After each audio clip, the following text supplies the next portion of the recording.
Yo, what is going on? Twitch.tv/ADRIVE. It is your boy Dan, aka aDrive, bringing you guys the National Pokemon Association Season 3 live draft stream. But I am not rolling solo today. I've got an amazing commentating partner, and his name is Kanto Cast Blue. Hello, thank you for having me, Dan. I am very excited to be to co-host this live Season 3 NPA draft with you. It is an honor.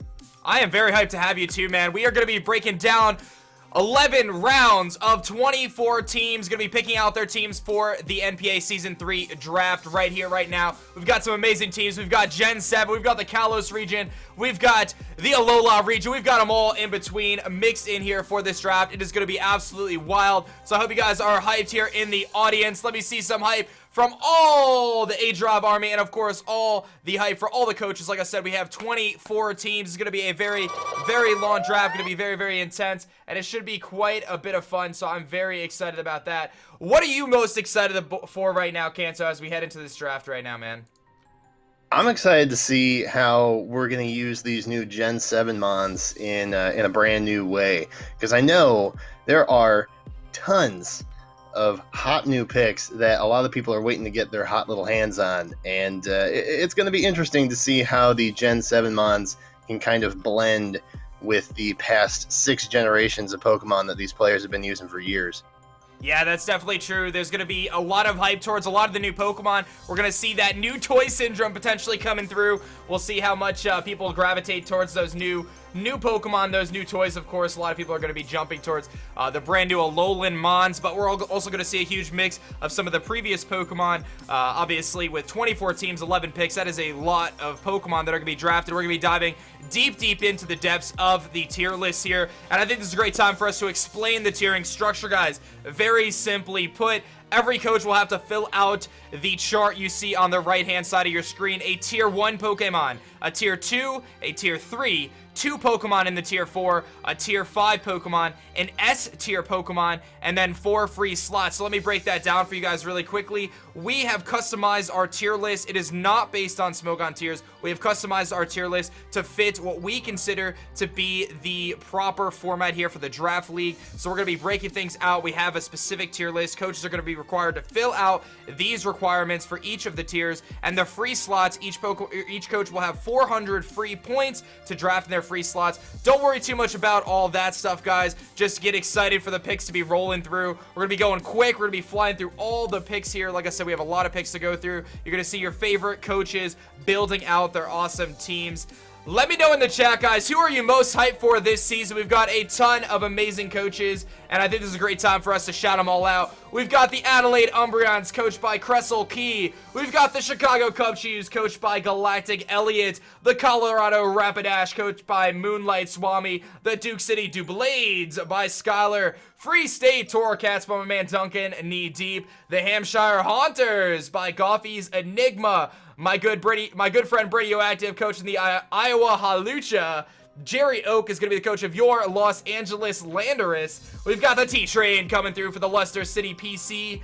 Under the Radar is going to be coaching the Maryland Torterrapins. He's a new coach. We got Kyle A, Miami Don fans. My man, Pokemon trainer Steve, Battler X, and Magnitude, all coaching the Milwaukee Sawsbucks. We've got Pokemon John coaching the Orleans Pelipers. Of course, Pelipper getting that brand new ability this year. Let's see if he gets that mascot pick. We've got Papa C and the New York Clinks. Yours truly, Coach aDrive, coaching the Minnesota Vikavolt this season. We've got the Choice Specs coaching the Orlando Magikarp. Chris Cobain coaching the Philadelphia Braviaries. Numb Nexus coaching the Pittsburgh Pichus. Big Palm is going to be rocking those Rochester Rhydons. And St. Vampanese with the San Diego Charizards. Joe Dorr with the Seattle Sea Kings, of course. We got another Seattle team, the Seattle Staraptors, coached by Gearhart. The Tampa Bay Luxrays by The Exception. And certainly not least, but last, is going to be Old School Sin and the Waterloo Sawsbucks. We've got 24 amazing teams. Who are you most hyped for in the chat? Let me see you guys represent your favorite team right now in the chat. Blue, do you see any standouts looking at the beginning here? We got a lot of new coaches in the league, a lot of amazing coaches we've seen from other leagues. Is there anyone that stands out to you before we jump into the draft? Oh my goodness. I mean, there's so many good players in here. Duncan, I'm pretty familiar with him. Solid player. Under the radar. I've known him for a few years now. Also a solid player. I mean, you got 3 coaches on one team with the Milwaukee Sawsbucks. How do you bet against that? Pokemon, great player. Know him a lot. There's this guy named aDrive that I'm pretty familiar with. He seems pretty capable. Nexus, another great choice. Gearhart, familiar with him. Definitely going to be rocking it out. I think there's going to be some interesting, maybe some rivalries between the 2 Sawsbucks teams. We'll have to see. But, I mean, solid lineup. Pretty excited for every single coach this season. Yeah, we have a lot of great coaches. The competition level this season has definitely been amped up. There's no doubt about that. And one of the great things about this draft, before we jump into it, is the S tier, which is a brand new feature to this league. Rather than doing a mega pick, a required mega pick, we have an S tier, which is going to encompass a number of different Pokemon, including things like Magearna, including the Ultra Beasts. Most of those, we've got Xurkitree, and you've got things like Buzzwole and Kartana. You've got some huge threats like the Tapus. Tapu Lele is allowed in this draft. Mega Metagross is allowed in this draft. You got Tapu Fini, Tapu Koko, and Tapu Bulu. All the Tapus are allowed in the S tier, but for the S1 tier picks, it will come at a cost to the total draft points. But again, like I said, don't stress too much about that, guys. Just enjoy the draft as it comes through. But before we kick off our first pick, as we get all that stuff prepared, we've got our picks coming in here pretty soon. I want to get some of these coaches on here to just give themselves a short introduction. Unfortunately, not every coach is able to join us here, but we are going to get our first coach on the mic here momentarily. I want to get my man Jodor in here. He is the coach of the Seattle Sea Kings. What's going on, Jodor? I can't quite hear Jodor. I'm not quite sure what's going on. I don't know if his mic is muted, but let me try to refresh here and see if I can get Jodor in here, guys. Might be a technical difficulty. I think I hear Jodor. Jodor, are you here, buddy? There's Jodor. I am here. What's going on? Okay, right. I thought I had to pull a Nexus intro for a second. What's going on? What's going on, Jodor? Tell us a little bit about your plans here heading into the draft. I mean, I'm very late in the draft here. I'm like 3rd away from the wheel, I think. So I'm just I'm gonna wait and see. I'm gonna let everybody else pick their big old S1s and all that sort of thing, and I'll pick an amazing core right towards the end there. All right, man. I like it. Let's get our next coach up in here. We are going to be rocking with Coach Gearhart. Gearhart, go ahead. What is going on, Gearhart? How you doing, man? Fine, actually. Tell us a little bit about your plan for this draft. Are you excited to draft, man? Oh, of course, but I'm just trying to make sure that I can continue the what's it called? I was trying to continue the 8-4. Like, I did pretty well in the last draft league. I'm hoping to continue. I'm hoping I don't get sniped. I hope it all works out, you know? It's tough at this point in time to be planning for that. But Gearhart is the coach of your Seattle Staraptors, guys. So thank you, Gearhart, for joining in here. Our next coach that we're going to be saying hi to is my good friend, Galactic Elliott. He is the coach of the Chicago Cubchews. What's going on, Elliott? Yo, what is going on, guys? I am so pumped for the NPA. And like Dan said, I am the coach for the Chicago Cubchews, and I'm very, very excited. All right, man. I'm excited for you, Elliott. I'm excited for you. Try not to draft too much power. Our next coach that we're going to be showing off here is going to be Coach Jerry Oak, and he is the coach of the Los Angeles Landers. What's going on, Jerry? Hey, how's it going, everyone? What's going on, man? Tell us a little bit about your plan for this season. You excited? You ready to I pawn just some noobs? want to go positive, honestly. There's a lot of stiff competition, so as long as I go positive, I'm happy. I like that. I like that attitude. Don't forget, guys, this competition has been stepped up quite a bit, so you got to be ready for it. You got to be ready to rock. There is no easy coach in this league, so it's definitely pretty intense. But we're going to get our next coach on the mic. His name is Chris Cobain, and he is the coach of your Philadelphia Braviaries. What's going on, Chris? Hey, what's up, guys? Good to see you. I am the coach of the Philadelphia Braviaries. I plan on winning a championship this season. Yeah, Chris, you were one of the top contenders last season, if I'm not mistaken, man. So, what Yes, are your expectations? I think we got a 12-week season ahead of us. How many games do you think you're gonna win? Well, last year I won 11. We're hoping for 10. Maybe right. 11. Hoping All to right. get to the finals this year. I like it. All right, man. Thank you so much, dude, for joining us, Chris. Our next coach is going to be Goffy's Enigma. He is the coach of the Hampshire Haunters. What's going on, Goffy's? How you doing, man? Not much. I'm looking forward to this season. Hopefully I don't have the run of bad luck I had at the start of last season. Yeah, but you got a great team, the Hampshire Haunters, man. Is there anything that you're planning on drafting? You going for that mascot Gengar without Levitate? I might do. There's a lot in there we can go for. I'm definitely looking forward to playing with some of these new pokes. All right, man. Thank you so much for joining us, dude. All right. All right, we got our next coach coming in here. Let me see. Let's see who this is. Kelly, what's going on, Kelly? What's going on, Dan? How you doing, Kanto? Talk I'm to doing us a little great. bit. Talk to us a little bit about your team and what your plan is here, Kelly. Well, I have one Mega that I want, and I have one playstyle that I want to get. If I can't get that, I'm going to be a very sad person. You gonna tell us what that is, or? I mean, no, because I'm in the middle of the draft. If that happens, I'm going to get, like, completely screwed. All right, man. Well, we'll see what happens. We got the coach of the Maryland Torterrapins there, guys. That's under the radar, or Kelly. Our next coach we're going to be rocking with is the coach of the Rochester Rhydons, and his name is Big Pum, or the Pummeling Agron. Oh, that's me. That's you. Wow. What's up, guys? Wow. he's got the quick guys. effects, man. He's got the quick effects. Talk to us a little bit, Big Pum. What's your plan heading into this draft, dude? Yo, I came in as a sub coach last season, went 3-1, looking to go pretty well here, getting to draft my own team. Pretty excited, hoping for a good season, you know? I like it. That's right. You did come in mid-season last year and took over another team. So this is going to be awesome. You get to go from scratch. So that's going to be great, guys. So keep an eye out for the Rochester Rhydons. Thank you, Big Pum. Our next coach is going to be Kyle A. and the Miami Don fans. What's going on, Kyle? Hey, how you doing, guys? Thank you so much for hosting this. Yeah, man, I'm Thanks, so excited. Thanks for being here, dude. So didn't you change your team name? I did. I last season I was the Anaheim A-Pounds, but I took my talents down to South Beach, hoping that the rebrand can help us out here. So I like that, man. I did the same thing. I went for the rebrand too, because you know, the Metapods just didn't quite have that same fierceness as the Vikavolt did. But Kyle, I gotta ask, you got any crazy plans heading into this draft? Well, I did just find out that I'm actually on the wheel, so I'm actually in the back, so I'm gonna have to see what falls to me, but I'm sure that I could plot some destruction, man, so. All right, now when Kyle discusses, thank you, Kyle. When Kyle discusses the wheel peak, that is discussing the fact that we are doing a snake format here, guys. So the first pick will go first, and then you're going to have all 24 teams pick. The 24th team is going to pick, and then they're going to get to go again, and we're going to go right back the other way. So the team that gets the first pick overall, that's exactly it. The team that gets the first pick overall will have to wait quite a while to pick again. So it's very, very important that you make those picks and you make them smart. So thank you, Kyle, for joining us. It is time, Blue. Are you ready to rock and roll, man? We got our first couple picks coming in here, so we can get ready to rock, man. You ready? I'm ready. Let's do this. All right, guys, so we're going to be jumping into round one here. Our first pick is going to be Numb Nexus, and the Pittsburgh Pichus are going to be grabbing Tapu Lele. I am not surprised to see that, Blue. Talk to me about Tapu Lele. Oh my goodness. Tapu Lele. I mean, the move pool, the item choices. This thing can literally do everything, and it's got amazing base stats to boot. This thing is probably a top tier threat in the new Gen 7 era, to be sure.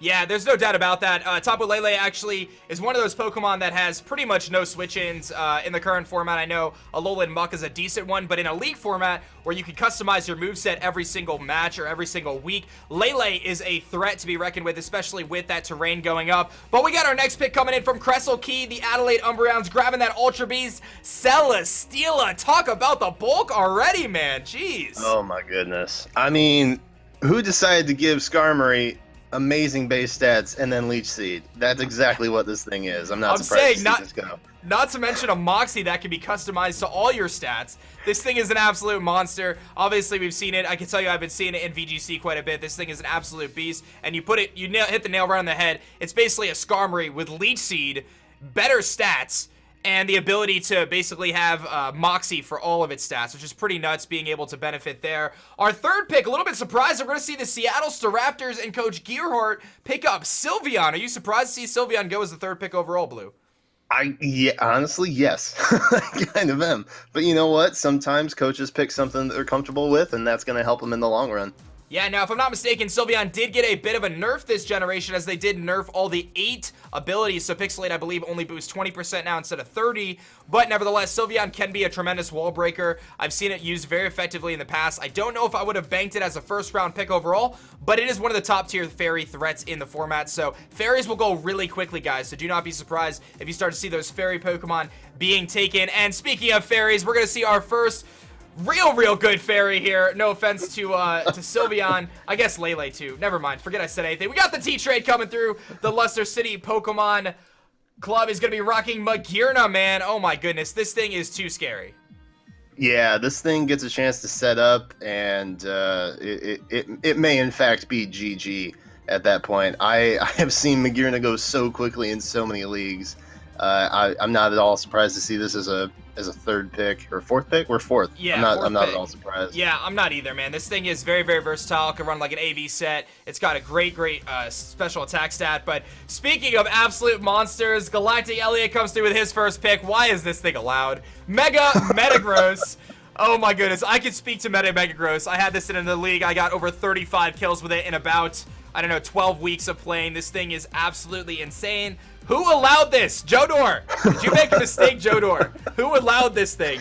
Either way, I am not going to be surprised if we see a lot of Cubchoo fans right now off the gate. This thing, in my mind, is no doubt one of the top 2, 3, maybe offensive threats. This thing is an absolute monster. And now with the adjustment to how Megas work in the format, this thing will actually get 110 base speed right off the bat when you Mega Evolve. Very scary. Our next pick, Blue, we got another Tapu going. 2 out of 4 are gone, and the terrains will not be able to be changed because only 4 teams get Tapu. So we see Tapu Koko go here, 6th overall for Jerry and the Landorus.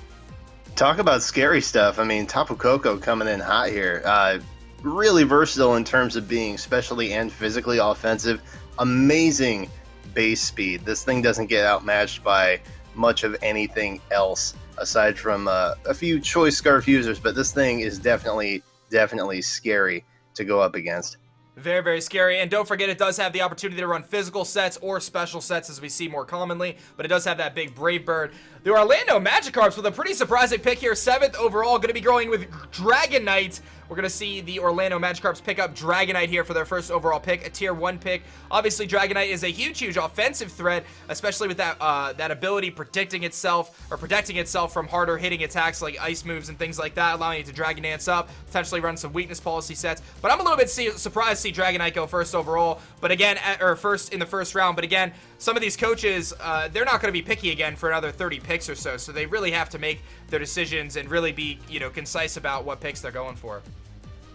Yeah, I mean, sometimes you want to dig deep into the lower tiers just to get comfortable, but actually we're going to see Kelly come up here with the Waterloo Sawsbucks getting Tapu Bulu, an amazing pick. I love this pick. Yeah, I love me some Bulu. Yeah, we got Old School Sid actually with Tapu Bulu. He's going to grab the 3rd of the 4 Tapus. So there's 4 Tapus total. This is the 3rd one, and this is a monster. There are very few switch-ins for a Choice Banded Woodhammer or even a Meadow Plate Woodhammer. This thing is a beast, man. It's going to run through teams. Again, very few switch-ins. The Tapus really, I think, are going to dominate the Draft League format, considering the fact that, again, once they set the terrain, there's not really a way for people to counter that. The terrain's going to be set, and they can't do anything about it unless you run manual terrain, which is really going to put a hindrance on your prep.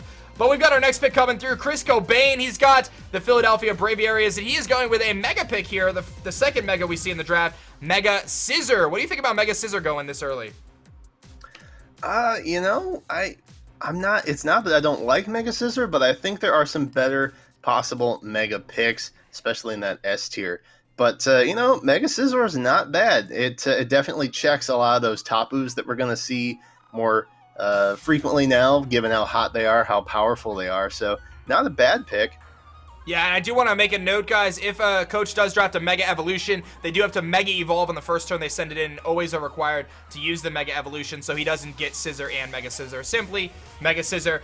Golfy's Enigma with a great pick here. I've always been a big fan of Manaphy in the S tier. Manaphy is an amazing Pokemon. Water type gives it some great bulk and some great typing. Having the ability to tail glow up and set up and essentially sweep pretty easily. And then also having some ability to, kind of heal itself up in the rain too. So Manaphy's a great pick here, I think. Yeah, absolutely. I mean, I've seen this thing run with Scarf, Specs, Tail Glow, like you said. You never quite know what to expect from it, and it's got a decent move pool to match it. So definitely a threat that people need to watch out for. Yeah, no doubt about that. Speaking of offensive threats here, we got the Maryland Torterrapins, and under the radar going to be grabbing Mega Charizard, actually, from S1 tier.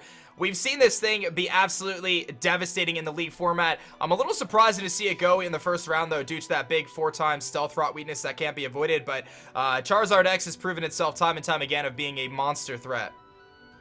Yeah, Charizard X actually, you know, of the dragon typings, gets kind of a neutral benefit from not having a devastating weakness to fairy attacks. So, you know, it can Dragon Dance, it can do some things, it can Roost, which is super helpful, but I don't know if it's first round material. Wow, this is a surprising pick to me. We're going to see the San Diego Charizards, of course, come through. Insane Vampities. He's going to be grabbing Toxapex, the incredibly annoying wall that everyone seems to hate but really wants to use. Oh man, I'm surprised to see Toxapex go round 1. I think that might be a new toy syndrome thing, but there's no doubt that this thing can wall a very large portion of the metagame. Yeah, I actually, in the league I'm in, I just saw a match with one of our players using Toxapex, and it was brutal. But you know what? He stalled out a team of 4 with this thing, and it was insane. Yeah, this thing could be really intense, especially with the Regenerator ability, being able to heal itself up, stop setup sweepers with Haze. It can be pretty effective. But speaking of effective, talk about one of the most versatile Pokemon in the format. We've got Mew coming through here for the Colorado Rapidash, and Moonlight Swami drafting Mew S2 pick here. Now, I do want to make note that Munium Z is not allowed, but Mew itself is very good pick here. Basically, the most versatile Pokemon in the format. Yeah, I mean, it can learn pretty much anything, and you never really know what to expect when it shows up on the bench. So a lot of players going to be looking out for this, going to have to kind of adapt their teams to kind of embrace what Mew is. Glad Munium Z is not allowed, because that is a busted ability with the Z Crystal there. Way too busted, man. Way too busted. My man Radioactive and the Iowa Haluch is coming through with Thunderous Eye. Actually, he's going to be picking Thunderous Eye here. Thunderous Incarnate. Very good Pokemon. This thing can rip through teams, being able to Nasty Plot and also Agility, Double Dance. This thing is a monster, and this thing is, I believe this is the Prankster variant, right? The Incarnate one is the Prankster one? Right, yep. Yeah, so this thing is very scary, being able to have priority Thunder Wave with Prankster. But keep in mind, Prankster did get nerfed this gen, and it doesn't work against Dark types, if I'm not mistaken. So you have to be very careful around that. We'll see if any interesting teams are able to prepare for the Prankster with that. But otherwise, Thunderous Eye, a very big threat with that, I believe, 111 base speed, if I'm not mistaken. We're going to see Papa C and the New York Lynx pick up Jirachi. One thing I do want to note about Jirachi is it cannot use Z Happy Hour, as the Omni Boosts are not allowed. But Jirachi, a great first round pick in my opinion. Great typing, covering that steel typing. And of course, Flinch hacks for days, Blue. Oh, Flinch City. That's all I can think when I see Jirachi. But you know what? It's called the Wishmaker. It might bring the New York Lynx a championship. We'll see. Jirachi's one of those that always goes early and always proves to be super useful to the team that gets it. Exactly. Its versatility is hard to match, and again, its typing proves to be really good. It's got great stats, and then the ability to flinch your opponent to victory is one that should not be forgotten. But Skylar and the Duke City Dublades are going to be picking up Mega Venusaur, one of my personal favorites. I love Mega Venusaur, man. This thing is incredibly bulky. Can run a multitude of different sets too, offensively, especially offensively. It can cover both defenses, leech seeding, and it can just be a general nuisance. It's very difficult to take down, especially in this format. Yeah, that thick fat ability that it gets after it Mega Evolves is just amazing. And looking at the new additions from Gen 7, I don't see Mega Venusaur being terribly out-threatened, except for, you know, the normal Psychic and Flying types that we've been dealing with for years now. Mega Venusaur still holding up real strong. Speaking of real strong, Big Palm gets to draft his own team this year, and he is starting off with a bang. Talk about one of the biggest offensive threats in the format, Kyurem Black, aka Mr. No Switch-ins here. What switches into this thing? Nothing, especially with a Z Ice type move. Sub-Zero Slammer is going to slam its opponents into the Ice Age. I don't even know. You know, based on his introduction when he came on earlier, I'm not at all surprised to see this is his first pick. He's going big, and I like it. This thing is a monster. This is easily the thing I'm most terrified to see on my opponent's team every single time. Yeah, I faced it a number of times now, and it is just very, very difficult to counter. We've got Duncan, knee-deep, one of the new coaches, and the Free State Toracats. Duncan is going to be picking up the little origami paper airplane here. Kartana, a phenomenal steel grass-type Pokemon with an insane attack and defense stat, obviously hindered by its very low special defense, but it's got a great speed stat at 108, I believe. 109, I'm sorry. But that insane attack stat, I think it's 181, right? Something like that? Yeah, it's ridiculous. This thing, I mean, it's got really good typing except for that double fire weakness. But I'll tell you what, this thing's move pool hits so many things so very hard. And like you said, that customizable Moxie that we've seen from the UBs, that's going to be a threat. It is. And I'm not surprised to see this one. We got my man Steve, the coach of the Milwaukee Sawsbucks, and he is going to pick up Mimikyu in the first round. Blue, are you surprised to see Mimikyu go this early? So listen, the league I'm in, I actually drafted Mimikyu late round because everybody else was sleeping on it. And I give mad props to Steve for picking this thing up right now because Mimikyu can be a threat. It's got that disguise ability, which basically gives you a free sub. You can switch it in and not take any damage if need be. You can set up for a free turn practically. It can do all kinds of things. Yeah, it's very, very good, and don't forget about the Swords Dancing opportunities to set up, and it basically can counter any setup Pokemon on your opponent's team by running a red card, so it can always take that hit. We've got the exception, the Tampa Bay Luxray grabbing the first of the Laddies, I believe. We're going to see Latiasco first, one of the more reliable Dragon-type Pokemon, of course, being able to drop those Draco Meteors, and more importantly, provide team support with Defog. I really like seeing Latios. I'm not surprised to see it go first round. I really like this Pokemon, man. It can hit pretty hard. It's got some great bulk. Yeah, the Lottie twins are still holding up pretty strong in the wake of the Gen 7 era. Not really surprised to see it go first round, especially for just a tier 1 pick. But, you know, definitely something that I think people are going to regret not having their eye on early. But, oh, my goodness, talk about something. I am very proud to announce my first pick this season. Who allowed this thing? I don't know why. I don't know why it's sitting here at 21 picks. But I'm going to grab Necrozma as my first pick.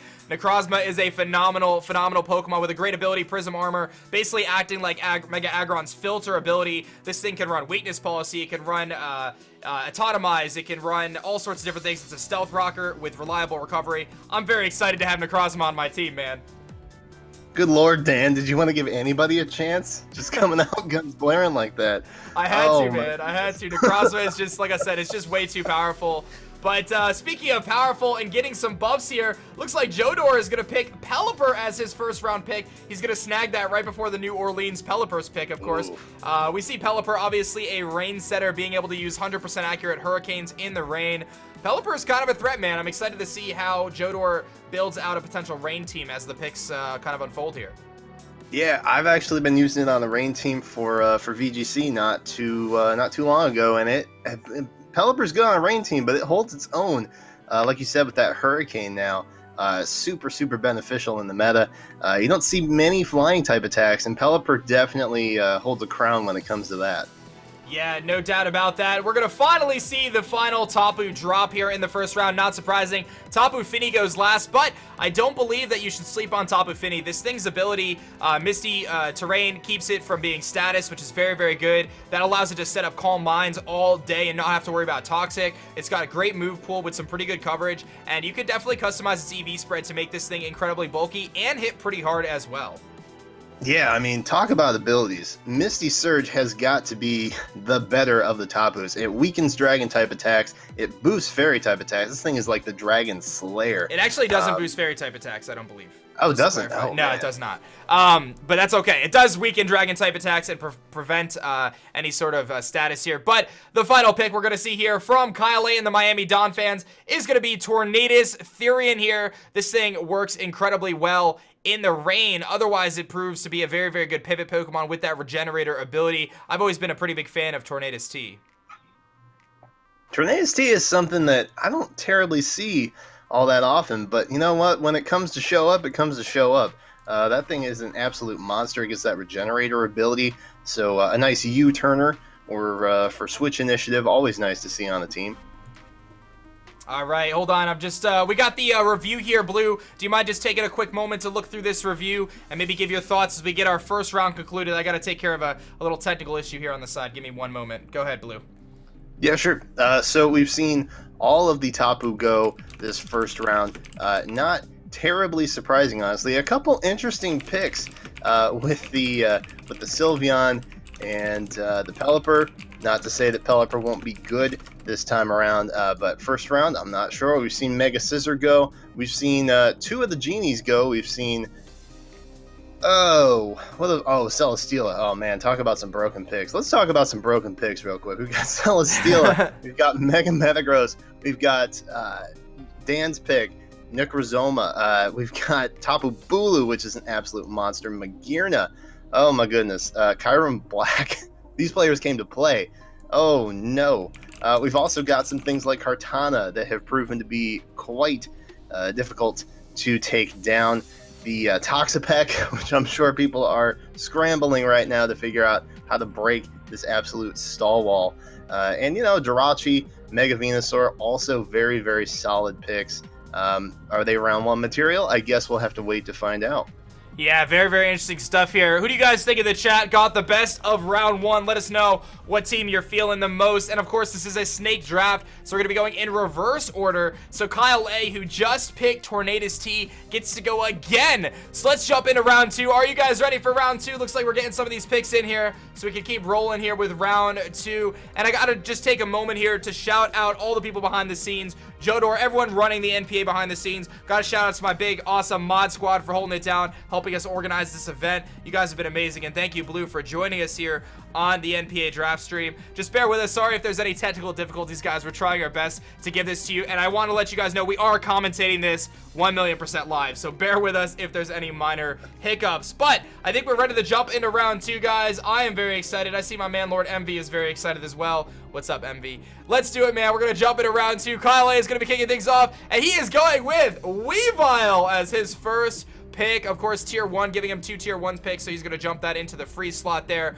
Weavile is a monster. Incredible high speed stat with a great attack and just amazing typing. So many years later, when I think of threats that I don't want to have to come up against, Weavile is still very high on that list. I mean, it's a reliable knockoff user, which Alolan Muck kind of takes the cake in that now, in my opinion, but Weavile gets priority. It gets monstrous attack stats, so fast, ridiculously fast. It's very good. Especially And you're gonna, exactly. 2 really fast threats there. We see John in the New Orleans Pelipper is picking up a compliment to Tapu Fini, and he gets a good one. This is Victini, one of my personal favorites. It is very hard to have a switch into Victini, especially when you run Choice Banded V-Creates. There are very few things that switch to that. That thing basically 2 shots or 1 shots most things in the format. I love Victini, and I'm a little salty that it just got picked. I mean, talk about a win button, right? V-Create, half the time it's all you need. Really nice pick to partner up with Tapu Fini, like you said. Maybe trying to go for a Fire Water Grass Core, who knows, but Victini definitely a solid pick. Very, very solid. We're going to see Jodor, who recently picked Pelipper, is going to be picking up Landorus Therian, which I think sometimes often gets overlooked in draft leagues for some of the other threats, but Landorus has proven itself time and time again to be a top tier threat in the format. Being able to use that Intimidate, pivot effectively, can be banded, can be scarfed, it can be defensive or offensive, reliable rocker, and just hits really hard ground coverage and rock coverage. Edgequake, man, it puts in the work. Yeah, I mean, Rocky Helmet, Scarf, Band, Life Orb, this thing can hold any item and be absolutely terrifying to go up against. Stab, Earthquake, Intimidate, great abilities, great attacks, switch initiative like you said. Oh, hey, what's this? Hey, there's me. There's my pick, guys. I'm going for my tier 2 pick here, and I'm going to be grabbing Infernape. Now, my reasoning for Infernape is pretty simple. I wanted something that can handle the dark types that Necrozma would struggle with, and Infernape does that. It also covers a great speed tier at 108 base speed. I personally think Infernape could have been valued at a tier 1 as well, so this was one of my picks that I just kind of felt like this pick was definitely worth the placement here. I like the versatility of Infernape with priority. I like the fact that it gives me a second rocker right off the bat. I love Infernape. I've never really used it too much, but I've seen it put in the work.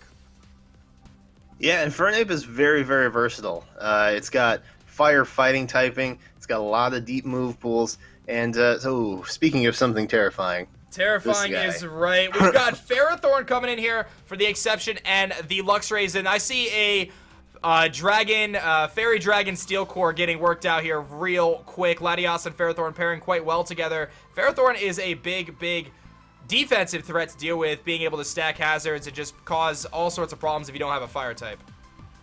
Oh, yeah. I mean, nothing else really takes this thing down. Some fighting type attacks can definitely prove difficult to match up against Ferrothorn, but I never want to see a Ferrothorn.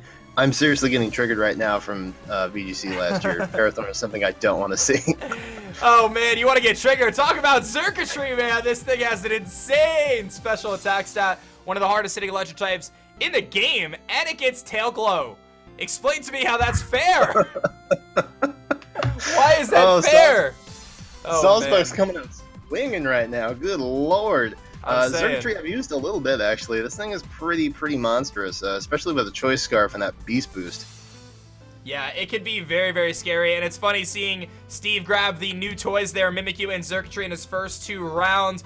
We've got my man Duncan knee deep, and the Free State Torterra Cat's coming up, and he is going to grab Garchomp. Garchomp is solid. I mean, you talk about a Mon who has proved itself time and time again, year after year, gen after gen. Garchomp is still so high on that list, and its usage stats are just always top tier. Yeah, it's got a great typing. Despite that 4 times ice weakness, it is a very good offensive threat, and it really flourishes because of that 102 base speed, being able to outpace all those 100s, which makes a huge deal.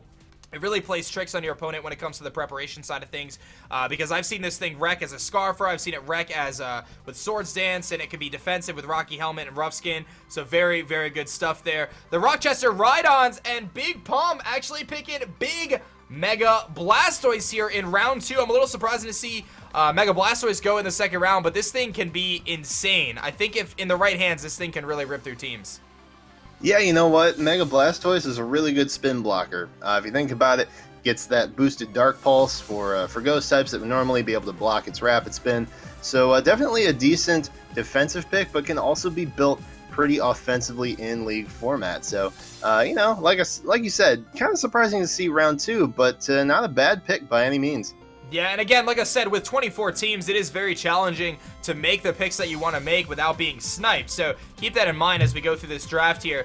Volskyler and the Duke City Dew Blades are going to be picking up Heatran here to pair with Mega Venusaur. Now, that's a combo I've seen quite a bit. Heatran Venusaur combo is very good. You know what? This guy is not afraid of Tapu at all. He's got Mega Venusaur, and now he's got Heatran. Good lord. He's going for it, man. He is going for it.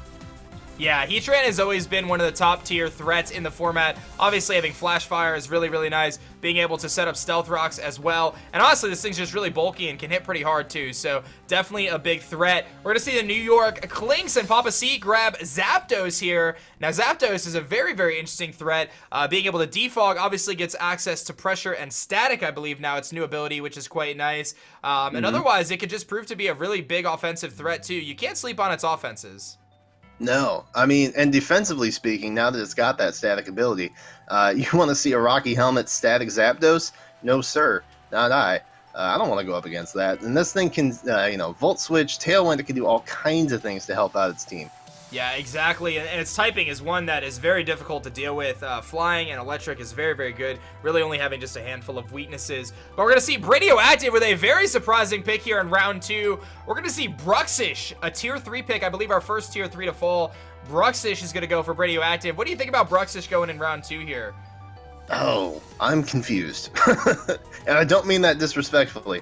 Perhaps the Haluchas here have some insider information that I don't know, but Bruxish is okay. It gets an ability that stops priority moves from attacking it. So, you know, it might be able to work that in to his game plan too, but kind of a surprising pick in my opinion. Yeah, I'm a little surprised too, strictly based on its base stats alone, seem a bit underwhelming, but maybe Brady has some tricks up his sleeve with that Bruxish. We're going to see our next pick, a very good pick. We're going to see Excadrill to be paired with Mew, giving him some great hazard removing options, and just a monstrous offensive threat with Excadrill. The Colorado Rapidash and Moonlight Swami picking up this huge steel ground threat. Man, Excadrill is just genuinely scary. You got Rapid Spin, and now with the new Sand Setters with Gigalith, I mean, it's so scary, and it can scarf, it can band. If you get that weather, that sandstorm to back it up, you don't know what this thing is going to do. It's very scary. There's no doubt about that. We're going to see the other of the Laddie twins go here. Insane Vampities and the San Diego Charizards are going to be picking up Latios, the more offensive of the two Laddies, of course, being able to drop Dracos from that base 130 special attack stat. Great base 110 speed. Very, very nice. I'm surprised to see him go so defensive on the first pick and then go so offensive on the second pick. But Latios is definitely a very good Pokemon. Yeah, this is a good pick for the first free slot there, being another tier 1 pick. Definitely pairs well with the Toxapeck that was picked up last round. That Psychic Dragon typing with that Poison Water typing definitely builds out a nice core.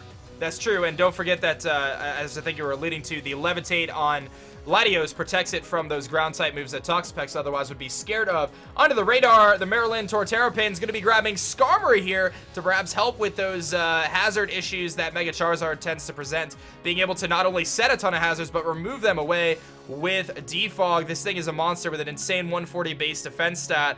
I really like Skarmory, man. It's always been one of my favorites. How do you think it's going to fare in this new format? You know what? Its steel typing is still super beneficial to it. It is flying typing, so hazards, things like that, terrains actually will not affect it if that is something that they're looking for. But, ooh, this is a nice pick, I think. Yeah, this is a great pick coming in from Goffy's Enigma, and the Hampshire Haunter is going to be picking up Volcanion to pair with Manaphy. My goodness. Volcanion is a huge threat with the water absorbability, being able to hit incredibly hard with both its fire and water type stabs. And it's basically got a super skull, doesn't it? Yeah. I mean, this thing is an absolute monster. Not many, you know, we haven't really heard much about Volcanion, I don't think he gets enough love. But going round 2 here, I'm not really surprised. Nice tier 1 pick. Pairs really well with Manaphy. Kind of going to watch out for Grass Attacks. But here, ooh, look at this. We got Zygarde 50. We're going to see Zygarde 50%. Its ultimate perfect form is not allowed, guys. But we have Zygarde 50% here. Still a top tier threat. Obviously with that crippling 4x Ice Weakness. But it does have some great moves. Got the opportunity to set up with Dragon Dance and Coil. And it's got pretty good typing aside from that huge Ice Weakness. Same typing as Garchomp, obviously. I think Zygarde can actually be a pretty big threat. I've seen it used effectively with extreme speed and really taking advantage of that priority. I don't know if we lost Kanto here. Nope, I'm back. Nope, you're here. We're here. All right. No worries, man. If you can't go 100%, then you might as well at least go 50, right? That's it, man. That's a great way to wrap that up. We've got Old School Sin and the Waterloo Saucebucks going with Hydreigon. Oh my goodness, this thing is dark and dragon, hits incredibly hard, pairs nicely with Bulu as well in terms of typing. This thing is a huge threat, gives you some pivot options with U-turn, and it hits really hard with those dark pulses, and again, having Levitate is quite nice. I've always liked Hydreigon. I don't know if I would take it second round, but it's a very good Pokemon. Yeah, I mean, given how common the Tapus are right now, that ×4 Fairy Weakness is not super desirable. But like you said, it does pair pretty well with Bulu. Going to have a little bit of an ice issue going forward maybe, but we're going to round that out, I'm sure, in the coming picks. Yeah, I'm sure he'll be able to patch that up. We're going to see the Choice Specs and the Orlando Magikarp picking up Scolipede. I actually really love Scolipede. This thing, Protect, 3 attacks, Life Orb, is so good. It works like every week. 113 base speed with speed boost. You cannot baton pass those boosts in this league, but Scolipede is still a big threat. Gives you options with Spikes and Toxic Spikes as well. And it's got some pretty good coverage with Rock Slide and Earthquake.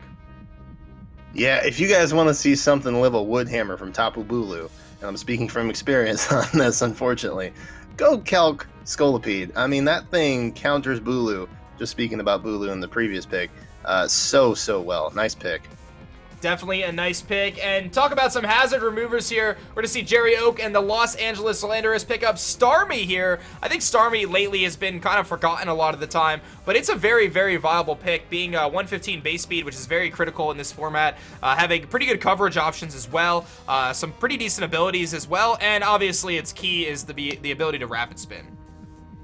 Yeah, Starmie's really nice. It's got a deep move pool. It can hit a lot of things relatively hard, you know, especially if you partner with a Life Orb or something like that. I've seen Leftover Starmie be pretty reliable most of the time and always a very solid rapid spinner. Wow, Galactic Elliot has a very powerful team here. Picking up Salamence as a tier 2 threat here. Why is that tier 2? I don't know. But he's got Salamence. This thing is a monster. Physically offensive, especially offensive. Intimidate, Moxie, Defog, defensive. I can tell you this thing is a monster. Dragon Dance, you just dance, man. I don't know. This thing is just scary. And you pair this with Mega Metagross. I hope I don't play him this season. This team isn't even looking fair right now, man. Good lord. Salamence and Mega Metagross on the same team, especially with that Intimidate. If he gets an Intimidate up, Mega Metagross is so solid. And that Moxie, oh good lord, the Moxie. Oh, the Moxie. Goodness. Hey, the T-Train and Leicester City are going to be picking up Porygon 2 here, which is going to be their second overall pick to go with Magearna. I'm a little surprised personally to see P2 go in the second round, but it is a very, very reliable defensive Pokemon that does have an ability to be offensive as well. Yeah, you know, in terms of Eviolite users, Porygon 2 is definitely very high on that list. I don't know that I'd see it round 2, but, you know, that might be something crucial to the Leicester City's draft plan here, and they want to make sure that they get it very, very soon.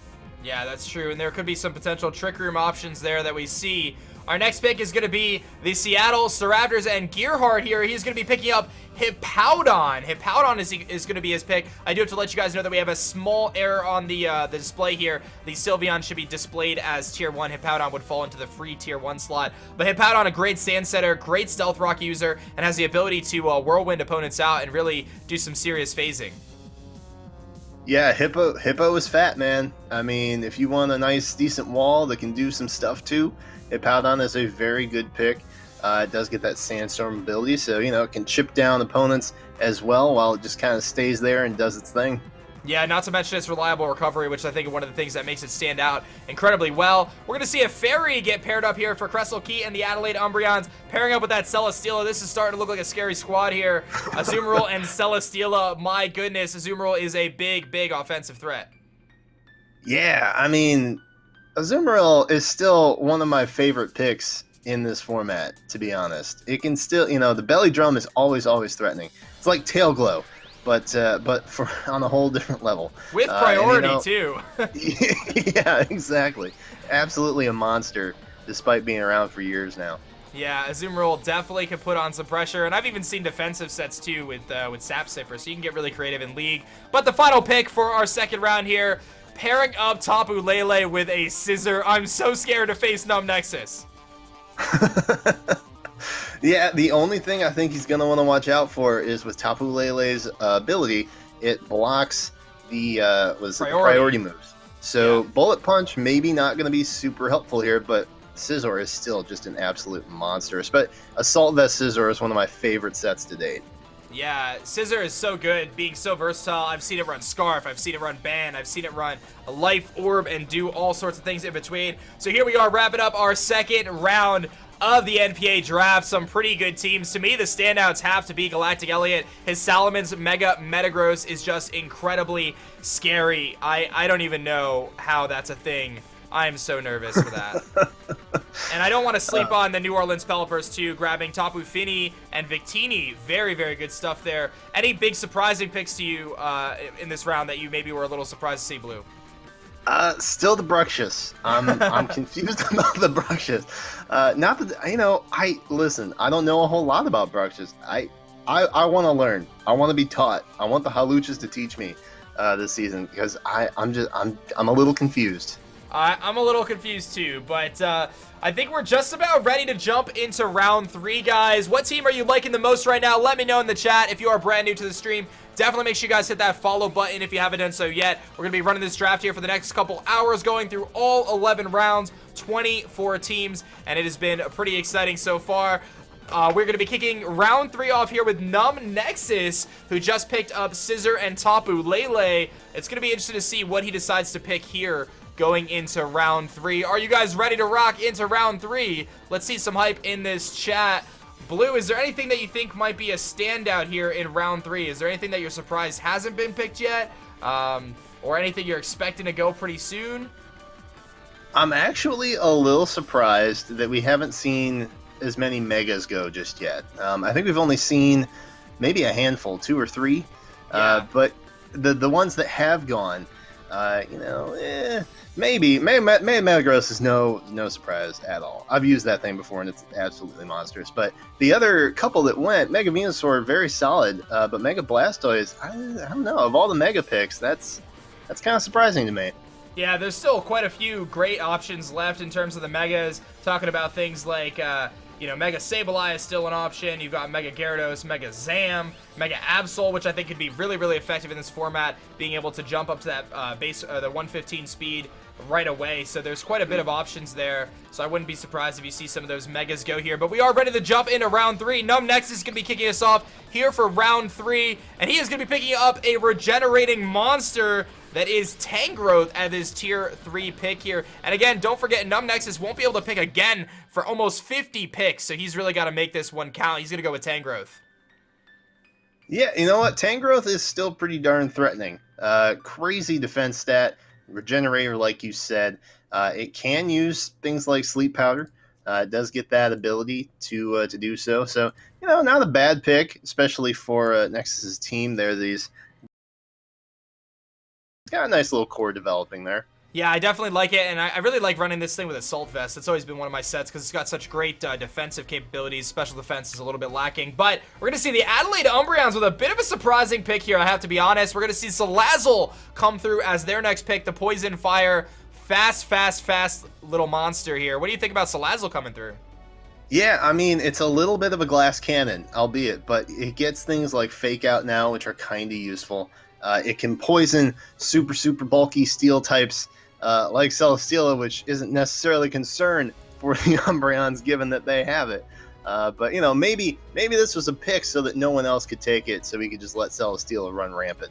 Yeah, again, and don't forget, guys, that in this pick here, like I said with Nexus, these teams are not going to pick again for almost 50 picks. So they're going to really make their picks now and try to make them count because they might get sniped in the future. Very, very good threat coming in here for the Staraptors. We've got Mamoswine, a huge offensive threat. One of the best combinations in terms of offensive stab typing. Ground and ice seems to just cover everything when you're dealing with Mamoswine.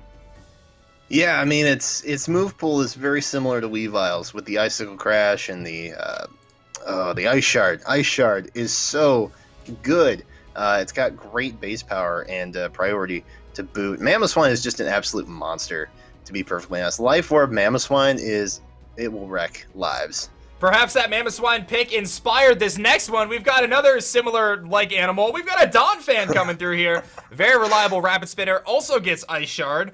Gets Play Rough, good stab, ground, earthquake, sets up rocks, and gets rid of them as well. Donphan is one of those Pokemon that tends to go, I would say, kind of the early to mid draft, and it's always been a pretty reliable Pokemon. Isn't going to lead the league in kills, but it can really hold the team together, especially being able to support so much when it comes to the hazard control. Yeah, and a lot of people expect it to be defensive, but it can be built offensively, and it can do some stuff. That's the nice thing about League format. You can customize to a very limited number of options and kind of surprise your opponent. Oh my god, Galactic Elliot, just stop, dude. Just stop. We've got Elliot picking Clefable to go with Mega, Metagross, and Salamence. I think at this point I should put my headset down and walk away. I think I'm just going to walk away, Blue. I think it's over now.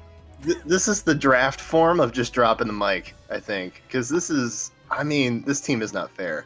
This team is not fair. How does one break through this core? How? How do you do this? I don't think you do, Dan. I don't think you do. All right, well, I haven't checked the schedule, but let's just hope that no one faces Elliot this season. Thank you for that, Elliot. Thank you for continuing to make me cry. We've got Jerry Oak and the Los Angeles Landers picking up Gliscor here. Another potential hazard remover. Of course, you typically see it with Poison Heal instead. This thing is actually a pretty reliable Pokemon, obviously. Cannot, whatchamacallit, I forgot what I was going to say, but has that big ice weakness, but does really well otherwise, and that Poison Heal really kind of increases its longevity for sure.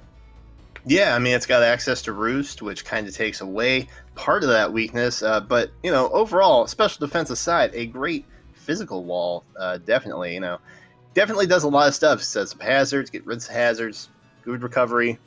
Ooh, speaking of good recovery, Yeah, we see Mega actually- Slowbro coming in here. I like this pick, actually, and just so you guys know, again, I said not to worry too much about it, but Slowbro is actually going to get the Magikarp some extra points for their free slots because it's considered an S tier, but a lower S tier. So Mega Slowbro actually helps out the rest of the draft, but this thing is incredibly bulky, does not benefit from that Regenerator, really, though, because you do have to Mega Evolve in the first turn, but having the Shell Armor to prevent critical hits allows this thing to set up with things like Calm Mind, and can be very, very effective with quite a bit of coverage options as well. Yeah, you know what? Mega Slowbro I don't think gets a whole lot of love these days, but you know what? He's just balancing on his tail there. He's just doing the best he can, and I think he's going to prove to be pretty useful this season. I wouldn't be surprised if he is. Another bulky water coming out, and you're going to see some trends here.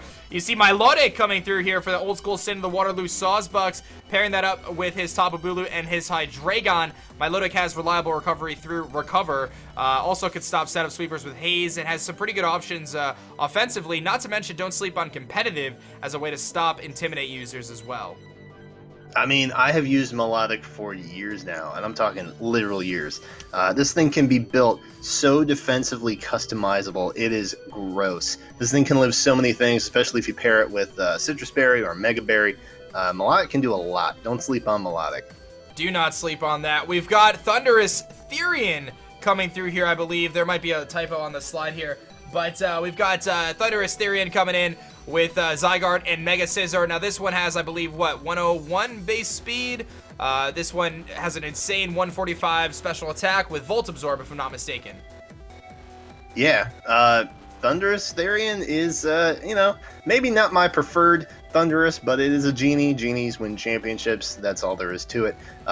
Massive, massive special attack boost, you know, in place of that Prankster ability with its counterpart, but ooh, I like this pick. I like this pick too. Delmise pick. I really do. I think Delmise can be a top threat in this format, being a spin blocker with its ghost typing, a rapid spinner itself, which adds a ton of value, great attack stat, good defense stat, decent bulk all around, great stab coverage, having 3 stab attacks, grass, ghost, and its ability gives it steel type stab coverage. This thing is pretty cool. Yeah, great pick by the Hunters. I love Delmise. It's my new obsession. If I had to pick anything out of Gen 7, it would be Delmise. Like you said, great spin blocker, 3 stab attacks. Who does that? Delmise does that. Delmise and that is does exactly that. why I see that going third. Wow, here we go. We got Under the Radar and the Torterrapins picking up Heliolisk as a tier 3 pick here in round 3. I'm a bit surprised to see Heliolisk go this early, but it can function very, very well under various weathers, being able to benefit from rain, sun, and sand, I believe. Yeah, you know, not a bad pick by any means. Good electric types are hard to come by sometimes, and Heliolisk is definitely towards the top of that list. But I don't know if it's round 3 worthy, but I'm sure that the Maryland Torterrapins can make it work in their favor. Speaking of those megas we were talking about earlier, we're going to see Mega Gyarados come through here in the S tier. Now, I do want to remind you that it does have to Mega Evolve on the first turn, but it still can get that Intimidate off on the switch in, helping it potentially set up. Mega Gyarados is actually a pretty big threat, especially since it can remove that 4x electric weakness and simply just be weak to it, and a very, very big threat in terms of the Dragon Dancing potential. Yeah, and I mean, Mold Breaker is a great ability. I didn't mention it with the Excadrill pick earlier, but Mold Breaker is so good, and now you've got it paired with this Toxapeck and this Latios.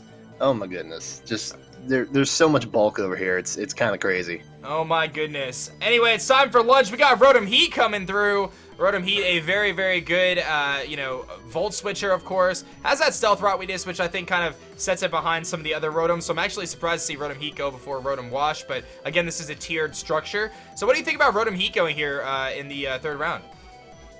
I don't know. You know, I think that's more of a mid-round pick, to be honest. But you know, Rotom Heat is still pretty darn offensive. You got that trick option. Can trick items onto other opponents. It's got, you know, the Will-O-Wisp and things like that. So, you know, definitely higher up on the list of Rotoms, but not my favorite. Yeah, but this is a really good Pokemon. We talked a lot about Jirachi's ability to flinch opponents. Togekiss does something very similar with its Air Slashes, being quite annoying with that Serene Grace ability, being able to defog away those hazards as well, and provide a Fairy type for the Iowa Haluchas. We were a little bit surprised to see that Bruxish pick, but Togekiss is a great pick in round 3. Absolutely. You know what? I once lost a match because I got flinched 11 times by a Togekiss consecutively, and it was gross, and I wanted to quit after that, but I didn't, so that's okay. But, you know, if you're gonna have to go with Togekiss, at least pick it up, because Togekiss with Serene Grace is so darn good. Yeah, we saw a lot of bulky waters start to go in this round with Milotic and Mega Slowbro going earlier. We're going to see Suicune actually go next. Now, Suicune is a very, very good threat, or big threat in terms of its calm minding abilities. The Crocoon, of course, with its rest and sleep talk, doesn't really have the best coverage otherwise, but has proven itself to be a reliable defensive option and can be pretty offensive as well after a few calm minds. Yeah, and it pairs really well with that Zapdos. Definitely a solid pick if you're going to get a bulky water type. Suicune's definitely very high on that list, and he's got Jirachi now, so definitely weeding out some of those weaknesses that he had. Alright, so to pair up with a great defensive core Heatran Mega Venusaur, we're going to see a 130 base speed electric type Jolteon, which you may think Jolteon is not going to be that overwhelming in Elite format, but I can tell you time and time again, Jolteon has proven itself to be very, very effective. That speed stat and its ability to Volt Switch around and gain momentum for a team can prove to be crucial throughout the course of a season. Yeah, I know a couple people, Burke, who doesn't like Jolteon, and I'm in Team Jolteon, to be honest. I like Jolteon, good Volt Switch, great speed, great special attack. It can do a lot if you give it specs, to be honest. Yeah. Like it will do some stuff. We're going to see some of the fairies start to go. Big Palm picking up a fairy type to pair with his Kyurem Black quite nicely. He's got a Florges here. Florges, very, very big defensive wall, especially when you're talking about its special defense.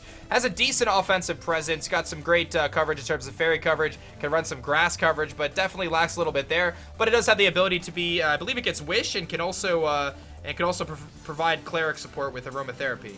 Mm-hmm.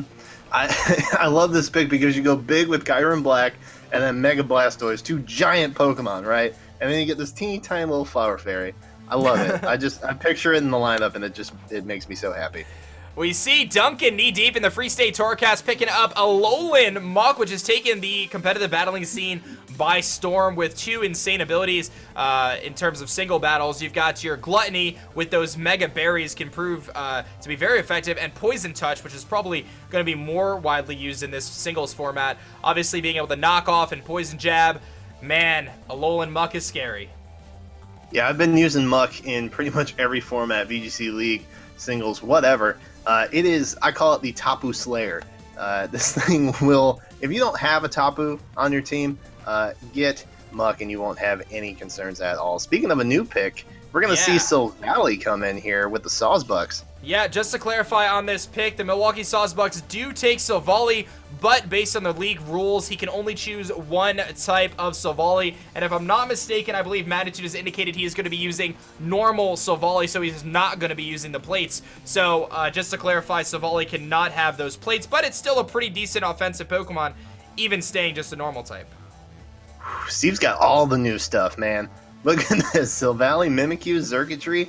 I think he's going to try and take some people off guard with the newness factor. I think that's what he might be going for here. He's on Team Views for sure. Get those thumbnails rocking. We're going to see some other new Pokemon here. The exception, the Luxrays are going to pick up Araquanid. I'm a little upset because I wanted this Pokemon, but it wasn't a round 3 pick for me. Araquanid is a very, very good Pokemon, but really only when it's using Water-type moves. Yeah, you know, Araquanid gets a lot of interesting new moves. It's got that lunge ability, or the attack, sorry. The water bubble ability, however, it does a lot. Reduces fire damage, keeps it from getting burned, I believe. It does so many good things.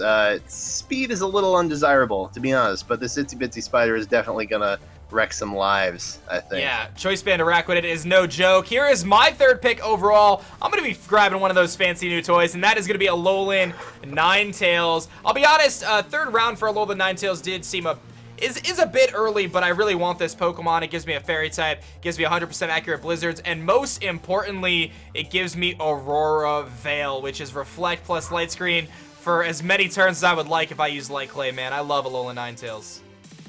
You know what? That's a good pick. It may be a bit early, but you know what? Alolan Ninetales is one of those Pokemon that can only do certain things, and nobody else can do it with that Aurora Veil. And Blizzard Spam, man, I mean, you just can't beat Blizzard Spam sometimes.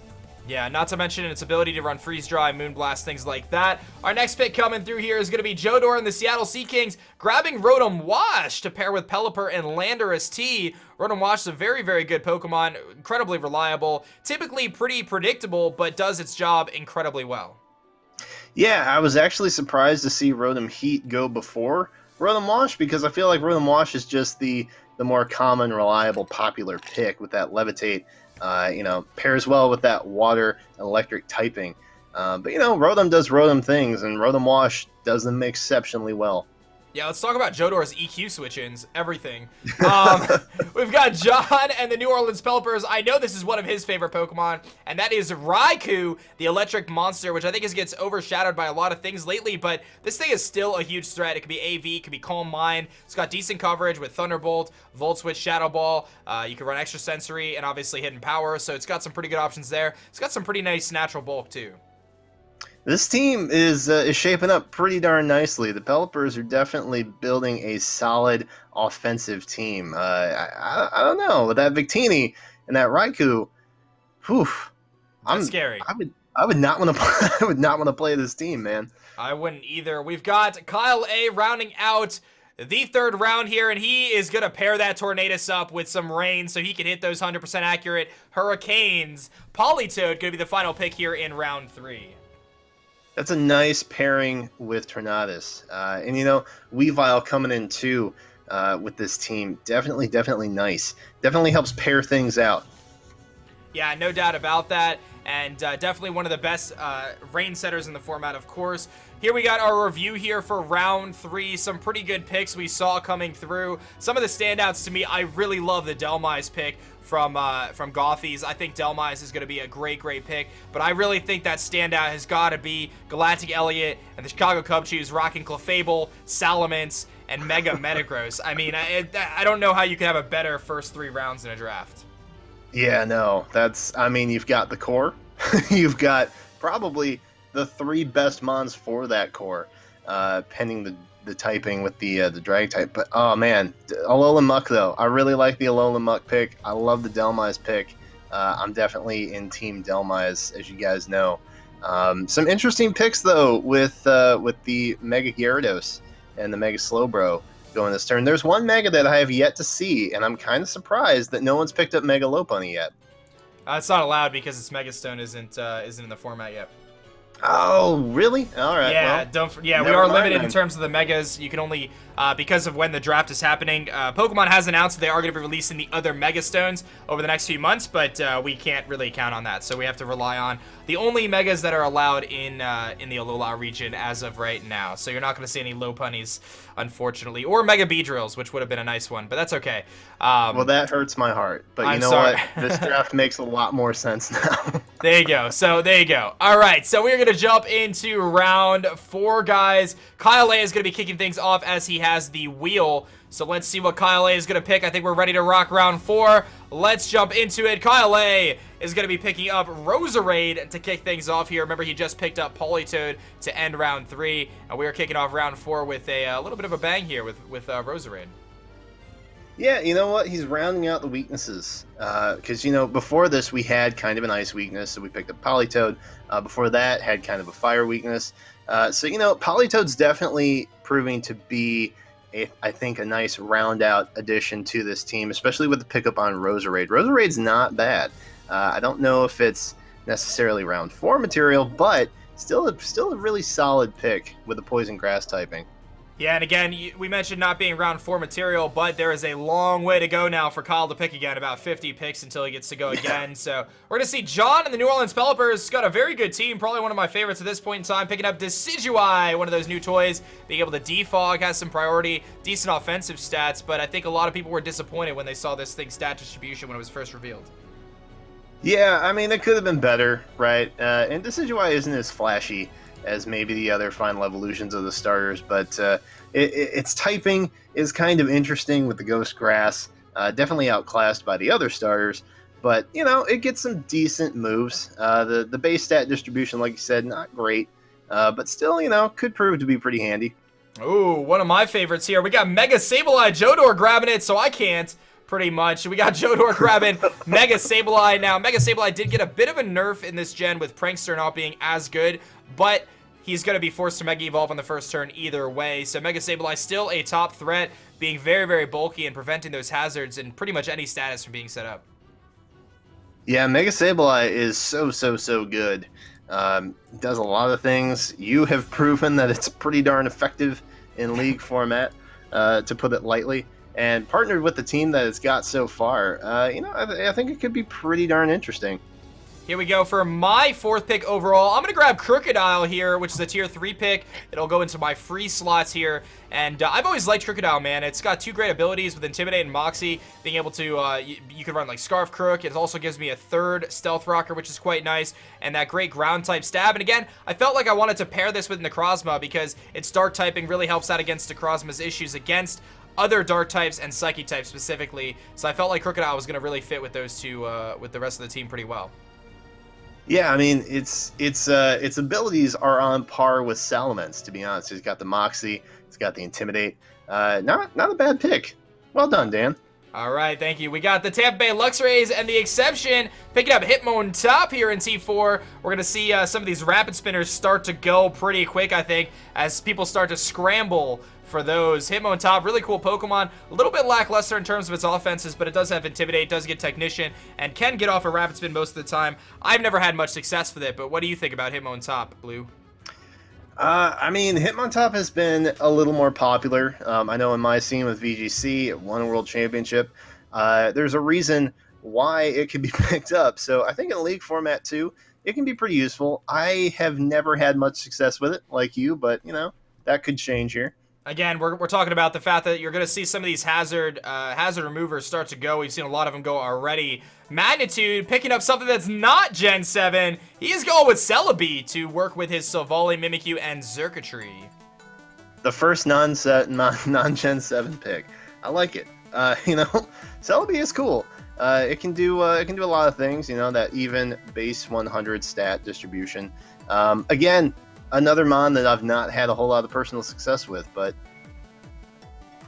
yeah, Celebi's been an interesting Pokemon. It does have a couple pretty bad weaknesses, but it also has some pretty good resistances as well. Got a lot of versatility there. We've got Duncan knee deep in the Free State Torracats are picking up Alakazam, regular Alakazam, as their next pick here. One of the things I really like about Alakazam is its ability to run Focus Sash so incredibly effectively, simply running off the fact that it does have that Magic Art ability, allowing it to switch in pretty much without any issues. So I'm a big fan of Alakazam. What do you think, Blue?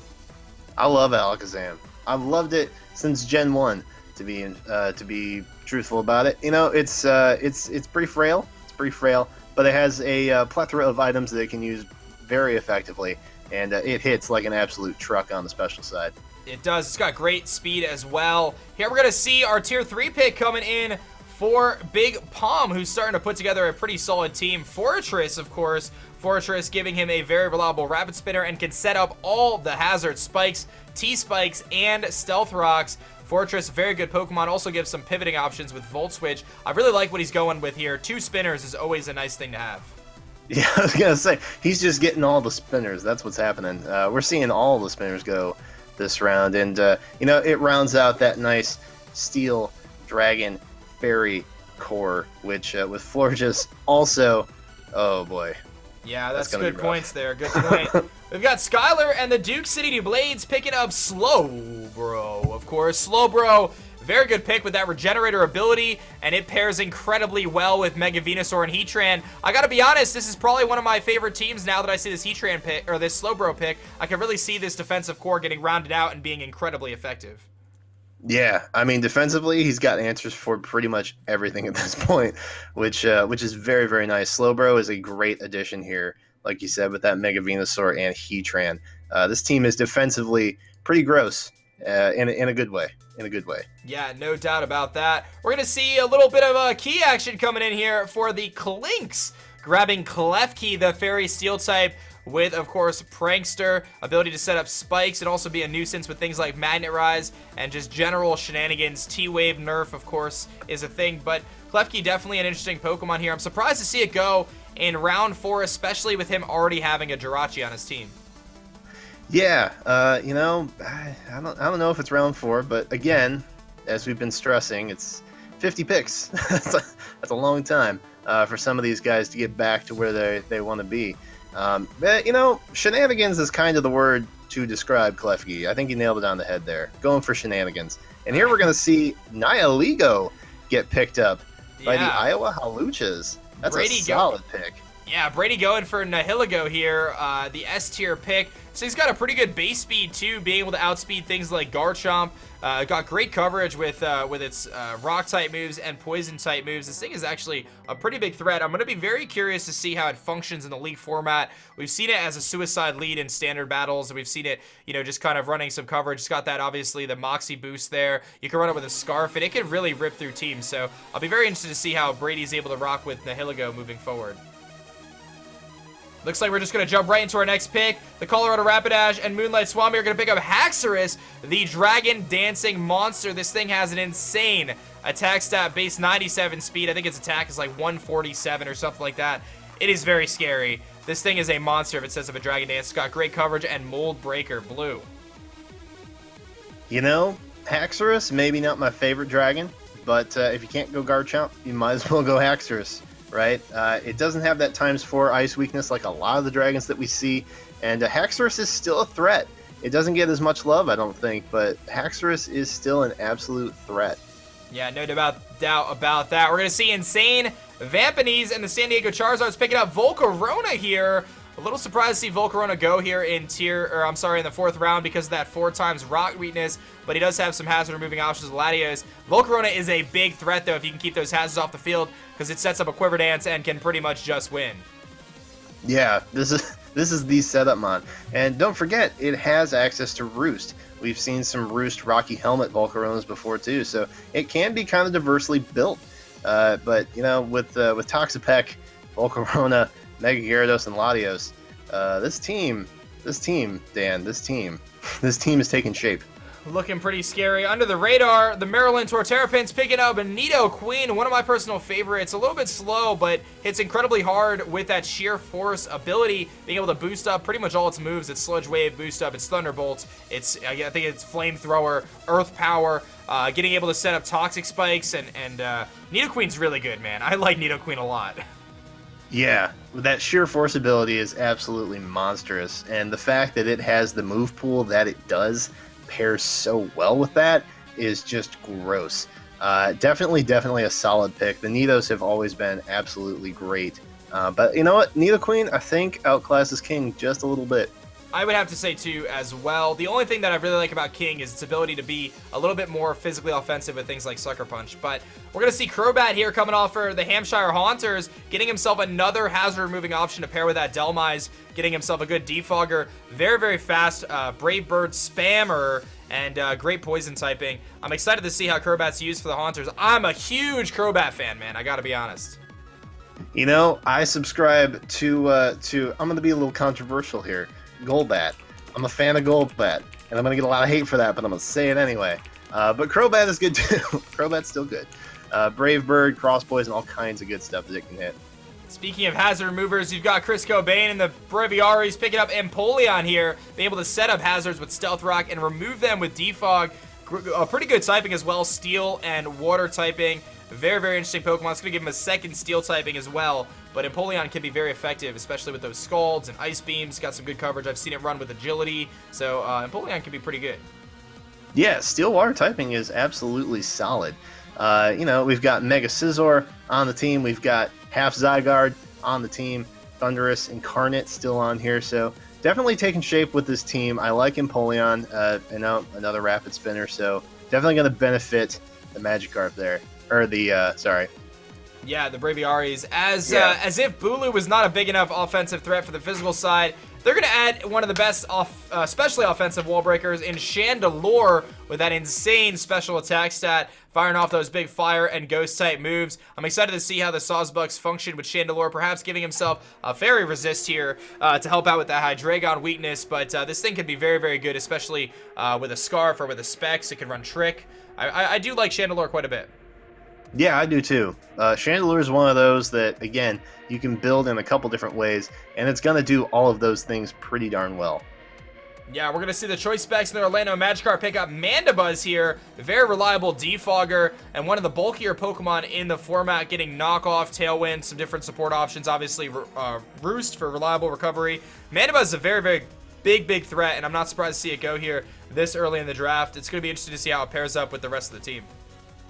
Yeah, Mandibuzz walls pretty well, surprisingly enough. Not many people give it much props for that, but it can do a lot of things. I believe it has access to Sucker Punch, Foul Play, things like that. And, you know, it's a flying type, so it's not going to be affected by those terrains that we're going to see the Tapus bring.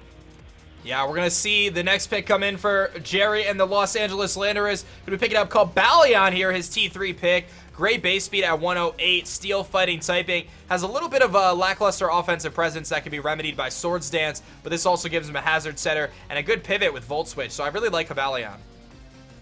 Yeah, you know, there's a bit of a ground weakness between it and Tapu Koko, but he's got that Gliscor. And, you know, Starmie is always there to help handle those things too. But Cobalion definitely, again, with the Tapu this season, it's going to be useful. It's going to be useful, and it hits rock types pretty darn hard too, which might prove to be a little bit of a path for Koko to deal with. And here, oh goodness, as if it didn't get thick enough already, Tentacruel coming in for the Chicago Cubchoo's. Yeah, Tentacruel providing a very, very good hazard removing option with Rapid Spin. Also having the ability to set up those T-Spikes, which can prove to be very, very effective, especially paired with Mega Metagross and Salamence, which can just absolutely destroy teams, especially once they're weakened a little bit. I really like this Tentacruel pick here for Elliott, picking up bulky water, a good poison type, and again, a reliable hazard remover here in the 4th round. As we start to round things out here, just 4 more picks left in round 4. The next pick is going to be T-Train and the Luster City Squad. You're going to pick up regular Gyarados here, obviously with 2 great abilities, Intimidate and Moxie, being able to be pretty effective there with Dragon Dance setup, sweeping, and I kind of like the opportunity to see Gyarados function with the Flying Z-Crystal this season. I wonder how that's going to play out. Yeah, that could be real interesting. I've actually seen Gyarados with a number of curious Z-Crystals, to be honest, but you know, Gyarados is one of those Pokemon, again, it's been around since Gen 1. It's held the test of time. I think it can do a lot of things, and it can do a lot of things well, and it has great access to a lot of good abilities that it can use pretty decently. Yeah, true that, true that. Our next pick is going to be Gearhart and the Seattle Staraptors picking up Mantine. Now, you may be a little surprised to see Mantine go early, but do not forget, in Gen 7, Mantine did receive a pretty nice buff, getting a buff to its HP stat, if I'm not mistaken. Potentially its defenses. I'm not 100% sure on its exact buffs, but I know it got a buff, and obviously has access to reliable recovery with Roost. It's got Water Absorb, and I believe it can defog as well. Yeah, it's kind of like a special variant of Skarmory, yeah, if you think about it. You know, that electric weakness is not desirable at all, but it can do a lot of things. If it doesn't have that electric threat, it's definitely a very solid special wall. Not to mention it's paired with 2 ground types, Hippowdon and Mamoswine, so it's going to be interesting to see how that plays out. We got the Adelaide Umbreons and Crystal Key picking up the newly buffed Flygon here in T3. Luckily for Flygon, it got access to Dragon Dance finally, still not a bug type. But Flygon is a very, very good threat nevertheless, being able to set up those Dragon Dances. Also gets to use Defog as hazard removing option, Levitate has that ice weakness, but otherwise can prove to be very, very effective. And we're going to see a Fairy Dragon Steel Core rounded out here for the Umbreons. Not a bug type, never got a Mega Evolution. You know, but they gave it Dragon Dance, so it's all good. They gave it Dragon Dance. Dragon Dance, yeah. It's all good. Finally, so to round, get some love. A little bit of love to round out the first round. Oh, the power Numb Nexus is gonna grab Entei. Oh, talk about threat, man. Entei, good lord. Entei with that choice band, man. I don't want any part of that at all. I don't want any part of that at all either. The thing is insane, especially when you're dealing with, you know, that Sacred Fire, 50% chance to burn, which is just insane. I don't want to deal with that. I'm just going to be honest. I don't want to deal with an Entei. I don't think anyone wants to deal with an Entei. It's very, very scary. There is no doubt about that. But that is going to conclude our round 4 picks, guys. Our round 4 picks are all in. Let's see the chat tell us, what do you guys think so far? What are you feeling? And I just want to shout this out really quick. If you want to check out your favorite teams, you can type in the team names. For an example, you can do ! Landorus to get to Jerry Oaks information. ! Cub Chews in the chat will get you to Elliot's information. ! Clinks or Vikavolt or Sea Kings will get you to those teams. And for the Sawsbucks, it'll be ! M Sawsbucks or ! W Sawsbucks to check out those different teams in the chat if you want to support your favorite creators. And if you guys want to do us a favor here, we're approaching close to 4,000 viewers here for the NPA draft stream. We are just getting into things here. We're about to head into round 5. If you guys want to take to Twitter, tell your friends what you're watching, tweet out the stream here on twitch.tv/aDrive, tell your friends, and hit that follow button if you're brand spanking new, as we have plenty of draft here to go. Blue, what are you most excited for? What did you think about round 4? Round 4 was interesting. We saw some curious things like Klefki and Decidueye go a little early, maybe. But you know, we saw some threatening things like Entei, some surprising things like Mantine. Could be interesting. That Mega Sableye, though, don't forget about that Mega Sableye. It's proven that it can be very effective. I've proven it. It gets slept on a lot because it's so passive without Calm Minds, but against an unprepared team, it can be very, very scary. But I want to see this chat blow up. Are you guys ready for round 5? Are you guys ready for round 5? We're almost halfway through here. The teams are starting to get shaped out. We're starting to see some chemistry between the different Pokemon coming through. It's going to be very interesting to see how these coaches are going to pick out their next picks. Again, with 24 teams, it's very difficult to pick out these teams. But there's been a lot of sniping going on. I can tell you, I'm looking into the NPA chat right now, and there is some shenanigans happening in there. People getting mad about snipes and all sorts of stuff. So things are definitely getting pretty interesting here. But I think it's time we jump into round 5. Num next is going to be kicking us off here, and he is going to be picking to bounce off his Entei pick. He is going to go with Quagsire, the unaware legend with that huge 4x grass weakness, but reliable recovery with Recover. Pairs quite nicely with Tangrowth Entei. He's got that Fire, Water, Grass core going there. Needs to pick up a Dragon type to round out that Fairy Dragon Steel. What do you think about Quagsire going here in round 5? I like Quagsire. I'm one of those who's on Team Quagsire. I've used it in League before. It's pretty good. It's pairing really, really darn well with that Scizor. Especially, I mean, look at this thing. Yeah, it doesn't get threatened out by the Tangrowth. I mean, it's a good pick. It's a solid pick. I like it. Yeah, he's got 3 reliable grass resistances to pair with Quagsire, and again, being able to stop your opponent from setting up can be very, very effective in this format. We're going to see Cresselkey and the Adelaide Umbreons grabbing one of my personal favorites, Drapion, a poison dark-type Pokemon. A little surprised to see Drapion and Salazzle on the same team here, though. Yeah, that's a little curious. But you know what? I do like Drapion.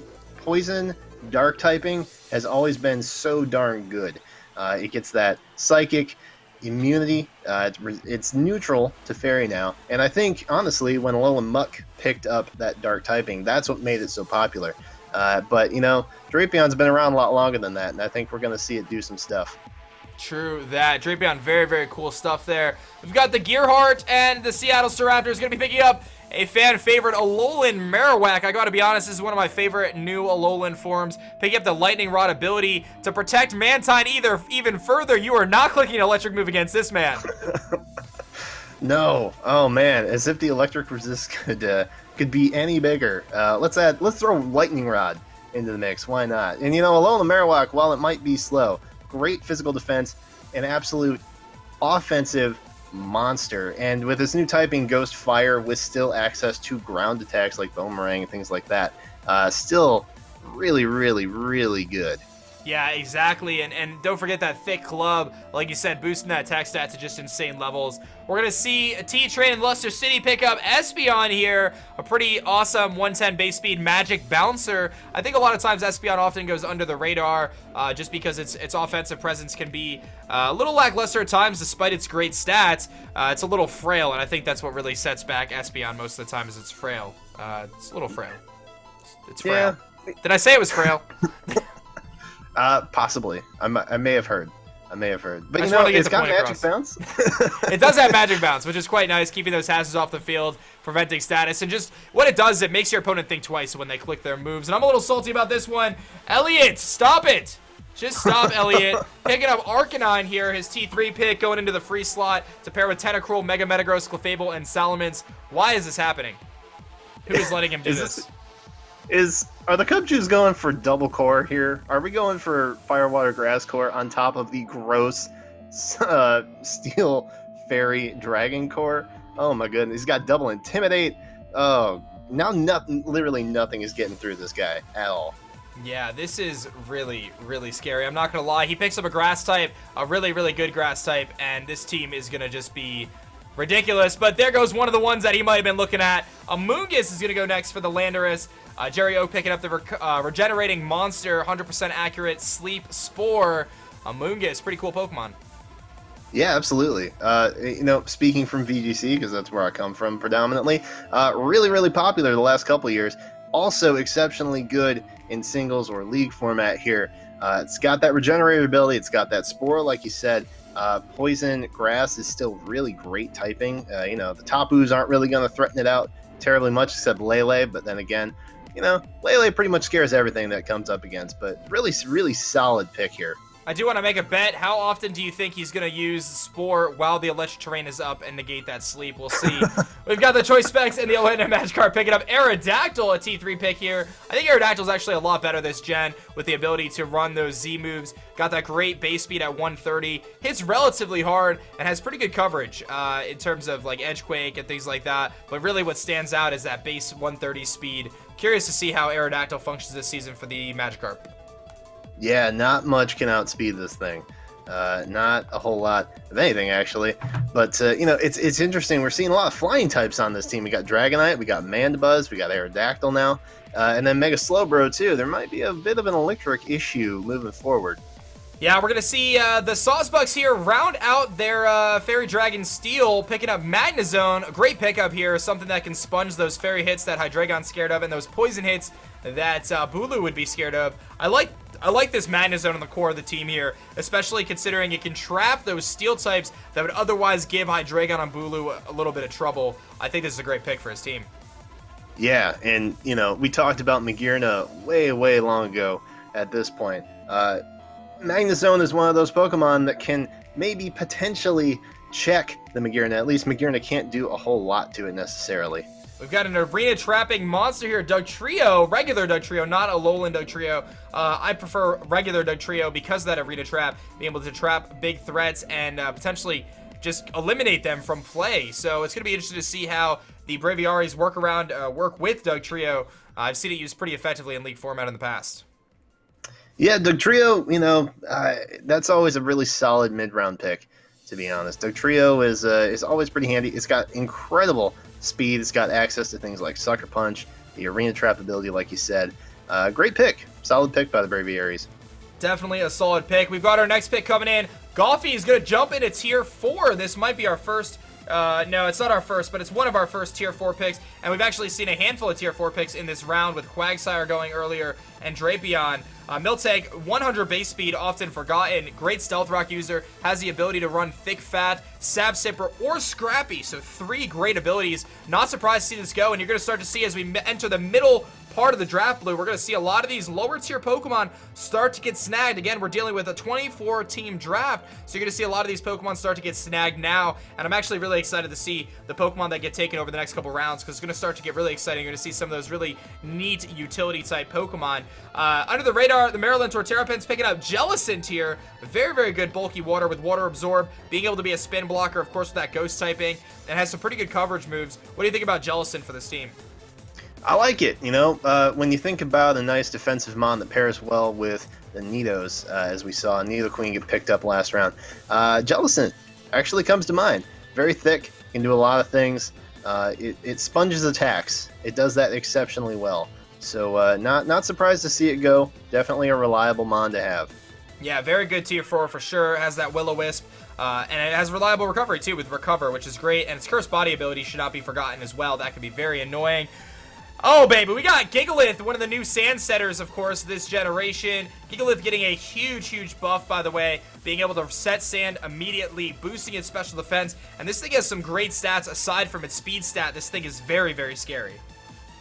Yeah, I believe I believe the Sandstorm ability really did buff this thing this season. Gigalith has always been kind of in the back of everybody's head, I think, but now that it can set up sand, it definitely gives it a bit of an edge. You know, sand also increasing that special defense of rock types, so he's going to get a buff from that too, which is very nice. All right, we got the Colorado Rapidash and Moonlight Swami picking up Slow King. Slow King is going to be paired up with his Haxorus, Escadrille, Rotom, and Mew. I wonder if he was actually aiming for that Gigalith on the previous pick. But Slow King, not quite as good as its bigger brother or other brother, Slow Bro, but still can function very well in this format. Yeah, that's a good point. We saw Gigalith go right before that Excadrill. Maybe a snipe pick to keep that sand core from being absolutely monstrous. But you know what, Slow King, not a bad addition. Not a bad addition at all.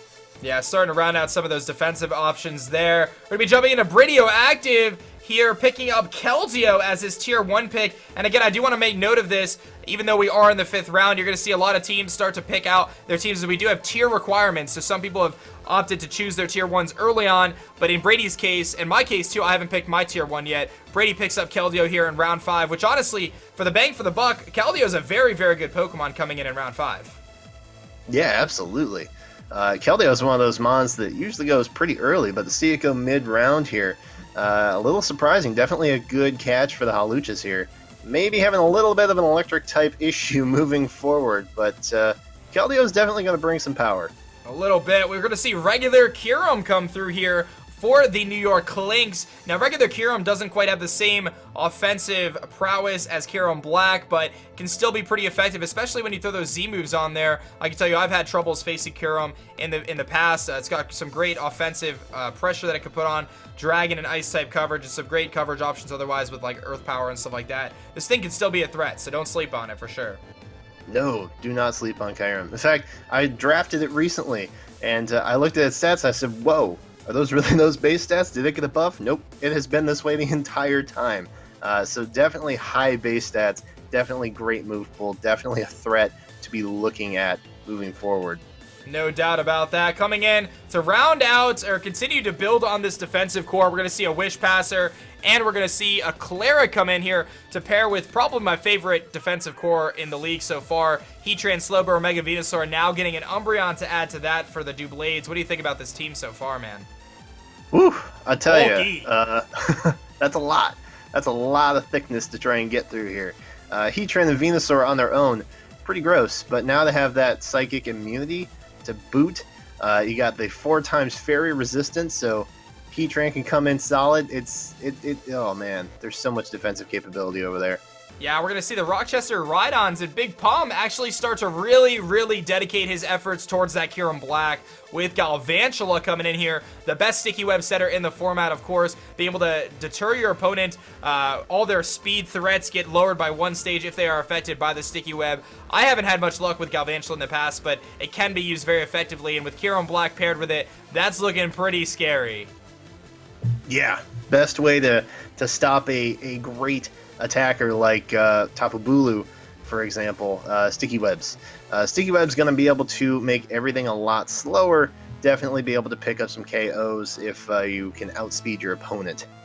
Yeah, we got Duncan knee deep in the Free State Torcast picking up Ditto here, a tier 4 pick, and I actually have to say I love Ditto, and I think this is a great pickup. Ditto in League format can be very versatile, not only giving you intel on what your opponent's sets are going to be, which is probably one of the most crucial things you can have, but also copying your opponent immediately, getting their stats, and potentially forcing them out. Also, what Ditto does is deter your opponent from setting up on you, because Ditto does copy the stat boost. So for anyone confused about Ditto, this is a very good pick, guys. I've seen Ditto used incredibly effective in the League format, and I'm not surprised to see it go here. This is a great pick by Duncan, in my opinion. But we're going to keep it moving. We got Steve in the Milwaukee Sawsbucks going with new toy syndrome. He's got Golisopod in tier 3. What do you think about Golisopod, Blue? I'm not at all surprised to see Steve pick this up. I think he's been on the Golisopod bandwagon since the beginning, if I'm not mistaken. And, you know, it's got an interesting ability that causes it to retreat, I think, when its HP hits a certain point. So I don't know much about it, but I'm definitely interested in seeing how he's going to use it. Yeah, it does. After 50% drop, it does switch out immediately, which can be very, very unfortunate, especially considering how slow it is. But it does have that priority first impression bug move, which hits really, really hard. It can use it every time it switches in. You got the Tampa Bay Luxrays picking up their mega pick with Mega Absol, and I love this pick, man. I've seen Mega Absol rip through teams, and it's only going to be better this season, not having to run Protect at all, getting that base 115 speed immediately when Mega evolving. And you know what? It gets Magic Bounce to boot. So, I mean, Absol, Mega Absol, is absolutely fantastic. I love it. Sucker Punch, massive, massive attack. Just absolutely solid here. Definitely one of the best metas, I think, in League format. True that. So I'm going to be coming up next here, guys, and I am going to be going with Baby. Shaman is going to be my pick here. The nice little grass hedgehog, base 100 across the board. Great defensive typing. Great options in terms of its move pool with things like Seed Flare, Dazzling Gleam, Earth Power, Psychic. Number of different coverage options, and I think it could be a very, very good Z Crystal user this season with Shaman. I think it's going to pair nicely with the squad. Thank you, Dan. I love Shaman. I'm so glad you got it. It's so good. It's so darn good. It gets to heal out anytime it switches out, so that's never an issue. It's a nice, what am I looking for? It's a nice little status sponge that you can use. I love Shaman. I do too. We're going to see Jodor and the Seattle Sea Kings pick up regular Metagross, which I actually think is a very, very good threat. I'm not going to lie. This thing's got great attack stat. Not quite the Metagross that it used to be before Steel type or Ghost type got changed around a little bit and Steel type got nerfed a little bit, but Metagross can still be a big threat with priority bullet punches as a fairy killer. Can also set up, I believe, does it get Stealth Rocks? I think it gets Stealth Rocks. So yeah, Metagross can be a very, very good threat. I'm excited to see how it pairs with the rest of his squad that the Sea Kings are rocking with right now. Yeah, and it can actually set up with Rock Polish too, I believe. So, you know, Life Orb, Weakness Policy, all things that you can use to kind of boost its stats here. We're going to see the New Orleans Pelipers pick up a personal favorite of mine, Tyrantrum. Hashtag head smash. Let me see those head smashes in the chat, guys. I just got to see it right now. John picking up Tyrantrum, very, very big offensive threat. This thing sets up a Dragon Dance. It's over. This thing is very scary. A little frail. Typing's a little bit, leaves a bit to be desired from the defensive end of things, but offensively, this thing can really, really wreck some teams, so very scary pick. There's very few switch-ins to this thing's Rockhead Head Smash, man. There's no doubt about that. We're going to be rounding out round 5 right here. Kyle A and the Miami Dawn fans are up next for the final pick in round 5, and he is pairing up the rain with a Kingdra. Solid pick. Great typing, great abilities, pairs really well with that Politoed. I really, really like the Water Dragon typing, especially here. This thing is awesome. I love Kingdra. Great pick. Yeah, let's not forget about the fact that under Swift Swim, it's got double speed in the rain with Politoed pairing very nicely there. Not to mention the Critdra set, which is one of my favorites, running that scope lens with Focus Energy, continuously critting Draco Meteors every single turn, making it a very, very viable offensive threat. Here we are rounding out round 5. Some pretty interesting picks coming out here for this round of the draft. Some of the big standouts. I really like that Madness Zone pick for this, I can't remember, the Waterloo Sawsbucks. I really like that Madness Zone pick. I think that could be really good. It's going to be interesting to see the Rochester Rhydons pair that Kyurem Black with the Galvantula. That's looking pretty good. I like that Brady was able to pick up Keldeo here in round 5, holding off on his round 1 pick until this late in the draft. So some pretty cool stuff there. Blue, anything that stands out to you? The Amoonguss. The Amoonguss is a great pick. That Regenerator ability always coming in very, very solid. The Mega Absol, pretty solid pick. Oh, yeah, Arcanine going this late. Ooh, Arcanine. I love me some Arcanine. Quagsire, I think, is going to be pretty darn useful. I don't know that people might be sleeping on the Quag a little bit, but particularly that Ditto. I think people are really going to be surprised about the work that Ditto's going to put in. Yeah, I wouldn't, like I said, it can be very, very effective, especially being able to not only learn the intel on what your opponent's running, but more importantly, really deter your opponent from setup sweeping. And just keep in mind, Ditto can make its effect known without even being brought to the battle, because your opponent might be a little bit hesitant to even bring setup sweepers, knowing that Ditto can reverse sweep on you. So you always have to be careful with that. But I think we are just about ready to jump into round 6. If you guys are hyped about that, we've got Kyle A about to throw down, guys. I gotta get you guys hyped up right now. We are just about 100 viewers away from that big 4,000 viewer mark, so definitely make sure you guys tweet out the stream if you're interested in supporting the NPA here, helping us out. See if we can hit that 4K viewer mark, would be awesome. And of course, if you're new to the stream, definitely drop a follow here, guys, as I personally stream here pretty much every single day. Let's jump into round 6. Blue, are you ready to rock and roll up? I'm ready. I'm excited. He is ready. Let's Blue do is it. ready. Blue is ready. We're going to jump into round 6. Kyle A gets that wheel pick, and Kyle's going to be kicking off round 6 with perhaps one of the fattest Pokemon. This thing went round 2 last year on my team, Cresselia. Oh, I'm having flashbacks. Oh no. Oh, it's coming. It's happening again. Cresselia is one of those things that is just so gross to play against, man. I'm surprised that it has lasted this long, to be honest. But a nice round 6 pick. Oh my goodness. You guys know what Cresselia does, right? It's fat and it does Cresselia things. Oh goodness. It does something that only Cresselia can do. Cresselia things. It is very, very scary. And it pairs up nicely with that Rain Core, of course, reliable recovery, all that good stuff. One of John's favorite Pokemon. I'm not surprised to see him grab it. I can tell you it was on my radar, no doubt. Reuniclus, which I think often gets overlooked a lot of the time, but this thing is a threat, guys. It's got 2 great abilities, Regenerator, Magic Guard, being able to sponge status, can't be toxic. You can run Calm Mind, you can run Trick Room, and it can set up on its own and sweep. I love Reuniclus, man. Yeah, Reuniclus is great. It's a really solid mid-round pick. I don't know that many people have it in the back of their heads when they're trying to put together a draft plan, but it fits really well on a lot of teams, a lot of good abilities, like you said. It can do a lot of things pretty well. Yeah, I love it. I love that AV, with Regenerator and so on and so forth. We've got Zydog here, 10% form. Zygarde 10%, getting pretty much every attack option that the regular Zygarde has, but with a great speed stat. So while this might be a bit of a surprising pick, I quite like it, actually. I quite like the Zydog pick here for the Seattle Sea Kings. Yeah, Zydoge is best Doge. I love Zygarde 10%. It's absolutely fantastic. I got the plushie of it sitting right behind me, actually. I love Zygarde. I hope the Sea Kings do very, very well with it. It rounds out their team pretty darn well, actually, with that ground typing being added. That is true, and I have to announce my next pick here, guys. I'm going to be picking out Vikavolt, my mascot pick. Now, I do want to clarify that I don't think that this is the best pick I could go for, but I wanted the mascot pick, and I really wanted to try Vikavolt this season for fun. So, I went with it, man. I went with it. Don't hate me. I'm excited to have Vikavolt. Actually matches up pretty well on the team, too. I think it's got some great synergy, having that Levitate, being able to hit pretty hard, insane special attack, and hopefully I'll be able to use it really well. I don't know. It's the first time I'm going with a mascot pick, and I didn't want to get sniped.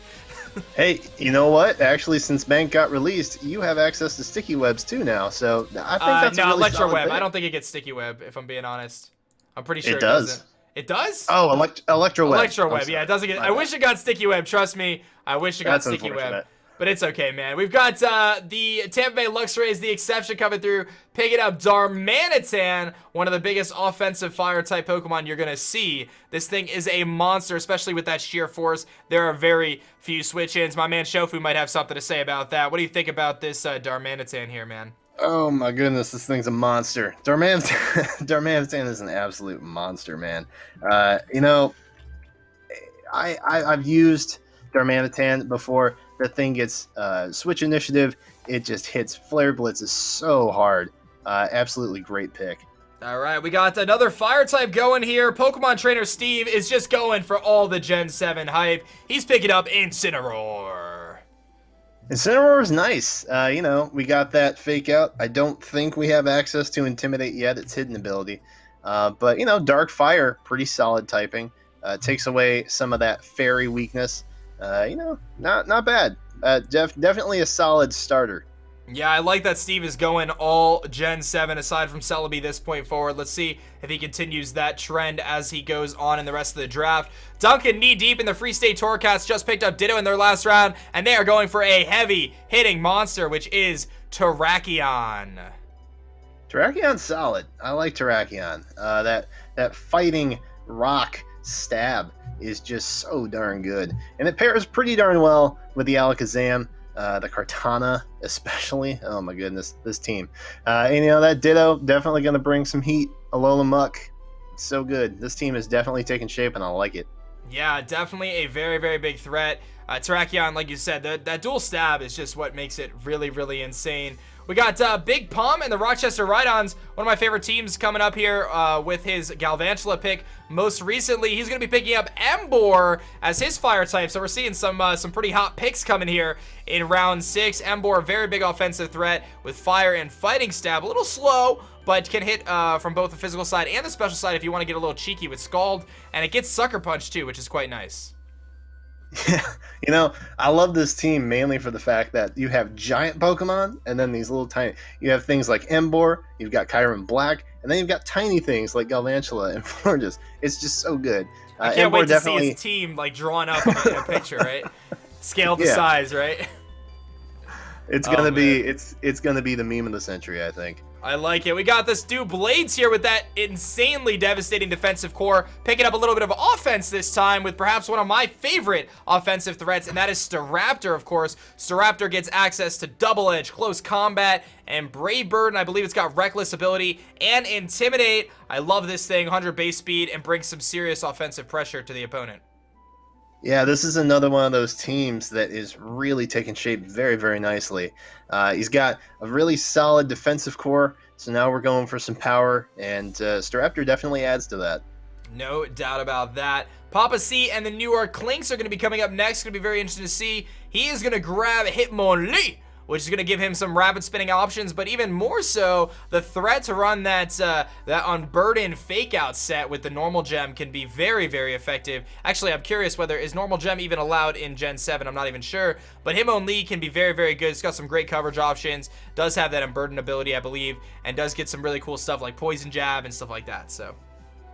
Yeah, and you know what? Even if the normal gen isn't allowed, Unburden still can be paired with some interesting items for sure. And Hitmonlee doesn't have bad special defense either, so it's not as frail, I think, as many people would expect it to be.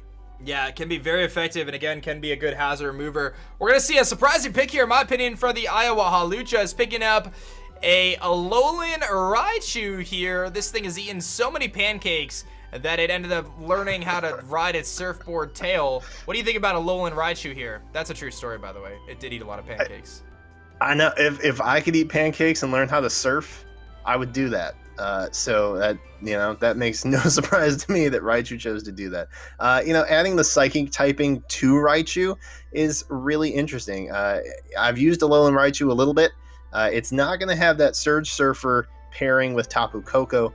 Might be able to set up manual electric terrain, but could also bring it as a counter against the team that got Koko. Yeah, so we're going to see our next pick coming up here is going to be Weezing. Very, very good Pokemon. This thing has incredible bulk, has the ability to set up Toxic Spikes, Levitate, preventing one of its main weaknesses. I really, really like this Pokemon. I've always been a big fan of Weezing, and having quite a few Psychic resistances really helps out Weezing's case here, being able to Will-O-Wisp, and again, set up those T-Spikes. I love Weezing on this team. Yeah, Slowking's got great special defense. Weezing has absolutely monstrous physical defense. So those two are going to pair pretty darn well. And, the Pain Split Weezing is something that I think we all are kind of afraid of when it comes right down to it. Most certainly. The San Diego Charizard's picking up a grass type here, picking up Rotom Mow or Rotom Cut form here. Nice little lawnmower with that Leaf Storm, good volt switching opportunities. I quite like Rotom Mow, and it looks like Galactic Elliot just got sniped as his pick is coming up here pretty soon. I do like Rotom Mow, though, that's for sure. Yeah, Rotom Mow is good. You got that big Leaf Storm, I believe, is what it gets for its Grass stab.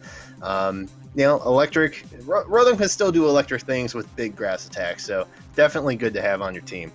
Yeah, I dig Rotom Mow. We got the Maryland Torterrapins coming up, picking up a grass type themselves. The Prankster, little Puffball. We got Whimsicott coming through here. Fairy, grass type with some pretty good shenanigans, being able to Sunspore, Tailwind. It could do a couple different things there with that Prankster ability. Leech Seed with the Prankster Encore. I do quite like Whimsicott here, especially. I think this is the right time to grab it too, right here in the 6th round. Oh yeah, and if I may be so bold to say, Whimsicott I think is a little under the radar. That was a pun. That's his name. That was a bad pun. Check out the exclamation point Torterra pins, guys, in the chat if you want to check out the team. Of course, you could go drop a sub over to their YouTube channel, and I encourage you guys to support all the coaches in the NPA this season. We're all dedicating a tremendous amount of time to bring you guys some entertaining content. So, we've got Goffy's Enigma and the Hampshire Haunters picking up Aroma Tease. Must have had a late night with this one, man. Pairing up that fairy type to go with some of the rest of his squad. Aromatisse provides some good cleric options, pretty bulky, and can run Trick Room if he wants to run that with his Delmise, but we'll see about that. Yeah, I've had a little bit of experience with Aromatisse, and you can build it kind of like Melodic in a certain way to give it a lot of good bulk. And I believe it gets Gyro Ball too, which doesn't really help it too much with its physical attack stat, but it's got some interesting moves. It has interesting moves. I'll leave it at that. All right, we're going to see the 3rd of the new starters finally go. Primarina is going to go for the Braviaries, that fairy water typing. Very good. Good special attack stat as well. Pretty good bulk. I'm surprised to see it go this late, actually, because I do think it has quite a bit of viability. But I don't think it has any reliable recovery, which would make the big difference. But what do you think about Primarina on this team? So its fairy water typing is pretty decent. I think a lot of people might sleep on Primarina a little bit, but I haven't had a whole lot of experience with it to know what it's really capable of. Like you said, it doesn't have really strong recovery access, but its typing alone could be pretty useful to the Braviaries. And the Waterloo Sawsbucks coming in here with their round 6 pick. It is going to be Claydol, a good rapid spinning option, hazard setting option, levitate. And Claydol, I feel like, is one of those Pokemon that is often just forgotten. And that might actually be our first tier 5 pick, if I'm not mistaken. So we're going to start to see these coaches start to dive into tier 5. And what ends up happening in these drafts, guys, is as soon as one person dives into the low tiers, everyone else starts to, because they don't want to get sniped. So do not sleep on Claydol. I've seen this thing used pretty effectively, despite its lack of offensive pressure. Yeah, I've never heard a positive thing about Claydol, but like you, I'm on Team Claydol. I do like it. Like you said, good rapid spin, interesting typing, Psychic Ground, I believe it is. Pretty bulky, can do some stuff. Yeah, and I do want to make note of, it actually is immune or resistant. Kind of cool to note. The Magikarp's picking up Snorlax here, getting a nice little buff with that Gluttony, of course, benefiting with those berries. Perhaps we'll see some Belly Drum shenanigans this season, but it also has Thick Fat, of course, to kind of bolster its defenses, and it's just going to make this team even more bulky with Slowbro and Mandibuzz. Oh man, I tell you, with the super berries now that we've got, that Gluttony Belly Drum is just absolutely monstrous. I do hope that Pulverizing Pancake will take place at some point this season. Yeah, we need to see some pancakes happening, but we've got Jerry Oak and the Los Angeles Landers picking up Uxie. Uxie, very interesting Pokemon. I very much so like Uxie. Great coverage options, great utility type Pokemon with Knockoff and Thunder Wave and things like that. Not to mention can be a hazard setter as well, has that levitate ability and just insane bulk. Can sweep teams with Calm Mind as well, and don't sleep on that speed status. I think it's base 95, so it's actually relatively fast as well. I quite like Uxie. I think it's a great pick for the Landers here. Yeah, absolutely. It can do a lot of things pretty darn well. One of my favorite of the Lake trios, to be honest. If I'm going to pick one of them, I'm going to pick Uxie. I think it's the first of the Lake trios to go, and we're going to see Elliot not be able to pick up that Grass type, but rather pick up Electros instead, giving him that bulky Electric type, often seen with an Assault Vest, Levitate, removing its weaknesses, hashtag no weaknesses. Great coverage options here with Knockoff, U-Turn, Volt Switch, gets Acid Sprays, different Flamethrowers, Thunder, I mean everything you can imagine this thing can run it offensively, Drain Punch and more. This thing is a big, big threat. He's just toying us, waiting for that grass pick. I know he is. But Electros is a good pick. We got Volt Switch, so we got Switch Initiative. Decent physical and special move pools like Sucker Punch. It's good stuff.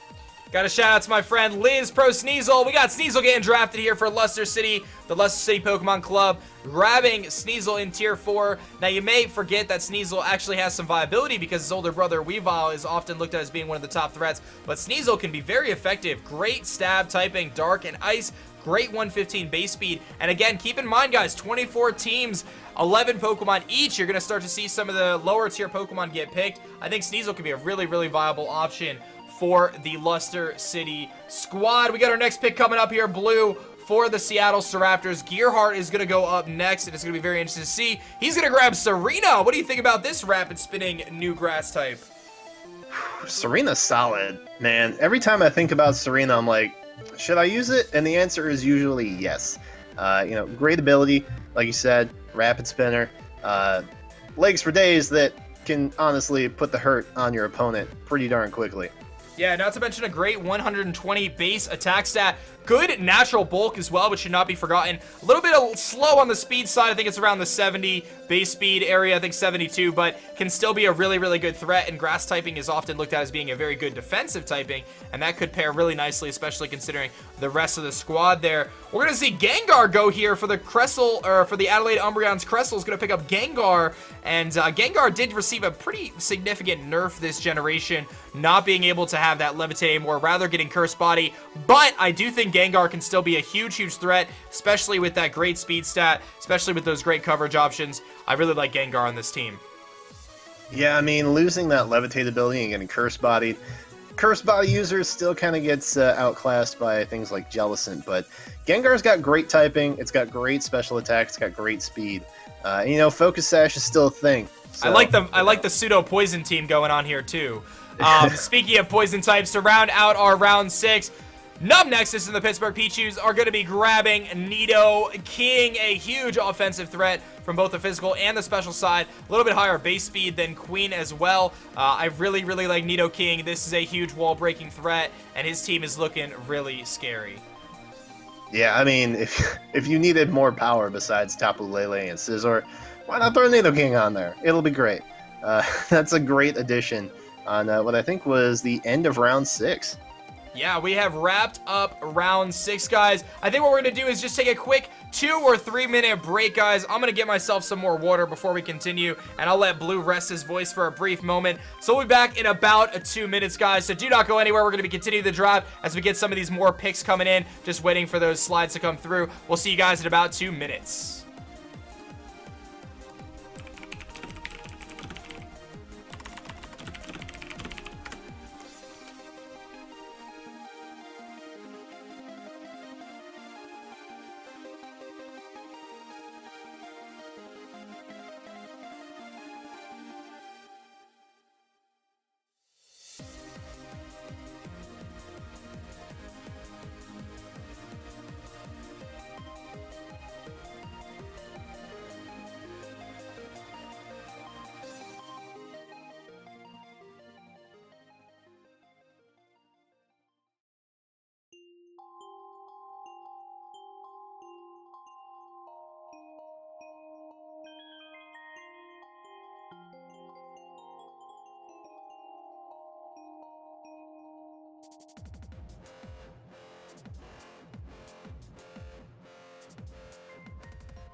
All right, guys, we are back and ready to rock. Thank you for your patience with our short break. Blue, are you ready to rock and jump into round 7? I'm not quite sure if Blue is with me yet. Maybe he had to run and get some water himself. We'll give it up. I think I hear Blue. Blue, you here? My body is ready, Dan. His body is ready. I am ready. Is the chat ready? Let's see some hype in this chat. Are you guys ready? Let me see what team you guys are rooting for at this point. Are you rooting for the Chicago Cubs and their insane core that they're building over there? Are you rooting for the new Blades and their insane Heatran Slowbro core that they're rocking with? What team are you supporting right now? let us know in the chat, and be sure to check out all the different coaches by typing ! Coach team names. So for example, ! Vikavolt, ! Haluchas, ! Staraptors, and so on and so forth will take you to the team that you want to go check out. So be sure to check those out as we continue here in the draft. Jumping into round 7, quite a few good Pokemon still left, of course. It's going to be curious to see as the teams start to dive into the lower tiers. As we mentioned, you're going to start to see those tier 4, tier 5 picks coming through, as we do have a structured tier format. So a lot of the teams are going to be diving into those lower tiers, and it's going to be interesting to see. I think we're ready to rock for our next round here, round 7. Are you ready to rock, Blue? I'm ready. All right, it's time. aDrive Army and the NPA fans, let's make it happen in round 7. Jumping into it right now. Next is going to be kicking things off with a Zoroark pick, and that is going to make things very, very tricky for his opponent's team to understand what is actually in front of them, especially with all those threats. You know what? I like this. You can play a little bit of mind game with it. Was it like a year ago it got access to Sludge Bomb? So it can hit fairies pretty effectively now. Just lots of good stuff on Zoroark. I like it. That's a solid round 7 pick in my opinion. I agree, especially with that base, I believe 105 speed stat. Can be a very, very effective dark typing. Very frail, but has good coverage options, and just the illusion ability alone can make this thing very, very effective. So next, this team looking pretty powerful. We're going to see the Umbreons pick up Hoopa here as their next pick, doubling up on some of those typings. Another ghost type here. Regular Hoopa cannot use Hoopa Unbound, by the way. I believe that's banned in this league. How is Metagross banned but Unbound is, or not banned? You know what I mean. How is Metagross not banned and Hoopa Unbound is? I don't know. But either way, Hoopa is here. What do you think about this pick for the Umbreons? Like you said, we're doubling up on some typings here. It's going to be interesting, but I look back and I think, oh, well, we got Azumarill and Celesteela still in the mix. Two very big threats for very different reasons. So, Hoopa could be interesting. Could be interesting. Yeah, I can't sleep on that. You got the Staraptors coming through here, picking up Bronzong. Very, very valuable tier 4 pick. In fact, in my opinion, one of the top tier 4 picks available in this format. Having that levitate ability, also heat proof, basically covering its weaknesses, and also being able to set stealth rocks, just a good typing in general. Very, very bulky. I love Bronzong, and I think it's going to work pretty well on this team. Yeah, with the abilities heat proof and levitate, it's kind of a gamble when you go to attack it. You got to find out which one it is if you don't have any other means to figure it out. But paired with things like Mantine and Serena, very, very cool. I like this. And Alola Marowak also, man. Great pick. I like it. Pretty sweet stuff. Luster City coming through, picking up a tier 4 Druddigon. A very, very cool pick here. Being able to run Rough Skin, Rocky Helmet, Sheer Force Offensive. A little bit slow, but a pretty good Dragon type. And if you're looking for a budget Dragon type later in the draft, this is a good one in my opinion, being able to set up Stealth Rocks. And don't forget its ability to use Glare to slow the opponents down. I actually really like Druddigon. I've seen it used very effectively in the past. Yeah, I've heard Druddigon get a lot of hate before, but, with things like Rough Skin and Rocky Helmet, it can be a decent wall. I've seen it used effectively, as you said, and, paired with things like Magearna, Donphan, it could be a thing. It could be a thing. I've got this giant Seismitoad smiling at me right now. Seismitoad is going to go for Galactic Elliott and the Cubchoo's. Still not picking up that grass type, but rather picking up Seismitoad, which is a Pokemon that I quite like, if I'm being honest. Another Pokemon that can set up Stealth Rocks, has great coverage, and it's got a very interesting stat distribution that can be customized to fit your opponent. And really, with its coverage options, with things like Knockoff, and it's got poison coverage and ground coverage, it could actually be a pretty effective Pokemon if you could dodge those grass type moves. Yeah, I mean, great typing like Quagsire. More offensive than Quagsire, but still Quagsire-like. Seismitoad is very, very solid. He's playing us with that grass typing. He's going to do it. He's holding it down. It's a secret. But we're going to see the Landorus pick up Moltres here. Fire Flying Bird, which doesn't get noticed very often because of that crippling Stealth Rock weakness. But perhaps he feels comfortable with Starmie and Gliscor ready to back it up. What do you think about Moltres going here at this point in time? I have a confession. I love Moltres. I think it's a very strong Hurricane user. Not that it's going to get much benefit here. But, that Stealth Rock weakness, though, that does exist. So it's one of those mods you're going to have to pivot around. But if you use it correctly and get it in at the right time, it can be pretty darn effective.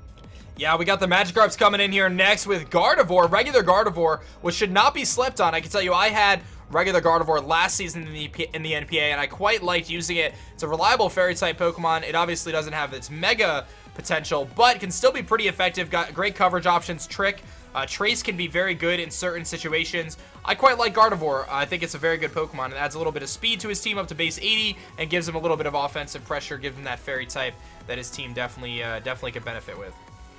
Yeah, you talk about a mom with a deep move pool. Gardevoir kind of fits that bill, and it's a great special attacker.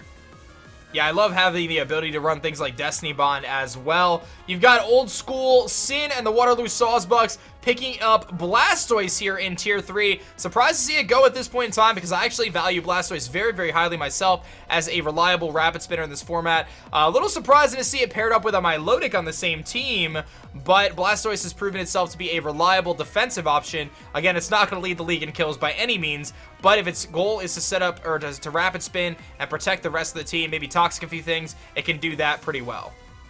Yeah, we're seeing some grass weakness with this defensive core, but only exaggerated by the grassy terrain that Tapu Bulu can set up here. It's going to be interesting. I like Blastoise, though. That's a good pick. That's a solid round 7.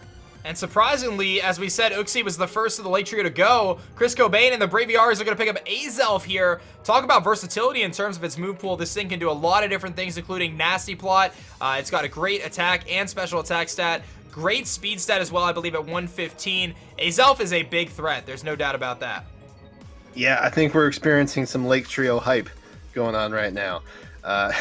We're just waiting for Mesprit now, right? That's the I think last Mesprit one. will get picked. I think at some point, maybe in a couple rounds, I could see Mesprit going. It's definitely pretty viable. But Azelf serves as a great suicide lead. We're going to see Mamoswine's younger brother here, Piloswine, coming through, which should not be forgotten as a Tier 5 pick. And obviously, Goffies did not forget about it. Eviolite makes this thing very, very bulky, and it's got a good enough attack stat that it can be kind of a tanky type offensive Pokemon as well. Not to mention being able to set up Stealth Rocks and cover that ground typing that a lot of teams always look out for to stop those quick electric Pokemon.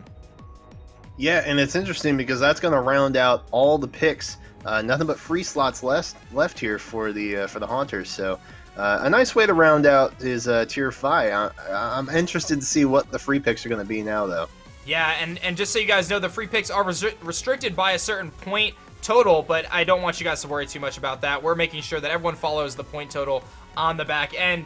We've got the Torterra Pins under the radar, going to go with Braviary here in Tier 4. Braviary, of course, sporting a very, very high attack stat. Brave Bird spamming access. Can also be one of my favorite sets is the sub bulk up variant Braviary. What are your thoughts on this pick?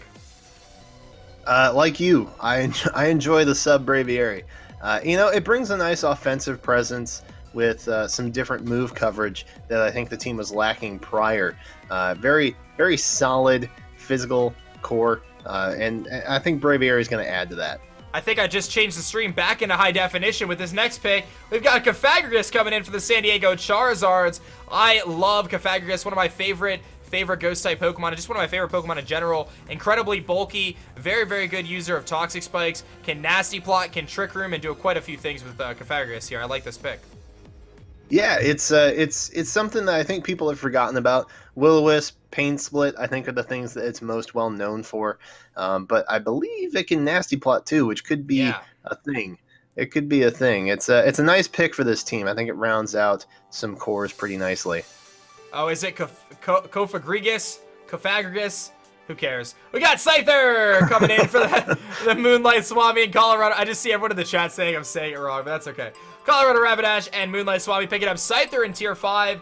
I like this pick, actually. In Tier 5, I think Scyther is very, very valuable. It's got a good speed stat. It's got a good attack stat. And I can tell you, if you can keep those hazards off the field, this thing can really wreck teams with Swords Dance with that Eviolite. Don't sleep on this thing's bulk if you can keep it away from rock moves. Yeah, like Sneasel, these Tier 5 picks here, there's a reason why they're banned from Little Cup, right? These things, they can hold their own. They can, and in League format, you can customize it so that they can do more than that. So, yeah, they definitely... nice pick. I like it. Yeah, don't be too surprised if you see some surprising picks coming up here as we head towards the later rounds. Again, every team needs to dive pretty deep into the draft with 24 teams. Brady and the Iowa Haluchas have had some interesting picks. Registeel is going to be their next one, and I actually think this is a great pick for Brady, really giving him some serious bulk that his team might need. Gives him a little bit of fairy and steel core kind of happening there. And Registeel, in my opinion, is just a very good Pokemon as long as it doesn't get set up on. Yeah, no. Looking at the team, you've got things like Thundurus, Togekiss. Registeel is going to add to that. Nihilego, Raichu, things that don't really have a lot of bulk. Registeel is going to come in and fill that role very nicely. I dig it. We got New York Clinks and Papa C picking up Gligar here as their Tier 4 pick. Gligar, very similarly, as we mentioned before, gets that Eviolite, allowing it to boost its defenses to really, really high levels, and can be a really reliable defogger as well, so you get some hazard removing options there to pair with things like Kyurem and Zapdos, which might otherwise not like those Stealth Rocks. But I do like Gligar. It's a little bit passive, but it can give you some different momentum options with U-Turn, does get Earthquake, can Toxic, and again, can remove hazards and stay stay in a match for a long time with Roost. So don't sleep on Gligar, guys. It's a very good Pokemon. The Dewblade's coming in here with Palossand, a bit of an interesting pick here in round 7. Palossand's going to fall into that free slot and be Tier 3. What do you think about Palossand, Blue? I like it.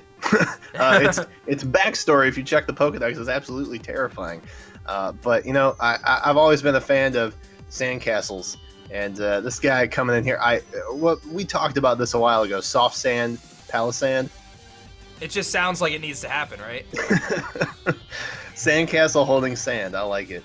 It's too bad you can't water Shuriken it from a Smeargle in this game, but in this format, that's a little sad, but it's okay. We got our next pick coming in for Big Palm. He just continues to add the threats. He's going to go with Tornadus Incarnate form, which is, I believe, the Prankster Tornadus, of course, with a little bit higher, no, it doesn't have the higher speed, it's got the lower speed, but can be very effective with things like Bulk Up. I've seen it used very effectively with Bulk Up. I've seen it use different, does it get Prankster? I'm pretty sure it gets Prankster, right? So, can really work around that. Yeah. Any knowledge on Tornadus?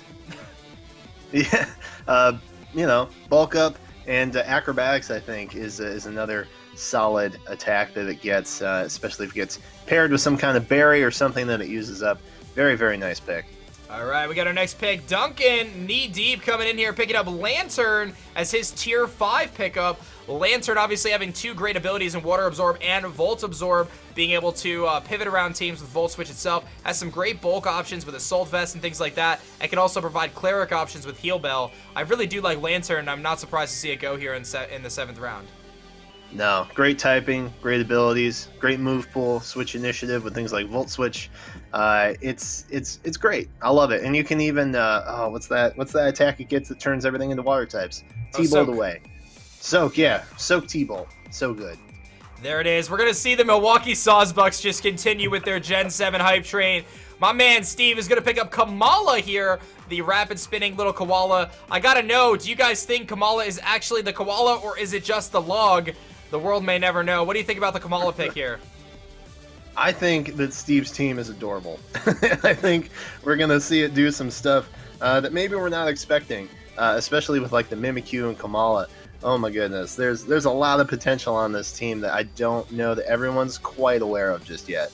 I don't know if I'm even aware of it yet, but Steve is definitely on that Gen 7 hype train. There is no doubt about that. We've got the Tampa Bay Luxuries coming up next, and he's going to pick up regular Deontay here. Great bulk that this thing shows.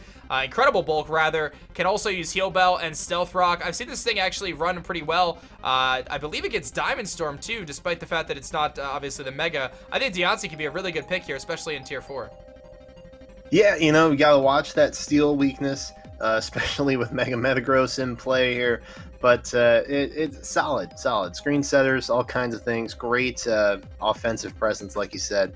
Pretty solid pick here in round 7. Yeah, I do like Deontay. I think that's one of those fairies that gets slept on. And again, there's many Pokemon. You're going to see a lot of these typings start to fizzle out and people start to grab whatever's left. I'm going to go with Dragalge here for my next pick. Dragalge is a Pokemon I did use in the past, and I really like this Pokemon, giving me Toxic Spikes, which is something I always like. Gives me a Dragon type. A little bit slow, but there's very few things that can switch into Adaptability, Draco Meteors, and Sludge Waves. What do you think about this pick, Blue? I really like Dragalge personally, though.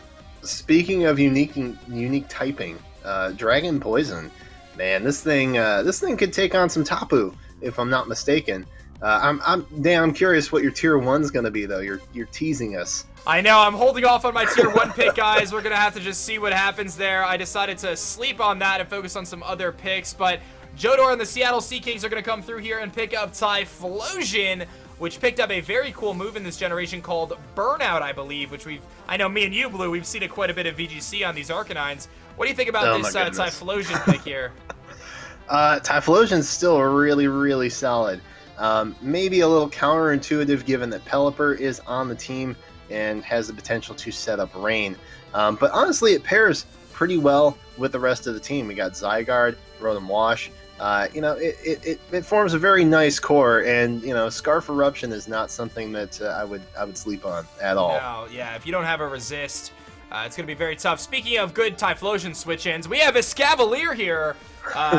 For the New Orleans Pelipers, John picking up Escavalier, the bug Steel-type Pokemon. Again, we're starting to see some of these Steel types really disappear, so I'm not surprised to see this pick, but I do like Escavalier. Great typing. Only has that one weakness to fire, which is a big one, but it does seem like he has the proper Pokemon to switch into those fire-type moves, so I think you're going to see John use Escavalier pretty effectively this season. Yeah, if the speed can be accounted for, Escavalier can come in and do a lot of work. It's got the same typing as Scizor, let's not forget. So I mean, fire typing is an issue, but it has been worked around before. Yeah, we got our final pick here for round 7. The Miami Don fans are going to pick up Raichu, regular Raichu, of course, often being outshadowed by its pancake-eating brother, but Raichu itself is very good, has that lightning rod ability, very fast too in this format, especially considering there's not a ton of fast Pokemon, and this thing could prove to be a very good pivot. We've seen speedy electric types be very effective in the Draft League format in the past. Yeah, I'm a huge fan of Raichu. Great move pool, great initiative. It's not as physically dominating as defensive terms, but still pretty solid. I like Raichu a lot. It's a great pick. Yeah, here we got our round 7 recap here. I gotta call out the Vikavolt, man. That Dragalge pick was on fire. I'm a little biased, let's be honest here. No, but in all seriousness, I really like the Bronzong pick. I think that's a great Pokemon. I think grabbing some of these spinners, you see the Blastoise there, very nice pickup. And I personally love the Cofagrigus pick. I'm a big fan of that Ghost-type Pokemon. Any standouts for you, Blue? Yeah, I think it's interesting. We started to see a couple Eviolite users get picked up this round with the Piloswine. We've got the Scyther, and just this previous round we saw the Sneasel go. So I think, I'm sorry. What is it? Gliscor's previous evolution. Gligar. Gligar. We saw Gligar go too.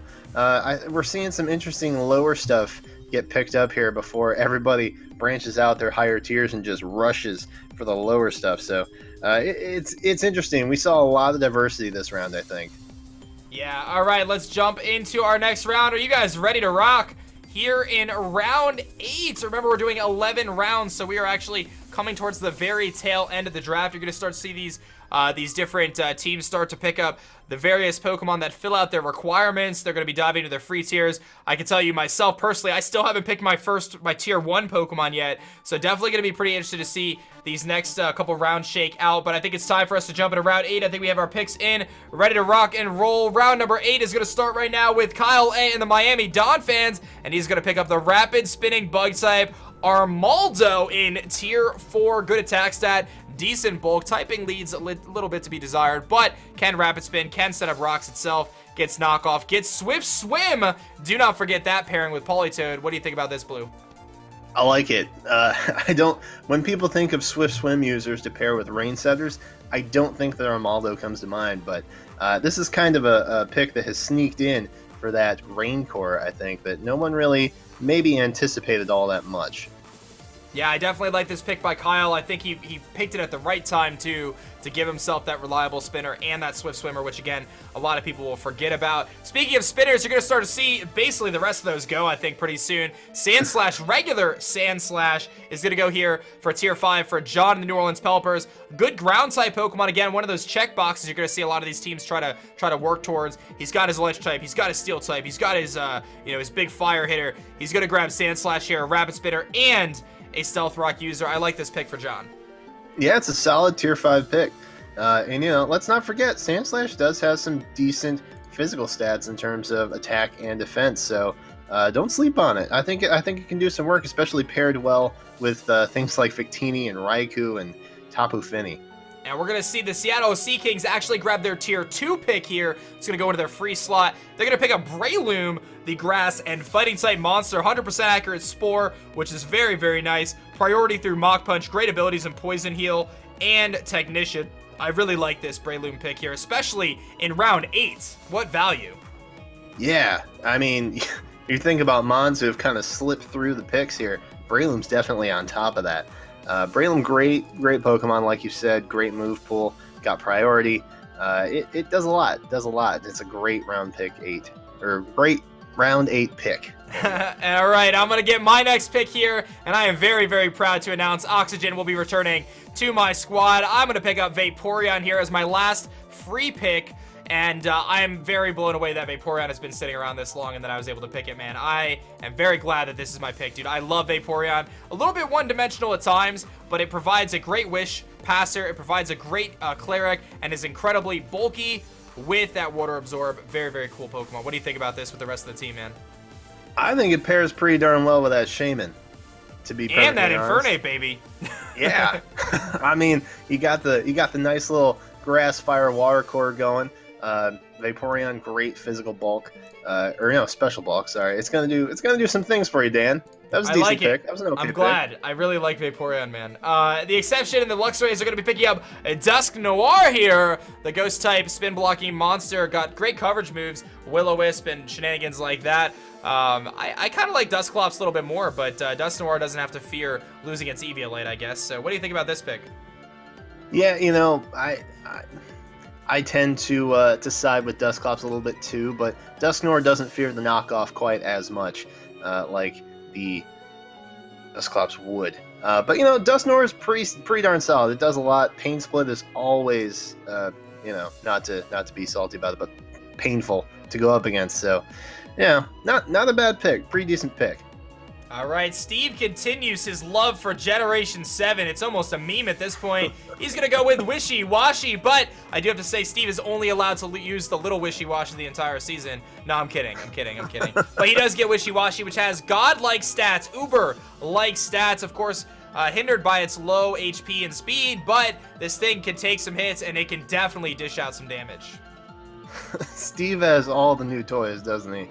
Oh my goodness. He's just got a toy box full of it at this point. He really does. I like it, though. We've got Duncan knee-deep picking up Togetic here. Really bulky fairy type with that Eviolite, which can prove to be very, very hard to beat. And then, on top of that, it does get defog options as well. Can be Wish, can run Wish. It can also run Heal Bell. So this thing could cover a lot of those checkboxes that teams look for in a pretty low-tier pick. So Togetic could prove to be pretty good, just a little lackluster on the offensive side of things.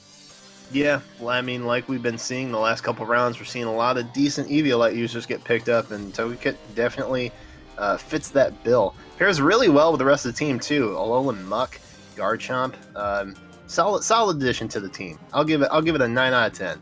There it is. Big Pump coming through here, picking up Spiritomb, the Ghost and Dark type Pokemon that at one point in time had no weaknesses until those little fairies got introduced. Spiritomb still has quite a bit of viability, a little bit hindered by its speed stat, but this thing sets up a nasty plot. It can really, really scare the opponent, and I can tell you I've had some issues with it in the past facing it. It can be really, really scary, especially considering how bulky it is. I mean, if you look at the rest of this team, what else do you pick, right? There's so much good stuff on this team, and I honestly think that Spiritomb just kind of adds to that. Like you said, great setup with Nasty Plot. Also has some physical stuff like Sucker Punch that can be a thing. Yeah, not to mention, I do want to point out its ability to spin block for Galvantula, which I think is pretty important there. Dublade's picking up Tauros in Tier 5. Tauros, in my opinion, is a great Tier 5 pick with 110 base speed, a pretty good attack stat, Intimidate, and Sheer Force, allowing it to be pretty offensive. It's got some great coverage options, too. I've even seen, I think the standard set, or at least last gen, was Fire Blast on this thing to cover for those Ferrothorns and NU. But what do you think about Tauros here? I love Tauros. I've always loved Tauros. Its move pool is really, really interesting. You got things like Earthquake. You also have things like Thunderbolt, I think, Flamethrower, things like that it gets. So definitely an interesting pick. I'm going to be interested to see how it's used. All right, Papa C and the New York Lynx are going to pick up Blaziken here in Tier 4. Just a note, Blaziken cannot have speed boost, can only be Blaziken here, just to clarify that point. But that still makes Blaziken a still solid offensive threat. I think he's got base 80 speed, pretty good attack stat. Fire and fighting coverage is very, very good. I quite like this pick for the Clinks. Well, if you can't get Infernape, you might as well get Blaziken, right? It's not a bad pick. It's not a bad pick. It's got great stats, which if it is the Blaze typing, then yeah, you got to do what you got to do. But great addition to the team. The Iowa Haluchas coming in with their next pick of wow, we got Golurk coming in at Tier 5.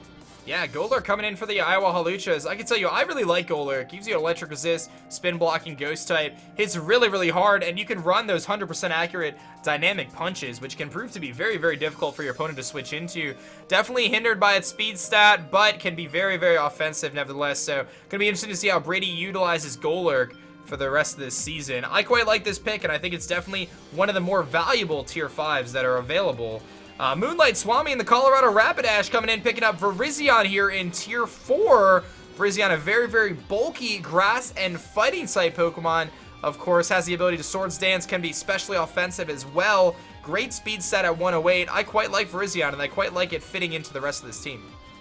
Yeah, I was going to say it fits really well with the team. It's got that grass fighting stab that was kind of lacking from the team prior, but now with that grass type added to the team, it blends very, very nicely with the rest. Yeah, I just don't know why you'd want to let a 1% difference, affect twice the price, man. I'm switching to Sprint. We got Rhydon coming in here for the San Diego Charizards, another Eviolite user. Rhydon has proven to be pretty effective, actually, in this format. Rocking incredible bulk with that Eviolite to anything that's not super effective against it. Gets to set up those Stealth Rocks and can hit pretty hard despite the fact that it's a not fully evolved Pokemon. And I actually think Rhydon was picked before Rhyperior, which is quite interesting. Yeah, again, we have another one of those Eviolite users, man. They are hot these last couple rounds, and Rhydon definitely has some interesting abilities too. I think he gets Lightning Rod, if I'm not mistaken. But definitely good stabs. Nice to have on this team for sure. The Maryland Torterrapins coming in with their next pick of Lucario. Yeah, very cool to see Lucario get drafted here. One of the few good steel types left in Tier 2, rounding that up. A second steel type and a good offensive fighting type. One of the things that I really like about Lucario is its versatility. Not only does it have priority on the physical side with E-Speed and things like Bullet Punch, but on the special side, it can also run things like Vacuum Wave and set up on both ends of the spectrum with Nasty Plot, Swords Dance. Lucario can be a very, very big threat if used properly and can be very hard to prepare for considering its versatility in the format. Our next pickup here is going to be for Goffies and the Hampshire Haunters, ! Haunters, if you want to check out his channel. He is going to pick up Mienshao here in T3. I quite like Mienshao because of its ability to regenerate and also just hit things incredibly hard, give some pivoting options with U-turn. I really like how this team's shaping up with Mienshao. I think it's a great pick here, especially in Round 8. Yeah, I was going to say this is a bargain pick, man. Round 8, picking up Mienshao, so good.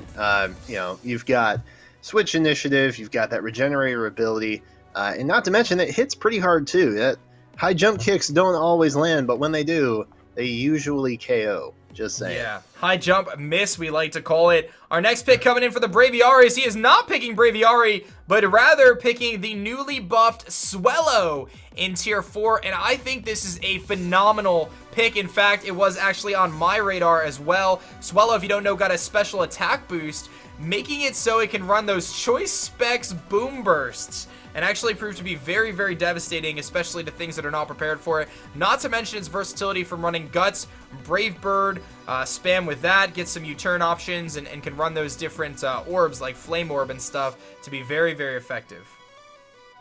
We saw a lot of good offense on the team, and like you said, with that buff, I think it's definitely adding to it. The Waterloo Sawsbucks coming in with a personal favorite pick of mine. Oh my goodness, this pick is so good. Ambipom, so late in round 8. Let me tell you a little something about Ambipom, okay? This thing with Fake Out and Double Hit is an absolute monster when you throw a Life Orb onto it. That Technician does so much. Not to mention you get Baton Pass, Nasty Plot setup is a thing. I love Ambipom. Yeah, I do quite like it. Very fast Pokemon again, like you said. And let's not forget, I've actually seen it run, I don't know if you mentioned this, but it can run Nasty Plot with some of the special options. I'm not sure if you just said that, but either way, it can be really offensive. Fake Out Last Resort can be really cool as well. Ambipom can definitely come in handy, Enigma. I see you in the chat there. We've got Miss Magius coming in. Great tier 4 pick, in my opinion, for the Choice Specs and the Orlando Magikarps. Miss Magius provides a very fast Ghost-type Pokemon with some pretty good offensive options as well. Great coverage and a great couple immunities to fighting, normal, and ground. Yeah, Miss Magius can be a decent sweeper, man. It's got decent move pool, great special attack, great speed. It does get outclassed by some things, but again, with League format, you can bring it in at the right time, and you can absolutely clean up.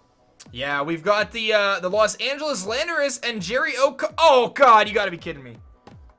You gotta be kidding me. That hurts so bad. He's gonna pick a Lowland Sandslash, and I'm not gonna lie, that hurts. Jerry, hit me up if you want to trade, bro. He's got a Lowland Sandslash here. Doesn't have the hail to work with it, but does provide him a secondary option for rapid spinning.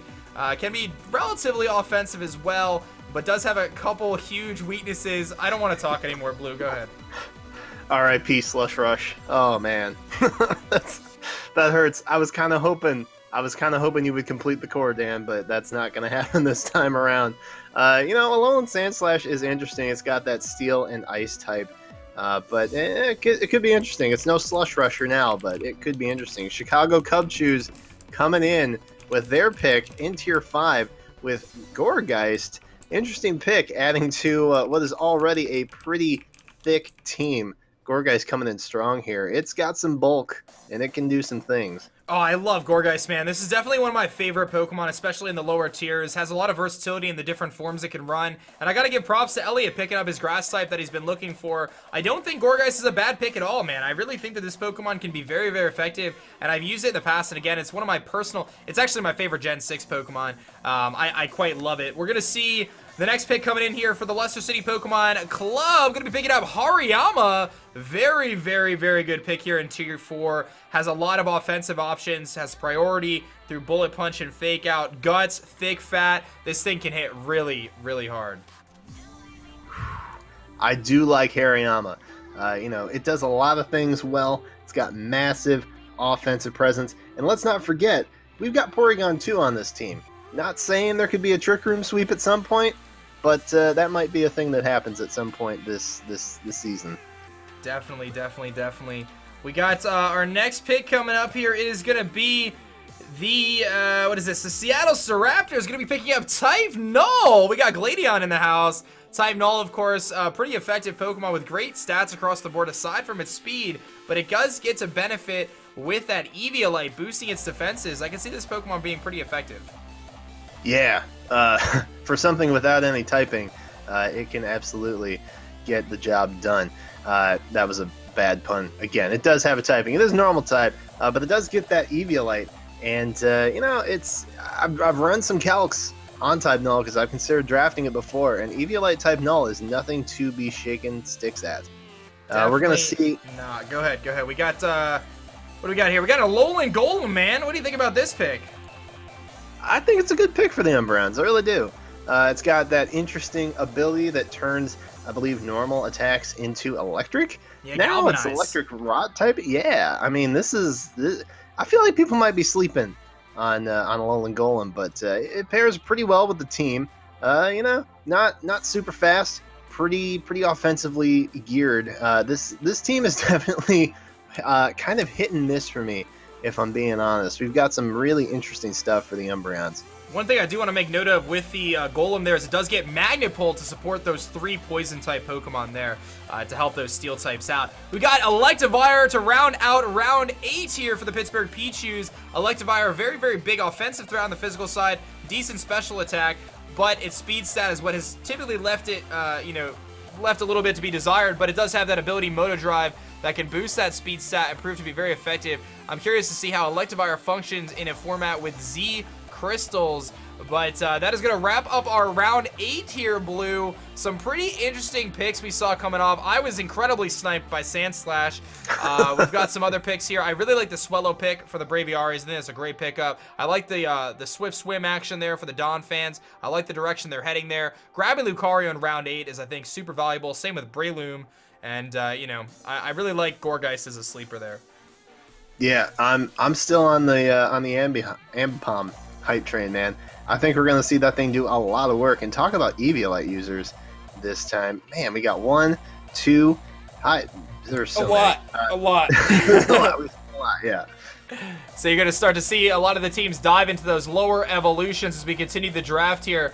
We've got the 9th round coming up out of 11 rounds, guys. So we're setting towards our final stretch here. 24 teams, 11 rounds. The teams are starting to get more and more defined. And these last few picks that each team is going to grab is really meant to just patch up any weaknesses that already exist in their draft. So you're going to probably see some pretty interesting picks, but hopefully it'll make quite a bit of sense when you look at the big picture there, guys. So let's jump into round 9. I think we're ready to rock. Let me just double check. Yep, we are ready to rock for round 9. So let's jump right into it. Numb Nexus will be kicking us off here with Licky Licky. What a devastating thing to look at. Licky Licky, Cloud9 user. Perhaps one of the reasons why he went with it to help handle all the weather that you're going to see in the format. What do you think about Licky Licky coming through here? Very, very big pink blob. I love Licky Licky, and if anyone's familiar with the VGC 16 era when primals were around, I successfully used Licky Licky to counter primal weather. So this thing can definitely handle regular weather alone. The Wi-Fi, as I like to call it, is in full power. I love Licky Licky. This is great. I mean, you can't even say its name without laughing a little bit. Yeah, you definitely can't. You definitely can't. We got our next pick, Cressel Key and the Adelaide Umbreons picking up a rapid spinning boxer. We got Hitmonchan to pair with the rest of this squad. The squad is a little bit confusing to me with some of these repeat typings, but what do you think about Hitmonchan jumping in here for the Umbreons? I like Hitmonchan. I'm kind of, it's a good late round pick in my opinion. It's still got that access to rapid spin. You got a lot of, you get the boost from the Iron Fist with a lot of attacks that it has access to. It's a good pick. We got a little bit of priority with Mach Punch. I think it gets Bullet Punch as well, so that's going to help out with some Tapu, if that comes in late game.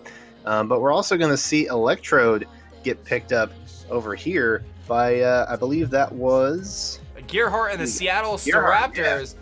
Picking up Electrode, something you don't see very often because it's got a pretty limited move pool, but it does add a lot of speed to the team and gives him that fast electric type that a lot of teams really desire.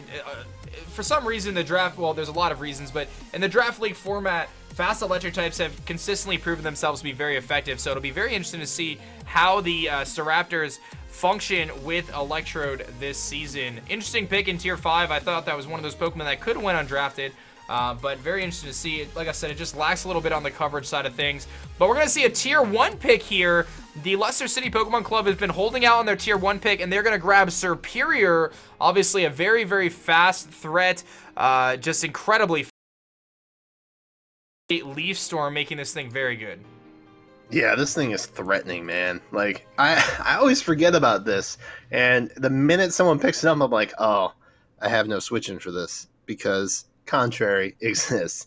So definitely a great addition to this team. Adding that grass typing, definitely going to benefit with the Gyarados that already exists on the team, as well as the Donphan. So great pick. Definitely a great pick. Speaking of picks here, we got another pick. We got the Chicago Cub Shoes grabbing Pangoro here, giving him a dark and fighting type, a couple types that he doesn't have on his squad already. Pangoro does have a pretty big weakness to fairy types, but he's got quite a few answers to those. Pangoro hits very, very hard and has a very unique move in Parting Shot, which, if you don't know, Z Parting Shot actually not only functions as Parting Shot normally does, but also heals the Pokemon switching in. Going to be interested to see if Elliott utilizes Parting Shot this season. Yeah, I mean, great pickup. This team is threatening, Dan. This team is threatening.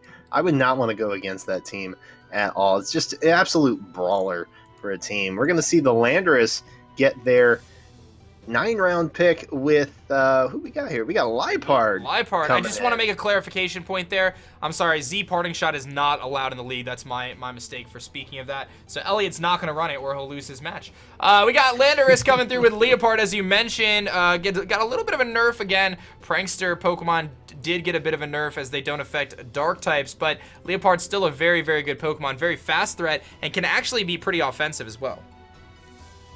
Yeah, I like Lipard. It's a solid pick. Great with the shenanigans, as we've mentioned before. So definitely a great addition to that team. We're going to see some more speed come here for the Magikarps, picking up Sceptile, regular Sceptile, of course, but this Pokemon should not be slept on. I've seen this Pokemon used very effectively with that on Burden, potentially using different berries and stuff like that to activate that on Burden, and then potentially sweep. It has really good coverage too, and regular Sceptile can be used physically offensive as well with things like Earthquake, and I believe it even gets acrobatics and stuff like that. Yeah, and Burden users are great to have late game. It's just such a great ability. It's a great addition to this team. Again, finally adding in that grass typing to pair with that Mega Slowbro. Oof. Very, very scary. One of my personal favorites. I love this pick here for the Waterloo Sawsbuck. Yanmega coming through. He's got the rapid spin support with both Blastoise and Claydol. If you can keep those hazards off the field, then Yanmega can definitely put in some serious work. So I quite like this pick here. It's got speed boost, it's got tinted lens, all sorts of good stuff. Ooh, tinted lens, so good. As a Noctowl fan, I love the ability tinted lens. I don't think anybody's going to draft Noctowl, but I'm glad to see that we got C on Mega, the original Mega, get drafted here. I like it. We've got Magmortar coming in for Chris Cobain and the Braviaries, picking up the big fire cannon Magmortar. Definitely not the fastest thing in the world, but can hit pretty hard with a good special attack stat. Has some great coverage with Thunderbolt. I believe it even gets, I know it's got the fire coverage. I might get Energy Ball. I'm not positive on that, but I do know that Magmortar can be a pretty big offensive threat. And again, we are diving into the lower tiers here, so not surprising to see that. Yeah, I mean, it's a great fire type pickup. Those, like electric types, fire types are some of those where you've got your really good ones and then your not so great options. And Magmortar for me kind of sits right in the middle of that. So I think it's a great pickup late round. It's definitely going to bring some offensive pressure. Speaking of which, the New Hampshire Haunters bringing in Durant. Yeah, Durant's coming in here. Very, very good bug and steel-type Pokemon. Offensive, mostly on the offensive side of things. Good speed stat. Can be a pretty good fairy killer with those Iron Heads. And its hustle ability does boost its attack stat pretty high. And it can be paired nicely with Hone Claws. So do not sleep on Durant here. I like Goffy's picking up this Durant pick. Very, very nice stuff. I quite like it. I quite like it. Yeah, I mean, steel typing is definitely something that you're going to want to have. We've already got Delmise, so this guy is not fearing the Tapu or Anti-Fairy anytime soon. It's going to be real nice to see Durant get in there and pick up some KOs. I really like this next pick here for the Torterrapins, picking up a Lowland Persian, which does kind of look like Garfield, but aside from that, does get Technician, gets Fur Coat as well, can be very, very bulky despite its lack of great stats itself. It's got great speed, can run Nasty Plot and be pretty effective there. Does get some nice priority with Fake Out and things like that, and can provide some pretty good momentum with U-turn. So I actually do like Lowland Persian. I think it can be used effectively in this format. Yeah, it got some hate visually, I think, when it got announced, but when it picked up the Fur Coat ability, that's when it really started to shine. I think a lot of people are going to underestimate the physical bulk that thing can bring now with its diverse move pool and shenanigans that it brings to the party. And speaking of diverse, we have the San Diego Charizards bringing in Heracross, one of my personal favorites, the bug fighting type, which coincidentally inspired the concept of Pokemon in general, the Hercules Beetle fighting one another. So kind of interesting. I like Heracross a lot. More than its Mega Evolution, actually. Mega Heracross is not super, super great, but that Guts ability can do so much work with the Heracross.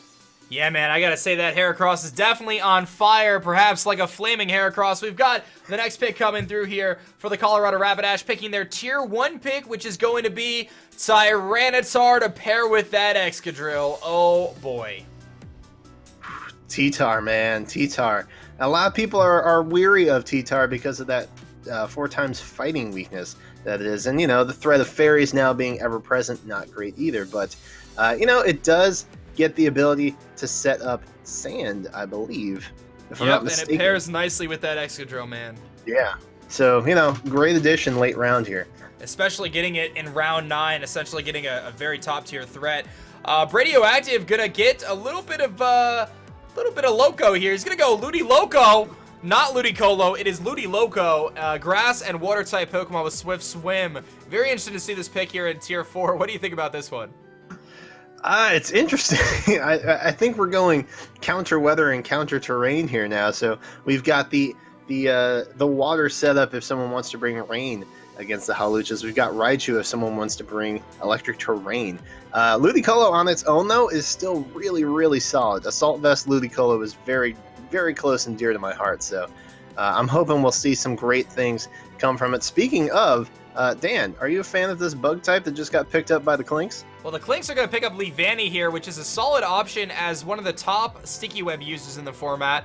Again, there's not many of them, so being able to pair that with, again, Kyurem and some of the other offensive threats like Blaziken and a relatively slow team in general, Sticky Web could be a good addition to this formula for the Clinks here. Again, their team is relatively slow with nothing eclipsing that base 100 speed tier as far as I can see. So very interested to see this pick. I'm not surprised. I think it does fit the mold of his team. Not my favorite personal bug by any means, but definitely a good value pick in tier 5. And not surprised to see it. We got the Doublades coming through, rounding out that huge defensive core there. They've got Skuntank giving themselves a good dark poison type Pokemon. As we see, there's I think 3 of them: Skuntank, Alolan, Muck, and Drapion. Skuntank, probably the lesser of the 3, but does have a unique standout point in the fact that it can remove hazards with Defog, and it does get moves like Flamethrower and Fire Blast, making it a pretty interesting Pokemon.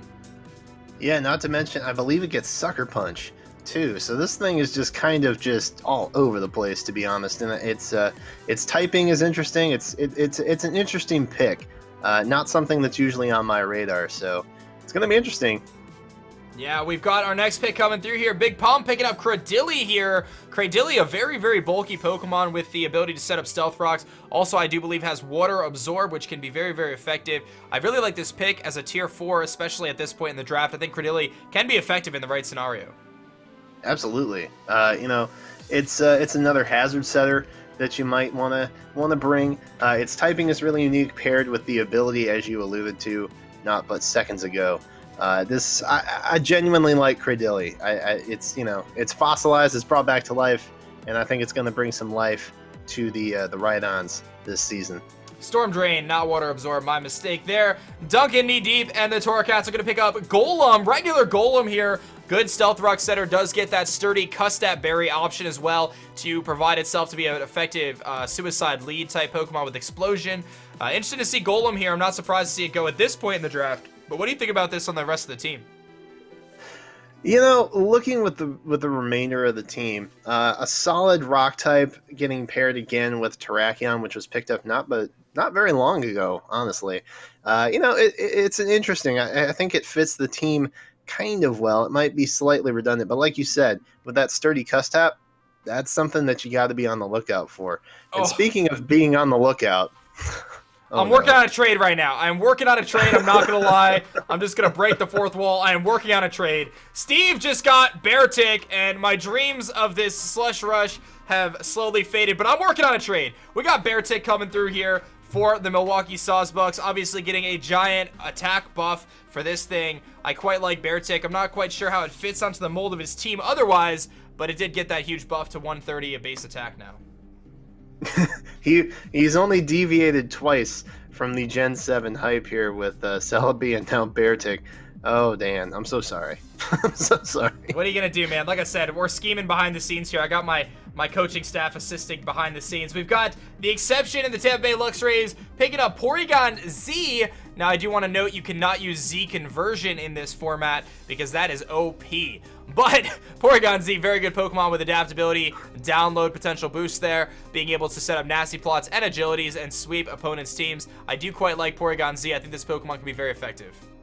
Yeah, something that I've seen pretty frequently is Breakneck Blitz paired with the Hyper Beam, which is absolutely ridiculous. You Breakneck Blitz turn 1, and then you Hyper Beam turn 2. It's just, there's so much power behind Porygon Z. I really like it. I gotta talk about this next pick, guys. Like I said, I'm scheming right now, so don't be too critical here. We're going with Aggron, Big Daddy Head Smash here, AGG-Ron, as I like to put it. I do quite like Aggron, but again, don't worry about it. We're scheming, we're working on it. I am not sitting idly by as my Slush Rushers are taken.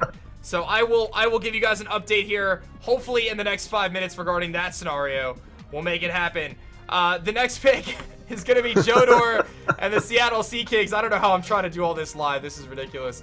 But we got Jodor and the Seattle Sea Kings coming through with Kraganol as his next pick. Kraganol actually did get a little bit of a buff this gen as well. Serves a pretty good rapid spinner, weak to rocks, but does have levitate and does have a relatively high base speed. Can be relatively good too with that freeze dry, gets ice beam, couple different coverage moves like that. Yeah, it's interesting. I never really think about Kraganol, to be honest. But, you know, a good ice type is slightly hard to come by, in my opinion. And Kraganol might fit that role, especially with that freeze dry, which not everybody gets access to with the water typings. So, you know, Kraganol could be pretty darn useful. And, you know, it's got some decent partners there. So it could fit the team pretty well. And speaking of fitting teams pretty well, the New Orleans Pelipers are picking up Passimian. Yeah, very interested to see Passimian go here in Tier 4, going obviously in the 9th round. Passimian, fighting-type Pokemon, great attack stat, but the rest of his stats leave a little bit to be desired, but very curious to see how this thing functions. Unfortunately, its ability is effectively useless in this format, though, but very, very good just offensive fighting-type Pokemon, so maybe John is just looking for one of those. I've seen him use Sawk in the past very effectively, so maybe he can manage using Passimian effectively in this format. And to round out our draft, or round 9 here, the Miami Don fans and Kyle A are going to be picking up Granbull in Tier 4, one of the few Fairy-type Pokemon left. Granbull is going to make this Miami Don fans team look pretty impressive, giving it a good Intimidate user, good Guts user, Quick Feet, I'm sorry, and a good Fairy-type Pokemon. Yeah, if you got to pick a Fairy late round, Granbull fits that bill. Like you said, it gets Intimidate. It's a good Assault Vest user if you want to go down that road. It could do a lot of things, and Fairy typing is, you know, pretty useful right now, so good pick. It is, and I do have to announce that there has been a trade. The first trade has gone down for the NPA, and I have very, very I get to proudly announce that I have made some little deals here. Me and the Los Angeles Landorus have made a trade, Alolan Sandslash for Aggron. So I do get my Alolan Sandslash on my team, and the Los Angeles Landorus will have Aggron on their team. So we swapped our two steel types. So I will have Alolan Sandslash moving forward, and the Los Angeles Landorus will have Aggron moving forward. Now it looks like I actually have another no, do I have another? I do have another trade actually as well that I just got note of as well here. It looks like, I don't know if we're going to be able to reflect that. No, that's not 100% confirmed yet. Let me actually just hold off on announcing any other trades at this point in time until we finalize where we're at here. I don't want to jump the gun here. I'm waiting to get feedback from the rest of the coaches right now, but there are some deals being worked out in the background, guys. No joke. People are trying to make these trades as the draft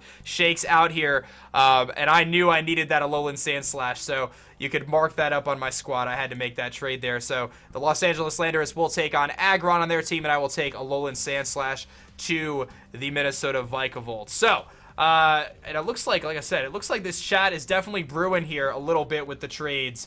But let me just type something out here. Hold on. Okay, so I think we're ready to rock for the next round here. We're going to be rounding, going into round 10 now. We've got 2 rounds left. And I don't believe the graphics are going to be updated, by the way, to reflect that most recent trade at this point in time, as the slides are just being popped in with the rest of the picks. But it's okay, just a note. But you ready to jump into round 10 here? Let's do it. I'm ready for some more interesting picks, and I think the chat is too. They are blowing up right now. All right, you guys hyped? What team are you liking the most at this point in time? Let us know in the chat. And, of course, be sure to subscribe to all your favorite coaches. Subscribe to all the coaches so you don't miss any games. And if you're enjoying the stream here, definitely make sure you guys hit that follow button if you haven't done so yet, as I do stream Pokemon content pretty much every single day. It's about to go down, guys. Round 10, it is time. And let's do it. The second to last round, kicking things off with the Miami Don fans going to be picking up Primeape as their pick here. A good tier 5 pick. Very, very offensive in terms of fighting types are concerned, but just a tiny bit slow, I think, compared to a lot of other threats that people like. But what do you think about this Primeape pick? I like it. Honestly, I love Primeape. It gets so angry that it dies sometimes, and when you have to fight something like that, you want it on your team. That's Pokedex entry. Check it. I do like that Pokedex entry, and don't forget that it does get Defiant, which can allow it to switch into Intimidate users and really discourage those Intimidate users, which is quite nice there. Our next pick is coming in from the New Orleans Pelipers and Coach Pokemon. We'll see what he's going to be grabbing here. It looks like he's going to take the tier 4 pick Noivern, the very, very fast Dragon and Flying type Pokemon. Doesn't exactly have the best special attack stat, but can be very effective with a choice specs because it will outspeed most things. Gets Boom Burst and Draco and Air Slash and some other good coverage moves like Flamethrower. And Hurricane. Yeah. Oh, yeah. Oh, yeah. Oh, yeah. Noivern, great pickup here. You're not going to be able to benefit for those auto hurricanes from the weather. RIP mascot for the Pelipers. But, you know, still a great, great pick. Noivern, one of my favorite dragon types. Super fast, super offensive on the special side. Great pick.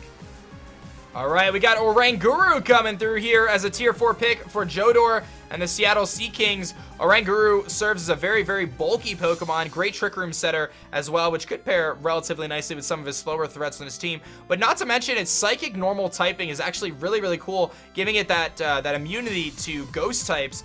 We see that with Meloetta, which hasn't been drafted yet, surprisingly. But I do quite like this pick. I think Oranguru could be good. I'm not sure how effective it'll be overall, but I think it could be good. Yeah, you know, I don't have a whole lot of experience with it in singles. Of course, that Instruct attack that it gets in doubles, very, very handy, but it could be very interesting to see it played in singles, mainly because I don't know that many people are terribly familiar with it. All right, so my next pick here, guys, is actually a tier 2 pick that I'll be drafting in tier 1. So I'm actually putting myself at a little bit of a disadvantage. This is one of the few exceptions we made in this draft due to the fact that there's not many tier 1 Pokemon left. I'm going to be grabbing Minior, and the reason why I'm grabbing Minior is because I see so much potential with shell smashing shenanigans behind that Aurora Veil. Not to mention I like the options of setting up Stealth Rocks, and I think this thing can be a really, really good Pokemon. We go from head smash to shell smash. I like that. You are all about the smashes. I am smashing, and there is no doubt about it. I really hope that thing could be effective under that Aurora Veil. I think it'll be quite nice. We've got an Ampharos pick coming in next. Regular Ampharos, for the exception, the Tampa Bay Luxrays. Ampharos does get Heal Bell. It's a pretty bulky Electro-type Pokemon. Not quite as bulky as its Fabio counterpart. But as we dive towards the lower tiers, guys, don't be surprised if you see some interesting picks like Ampharos. What do you think about this one, Blue? I like it. It's not Mega Ampharos, which is totally okay, because Latias is still on this team. And you've got some terribly gross things like Ferrothorn and Darmanitan that do everything that you expect them to do exceptionally well. So I think bringing in that electric typing here definitely adds to the benefit. And surprisingly enough, we have the Sawsbucks.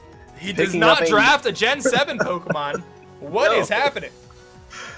Is he going to run Hail Regice with Beartick? Is that what he's doing?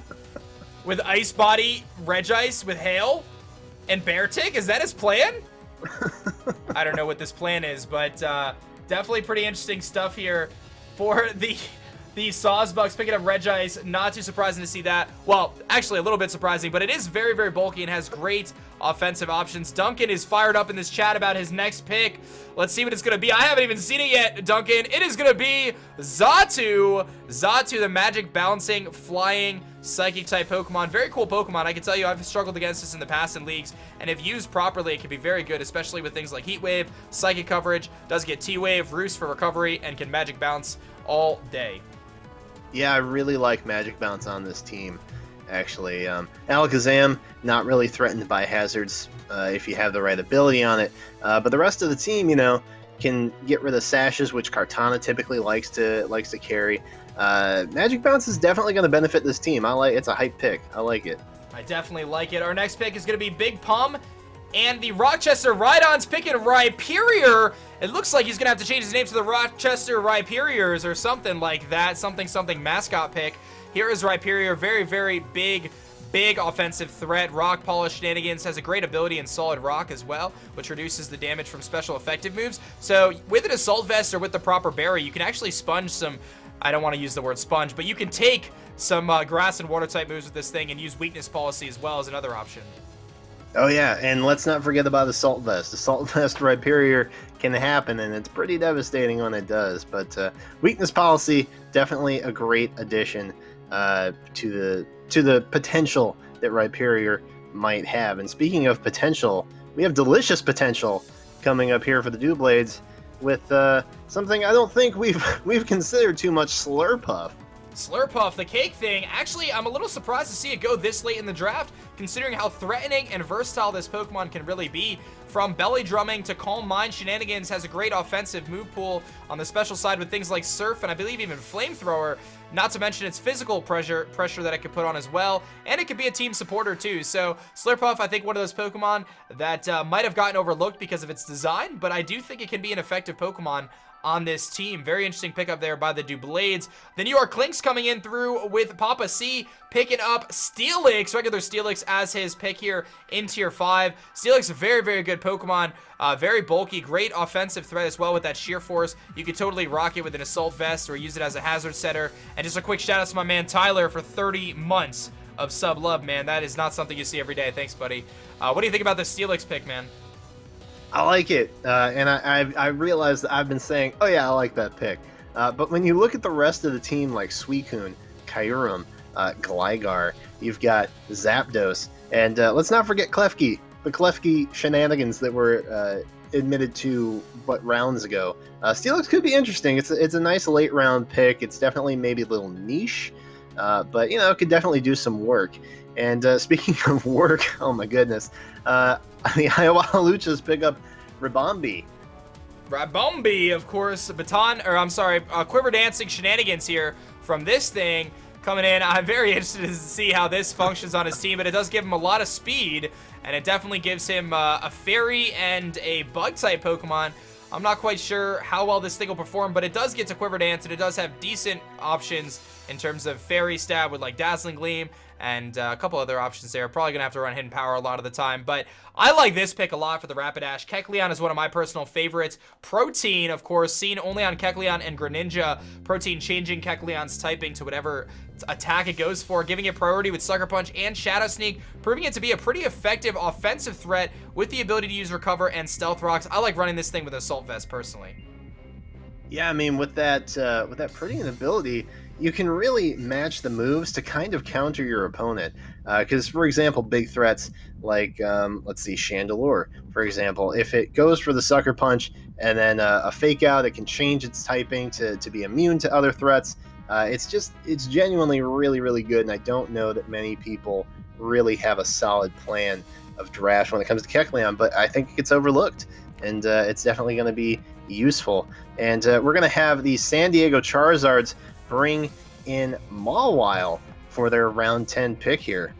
Yeah, one of the things I like about Mawile is its typing is really, really good, even though its base stats tend to be a little bit disappointing, but it does have a couple good abilities with Sheer Force. I believe it gets Intimidate, so it can be relatively effective there. And again, just cover some of the weaknesses that the team might have otherwise. We don't see, unless I'm missing anything, I don't see a Fairy type on his team, and I don't believe I saw a Steel type, so he really checks a couple boxes off there with that pick. Under the radar in the Torterrapins, picking up Musharna here. Very, very bulky Psychic-type Pokemon that does have access to Recovery. Musharna can be a very good threat in this format. I've seen it used effectively. It's one of those lower-tier Pokemon that typically get slept on, but can still put in the work. What do you think about this Musharna pick here for the Torterrapins? Musharna's interesting. I don't believe we had any decent Psychic coverage here. Nope. So we add the Psychic typing to kind of round out an already pretty solid team with Skarmory and Nidoqueen, Jellicent, which is a favorite, and Alolan Persian. Let's not forget about Alolan Persian. That thing is going to do some crazy stuff with the New Hampshire Haunters coming in, picking up the Meowstic pick, and it looks like he gets both of them. Yeah, he gets both options for Meowstic, and I don't think Goffy's is from New Hampshire. He's across the pond, my friend, but it's okay. I just don't want Goffy's to get triggered on that one. But he does get both options for Meowstic, the male and the female form here, which does get those prankster shenanigans, dual screens, very, very cool stuff. This Pokemon can actually be pretty effective in this format as well. So plus the fact that he does get the versatility of either form, which could be pretty interesting to see how Goffy's plays that out. He says, darn right I'm across the pond, says Goffy's in the chat. Chris Cobain in the Braviary is picking up a very, very good Pokemon. I like this pick, and I'm actually surprised it's taken this long for it to be drafted. Garbodor, giving him a bulky Poison-type Pokemon with a bit of an offensive presence, but more importantly, hazard stacking potential with spikes and toxic spikes, which is going to really help out Pokemon like Scizor and sweepers like Thundurus. Garbodor, man. I mean, try and think of something good to say about Garbodor. Not many people like Garbodor, but, you know, it can do some things pretty well. I think a lot of people kind of dismiss it based on its design. But, poison typing in this format cannot be overlooked by any means. All right, the Waterloo Sawsbucks are going to pick the Fluffy Blob here. Surprisingly, going before Chansey, we're going to see Blissey come through in Tier 2 here for the Sawsbucks. You knew it would get picked. I can tell you I've had the good and the bad with this Pokemon in the past. Chansey, rather. But I've had the good and the bad with Chansey. And Blissey is at least a little bit less of setup fodder because it does have a little bit more offensive pressure. But, yeah, man, I don't know. I don't really like Blissey anymore, man. I've grown out of my love for this blob. I'm genuinely surprised that we have yet to see we saw Blissey go before its previous counterpart, but we are going to see another Eviolite user, Magneton, get picked up by the Orlando Magikarps. Yeah, Magneton, very, very good Steel Trapper, of course, with that Magnapul ability. And don't forget, can be used Eviolite, of course, and I've seen it used with Choice Scarf, I've seen it used with Specs, I've seen it used pretty effectively through a multitude of different sets. Despite not being fully evolved, I do think that, Magneton here can be an effective Pokemon on this team for the Magikarp. Going to be very interesting to see how it plays off. But Jerry Oak and the Los Angeles Landorus are going to be coming up here next, and they're going to be picking Dodrio. Dodrio, if you don't know, did get a couple buffs in this generation, getting a speed bump from 100 to 110 base speed, and I believe getting access to Jump Kick, maybe even High Jump Kick, but with its coverage options with Brave Bird and Jump Kick and Return, this thing can be a really, really big offensive threat, especially with that new speed buff. Yeah, I mean, that speed, though. Aside from Dodrio, Lepard is pretty fast, but Tapu Koko is really the only ultimate fast thing that the Landorus have here. So, well, he's got actually some pretty pickup. good diversity there with Starmie at 115 and Cobalion at 108. So he's really got those higher speed tiers covered, in my opinion. So I quite like that pick there with the Dodrio. Big, big offensive threat here coming out for the Cubchus as if they did not have enough. He's going to be drafting Tier 4 Exploud, which rips through teams with that Boom Burst and its awesome coverage with things like Surf and Fire Blast. This thing is a scary, scary Pokemon. Yeah, talk about switch-ins, right? Boom Burst, Exploud. Especially if you give it something like Choice Specs, it's just going to hit everything hard. And I believe it gets Scrappy as an ability. It does, so you can't even switch those ghost types in, man. No. But our next pick for the T-Train and Luster City Pokemon Club is going to be regular Manectric. Manectric, of course, sporting that 105 base speed with Lightning Rod. Not quite as good as his Mega counterpart, but definitely provides a good, fast electric type for this squad that could benefit from having some Volt switching and a little bit of pivoting there to pair nicely with things like Magearna. What do you think about this? This Manectric pick here as we round out round 10 here. Yeah, I mean, Manectric alone is pretty solid, but I think the most important thing here, which you touched on, is the switch initiative that the team gains from Manectric. It brings a decent amount of electric power with its special attack, but that initiative definitely going to be slightly more beneficial. Yeah, our next pick coming in for the Staraptor is going to be a Selgor, one of my personal favorites, being able to set those spikes up at the beginning of a match, incredibly high base speed, and some pretty cool tech options with things like Final Gambit. Really, really like this pick here for the Staraptors. I'm a big fan of a Selgor, and its shiny form is just absolutely lovely. Well, I hope we get to see it shiny form. Selgor, definitely a great mon. Definitely a great late round pick, to be honest. If we're in round 10 already, about to round it out here. Yeah, so we're going to see the Adelaide Umbreons and Cressel Key pick up Meganium as their tier 5. Sadly, did not get a Mega, but it is plastered all over shirts across the Alola region. Meganium provides some Cleric support and a bulky Grass-type Pokemon to pair up with the rest of the squad, but I'm going to be interested to see whether the Umbreons take advantage of any trades or free agency here, as they do have quite like I said, a few redundant Pokemon, but they still have some pretty big threats. You cannot sleep on the fact that they have a Celesteela and a Azumarill and a Gengar on their team. Yeah, no, there's so much Leech Seed potential, it's gross. Oh, man. This is their ground switch-in. Speaking of ground switch-ins, Nexus and the Pittsburgh Pichus are going to round out round 10 here with Mesprit. The final of the Lake Trio will be drafted. Mesprit provides a great Stealth Rock user, great coverage options as well, good utility as a lead Pokemon, and can actually be a decent offensive threat as well. So quite like this pickup here for the Pittsburgh Pichus. Yeah, we finally have the rounding out of the Lake Trios getting picked up here. Nice way to end round 10, if you ask me. There's been some really interesting stuff that got picked up. Things like Garbodor, we saw Manectric, the Steelix, I think was interesting.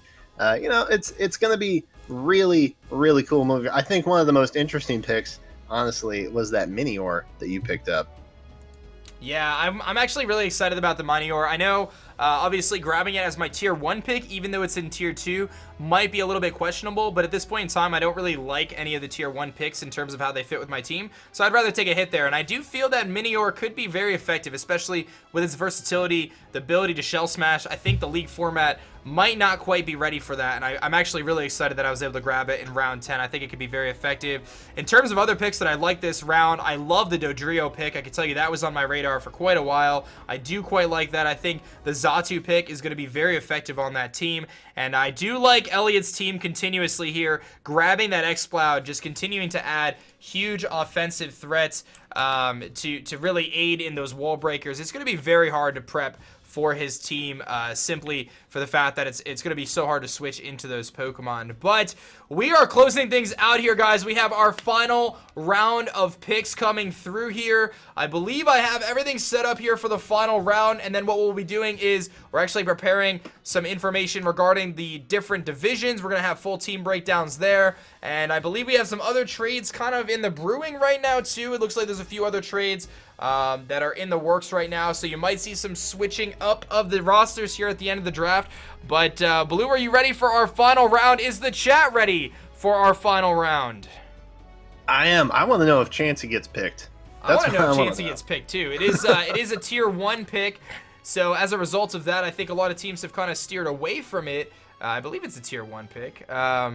Yeah, I think it's a tier 1 pick. So perhaps some of the teams have kind of steered away from the fact that it's a high cost, and it is a very, very very high risk of being set up in front of. That's really the struggle with Chansey, but in the right scenario, it can be a very effective Pokemon. But Numnex is going to be kicking things off here in Tier 5. There's been a lot of good Pokemon that have not been picked yet, as we're kind of here towards the last 24 picks of the draft. Again, do not go anywhere though, because this round is going to be pretty exciting, it looks like here. I know some teams have been really ramped up to grab some cool Pokemon here and round out their teams. And again, I do see that there are some trades brewing in this chat right now in our NPA Discord chat, so very curious to see how those shake down. But I think it's time for us to jump into round 11 here. Numnex is going to be kicking us off. Numnex, what are you going with?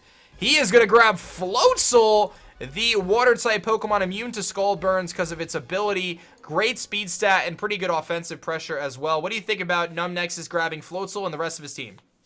That's a great pickup. You get great attack. You get priority with Aqua Jet, the ability, which you alluded to. So good, so good. And Quagsire's on the team already, but it doesn't give that much water offensive pressure, so I think adding Floatzel there really does a lot for the Pichus.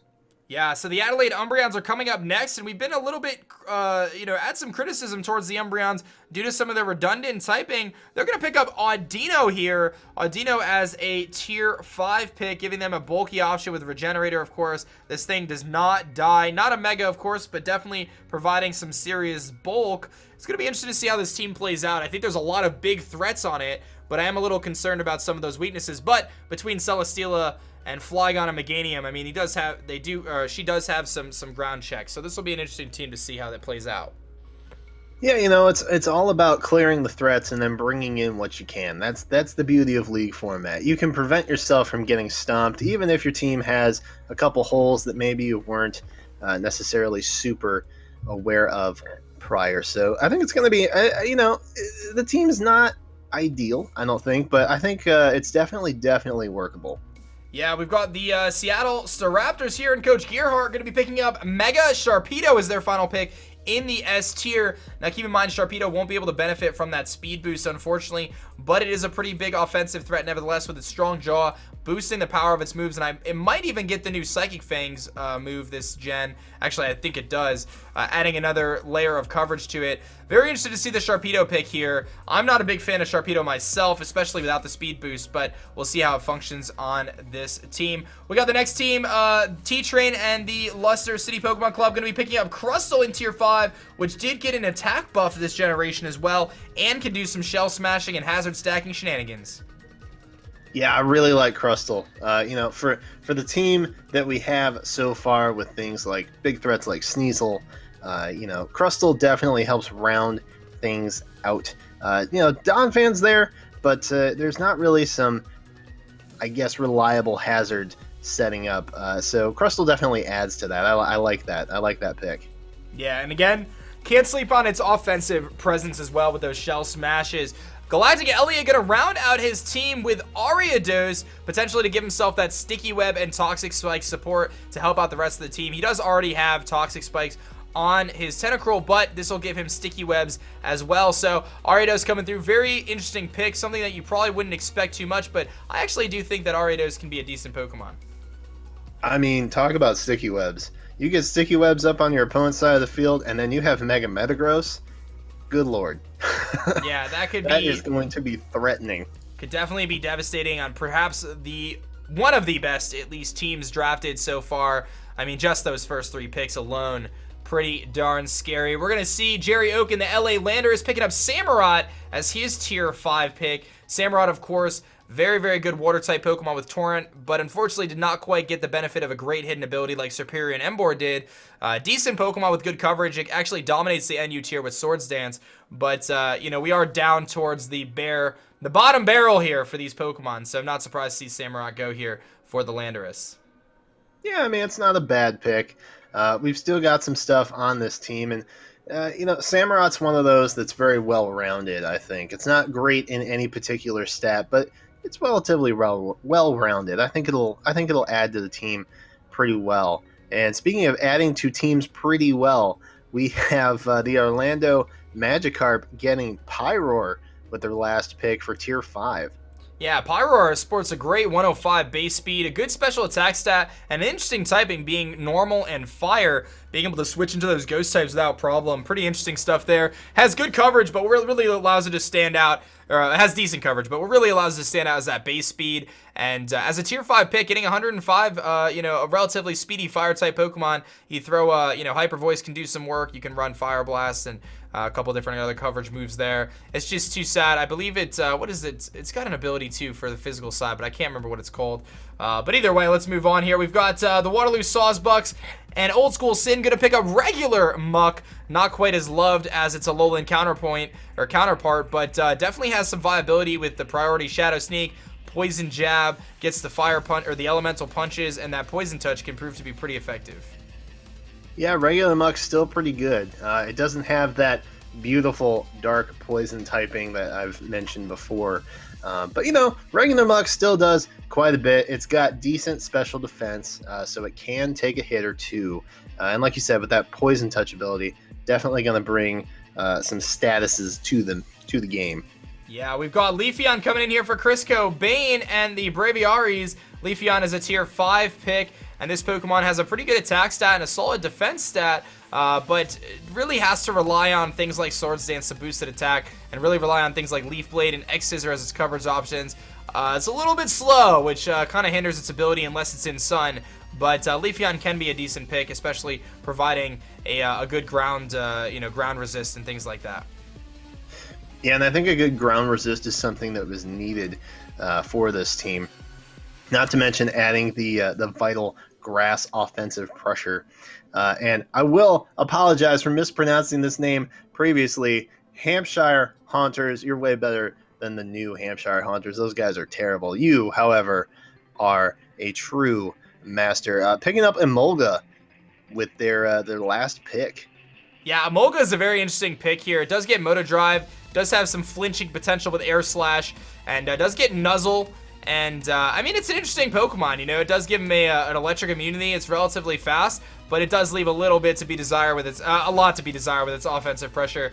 But again, we are here 24 teams in the league, 11 picks each. We are going pretty deep into the Pokemon categories here. We're going pretty deep into some of these Pokemon, and you might see some stuff you wouldn't otherwise see. But Lickitung is going to be the next pick here for Under the Radar and the Maryland Torterra Pins.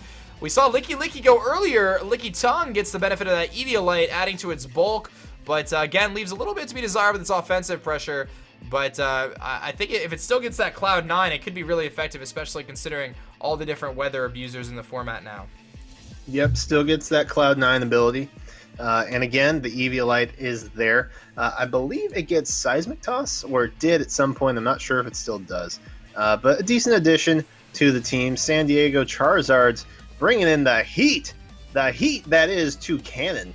Yeah, I really like this pick, and I really like Toucannon's signature move, Beak Blast. I think that's going to be very interesting to see if it's utilized this season. If you don't know, Beak Blast is a flying type stab move that is always going to move second, but if the opponent makes contact with you while you're charging that beak up, you actually burn them. So very cool stuff there. It might make your opponent think twice about what move they're going to be going for. And honestly, this thing is just a very angry bird, and I don't want to face it myself.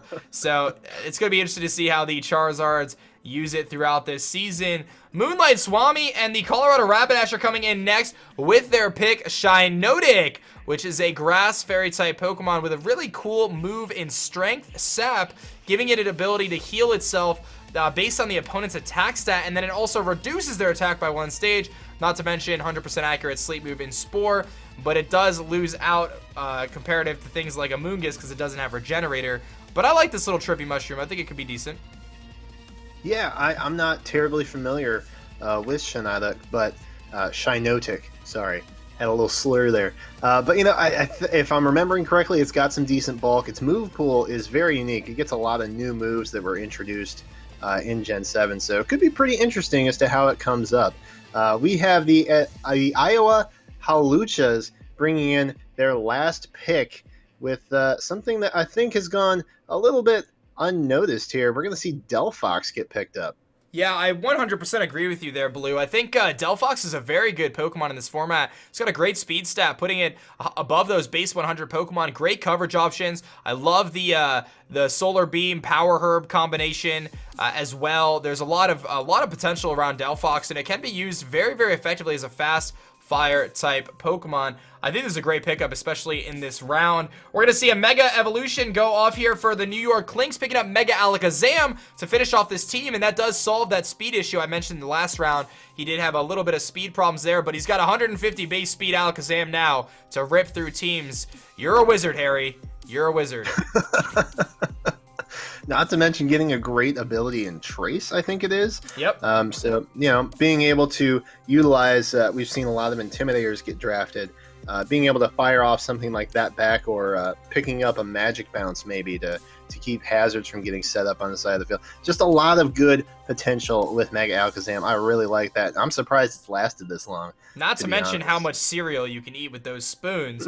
We've got Skylar here and the Duke City New Blades coming through with Turtonator, the Dragon Fire type Pokemon. That is one of my favorite designs in this generation. I have to be honest here. Leaves not exactly the best threat in terms of offensive pressure, but it does Shell Smash, a little bit slow, but can hit pretty hard from the special side of things, especially with its really cool ability. I think it's called Blast Shield. Is that what it's called? No, not Blast Shield. something. I don't remember what it's called, but it's a cool move. Yeah. Turtonator is. I can barely even say its name without trying to sound like the Terminator. But it's got a very unique set of moves. It's great typing, like we mentioned with the Charizard X, that Dragon Fire typing. So definitely nice to have. Good addition. The Rochester Rhydons bringing in their final pick with Combuskin to round out their team. Yeah, Combuskin actually does get to benefit from that Eviolite, and I'm pretty sure we're allowing Speed Boost Combuskin in this league. You can't run Speed Boost Blaziken, but we'll allow it with the Combuskin, and Combuskin with that Speed Boost does get Swords Dance as well, and a decent amount of bulk with that Eviolite. We're going to see Duncan knee-deep in the Free State Torracats coming in with the Head Smash champion here, Rampardos, with an incredibly high attack stat. Very interested to see this pick, man. I like Rampardos quite a bit. You don't see it used too often in League format, but what do you think about it? I like it. It's a great mon. It's got crazy offensive pressure. Its other stats may not be super desirable, but I'll tell you what, nothing really wants to take a hit from this thing at all. Yeah, no, there's very few switch-ins to that Head Smash, that is for sure. We got our next pick here is going to be Pokemon Trainer Steve in the Milwaukee Sawsbucks, and he is going to go with the mascot pick as well as the chat fills up with those Rampardos icons there. Steve is going to go with the mascot pick, so I think me and Steve are the two mascot picks. I don't know if anyone else did. I'm not quite sure, but he's going to go with Sawsbuck, and he's a believer in Sawsbuck. He is a believer in Sawsbuck. Mad respect for this pick, and I believe in Steve. There's no doubt about that. It's nice to see something other than a Gen 7 mon get picked for this team, but mascot aside, I think it's going to fit pretty well. Yeah, I'm curious to see how he uses it. I know he used it in a different league in a previous season, so that'll be interesting to see. The Exception and the Tampa Bay Luxrays are going to be picking Gastrodon here in Tier 3. Very, very crazy to hear that Gastrodon almost went undrafted at this point in time. Very bulky, obviously, with only one weakness to grass and, of course, freeze dry. But this thing is pretty good. It's very bulky. It's got great recovery options with Recover itself. Doesn't have Stealth Rock, but otherwise can be pretty bulky and tough to deal with. Yeah, we've talked a little bit about some other grass or some other water ground type Pokemon like the Seismitoad.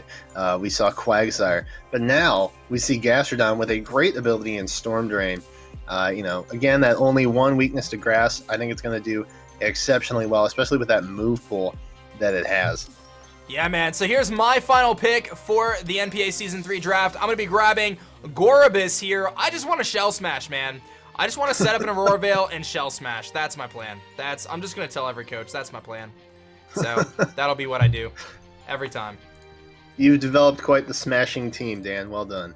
Yeah, I just want to picture that guy from the Wild Thornberries. Just say smashing right now, because that someone send that to me on Twitter. I'll retweet Smashing. Smashing.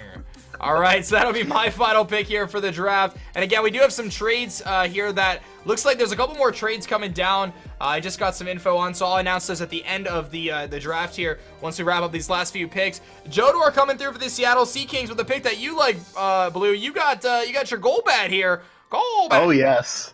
Oh yes. I'm so happy about this pick. Listen, I love Golbat. I don't think people believe the real bulk that Golbat has. Did you know this thing can take a 3-hit KO from a Water Spout Kyogre at full health? No, probably not, because no one ever calcs Golbat, but it's fantastic and I love it. I'm so happy it got picked up. Wow, that is a pretty intense calc there. John and the New Orleans Pelipers picking up Quillfish here in Tier 4.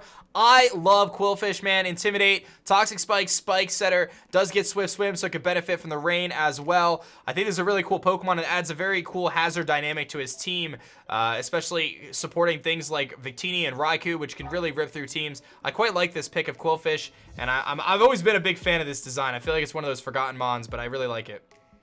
Yeah, it absolutely is. In fact, unless I'm playing randoms on Smokon, I forget about Quillfish, and then I see it, and then it wrecks me, and I'm like, oh yeah, that thing is actually pretty darn good. So a great pick by the Pelipers there. I think that's going to be really beneficial for them. Yeah, our final pick for the Season 3 draft, and I encourage you guys not to go anywhere as we're going to be recapping the different teams, and I've got a few trades that have just come in as well, is going to be Mega Aerodactyl. Kyle A is going to pick up Mega Aerodactyl as his S-tier pick. Incredibly fast, hard-hitting Pokemon. Very excited to see how this plays out for the rest of his team. He's got some serious speed going on there, and he's got some weather control. I really think that Kyle's drafted a really good team considering he had the last pick overall.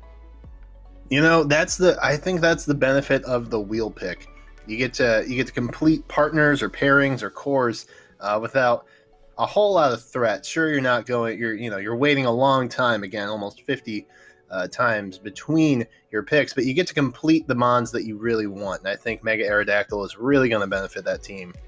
Yeah, so let's look at our round 11 here. Some pretty interesting stuff. Obviously, we were at the very tail end of the draft, so you're going to see some pretty interesting Pokemon get picked up. I do quite like the fact that the Klinks held out and got Alakazam last overall, giving them a big advantage throughout the rest of the draft, not needing to pick their S-tier Pokemon. The same go for the Donphans, right? So some pretty good strategic drafting there if those were kind of what they set out to do. I like Steve picking up that mascot pick. We're brothers there. But there was a few questionable picks. I'm not sure I'm a fan of Sharpedo myself. I think the rest of the team was there, but Sharpedo is just a personal, not a favorite of mine. But it's going to be interesting to see how they, hopefully they'll prove me wrong there. Anything that stands out to you in this round, Blue?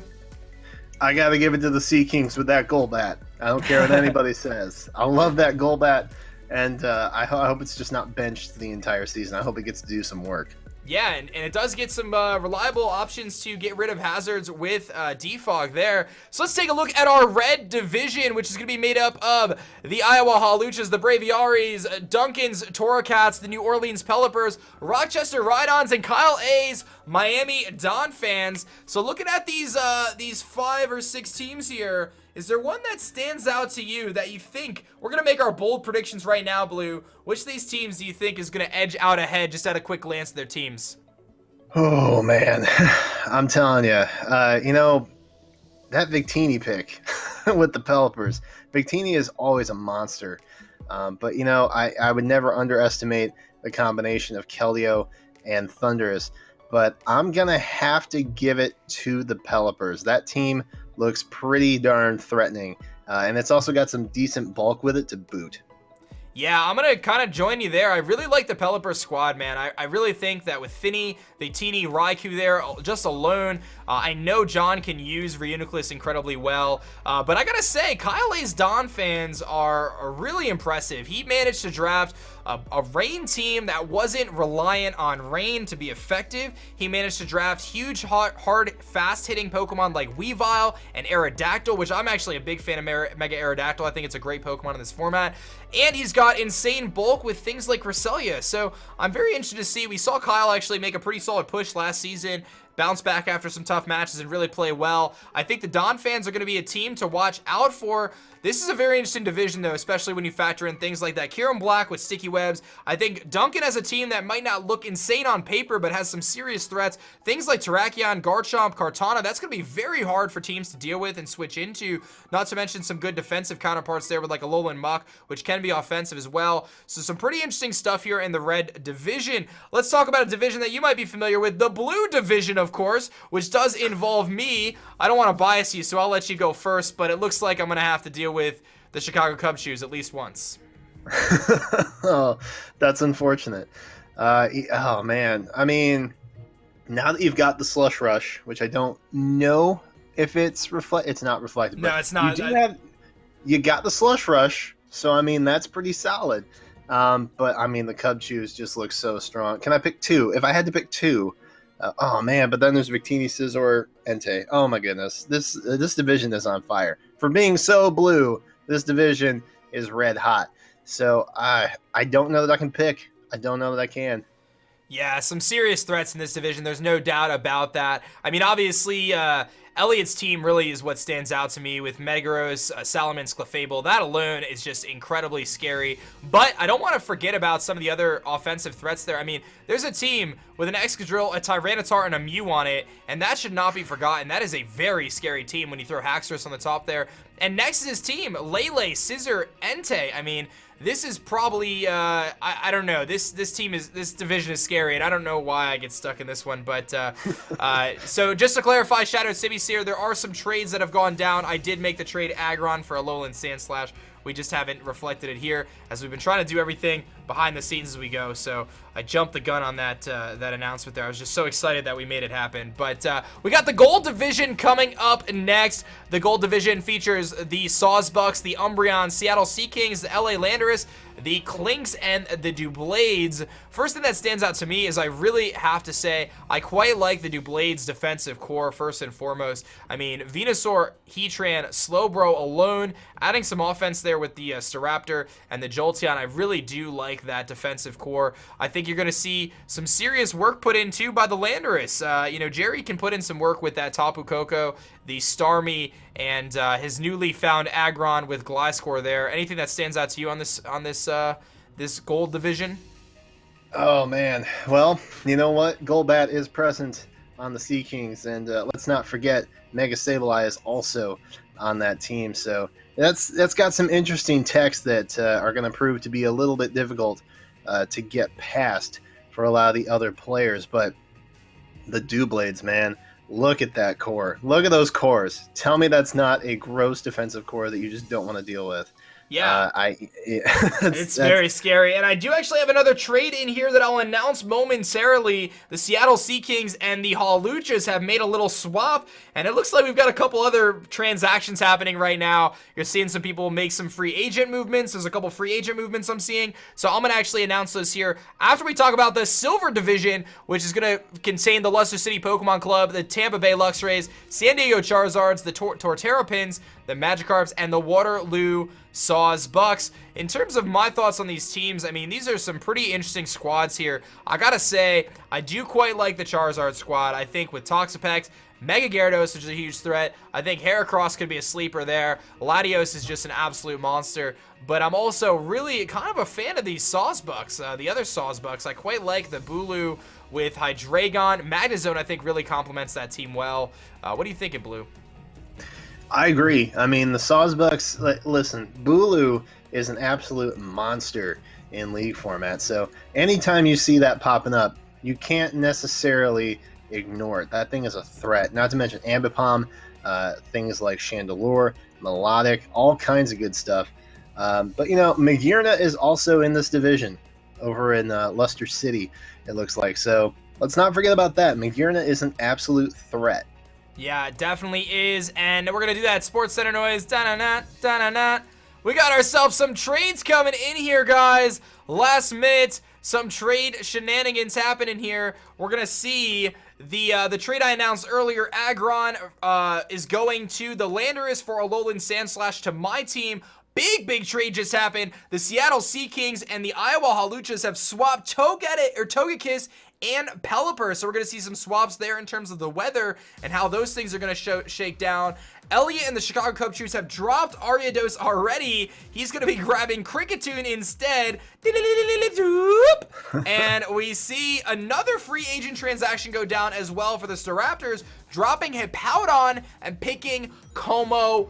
So some pretty interesting free agent transactions and trades that just went down. Like we said, that Aggron, Alolan Sandslash trade took place mid-draft. I know the Sea Kings and the Hawluchas have been working back and forth here to try to figure out what they're going to be doing in terms of trading that Togekiss and the Pelipper swap. So you see a nice swap there. And then very interesting to see Ellie and the Cubchus dropping Ariados into the trash bin, picking up Kricketune, and then we see another free agent transaction. The Staraptors dropping Hippowdon, picking up Como. So perhaps some of the draft plans did not actually work out as planned, and people made adjustments. Perhaps maybe the Staraptors were hoping to pair like Hippowdon with Excadrill or something like that. Who knows? But there were some adjustments made here, and there may be some more trades and things that do shake down as we kind of approach the beginning of the season. So let's take a look at what we got here. We've got week 1 matchups are going to begin on Saturday, February 18th, which is going to be next Saturday. All the coaches will be posting their respective matches to their own channels, so be sure to look forward towards that. I encourage everyone in the chat to check out the different teams by typing !! Hawluchas, ! Vikavolt, ! Sea Kings, and Cubchus, and so on and so forth to check out the different teams and subscribe to everyone's channels. If you enjoyed this stream and you like what you saw here, definitely make sure you guys hit that follow button down below to support the stream. Blue, I gotta thank you, man. You kind of jumped on here last minute with me. You did a great job, man. I had a blast commentating with you. So big shout out to the CantoCast crew and CantoCast Blue for joining us here for the NPA draft stream. Thank you, Blue. Appreciate it, man. You know what? It was an absolute pleasure. A lot of my casting gigs seem to be last minute here, so it's becoming a trend. But thank you so much for having me, and thank you guys for coming out and watching this. I am personally very hyped for Season 3. These teams are really interesting looking. I'm looking forward to it. Yeah, some seriously awesome teams that we saw represented here today. A lot of great picks. And again, I want to take a moment one more time to shout out all the people who work behind the scenes. I know people have spent countless hours. Jodor, and the rest of the NPA crew. I can't possibly shout everyone out, but Skylar, so many of you guys have done a great job behind the scenes to make this draft happen. We managed to get through it too without really any hiccups, so I think that's pretty cool as well, especially since we are trying to do this in a live setting, so that always makes things challenging. But big shouts to all those guys. Seriously, you guys are amazing. Gotta give a shout out to the mod squad, the aDrive Army mod squad, for holding it down as always, preparing ahead of the time for the stream, preparing and holding it down, the barricades for the near 4,000 viewers throughout the duration of the stream. Shout out to my man Wise Digital Designs, who's actually become my primary designer lately. I really like this dude. He does some great graphic work. I just retweeted his actual post on my Twitter. If you want to check out Wise's work, he did all the graphics for this, you know, all the templates and stuff, and obviously the team has worked behind the scenes to get everything done as we were going. So big props to that, and thank you to you guys, of course, for being here, supporting the draft, supporting the stream, of course. I hope you guys are hyped for week 1 matches, Saturday, February 18th. Again, National Pokemon Association Official is the YouTube channel. All that information is available right there. For myself, the NPA, the aDrive Army, and CantoCast Blue, that's gonna be it for us. We will catch you guys next time. Peace.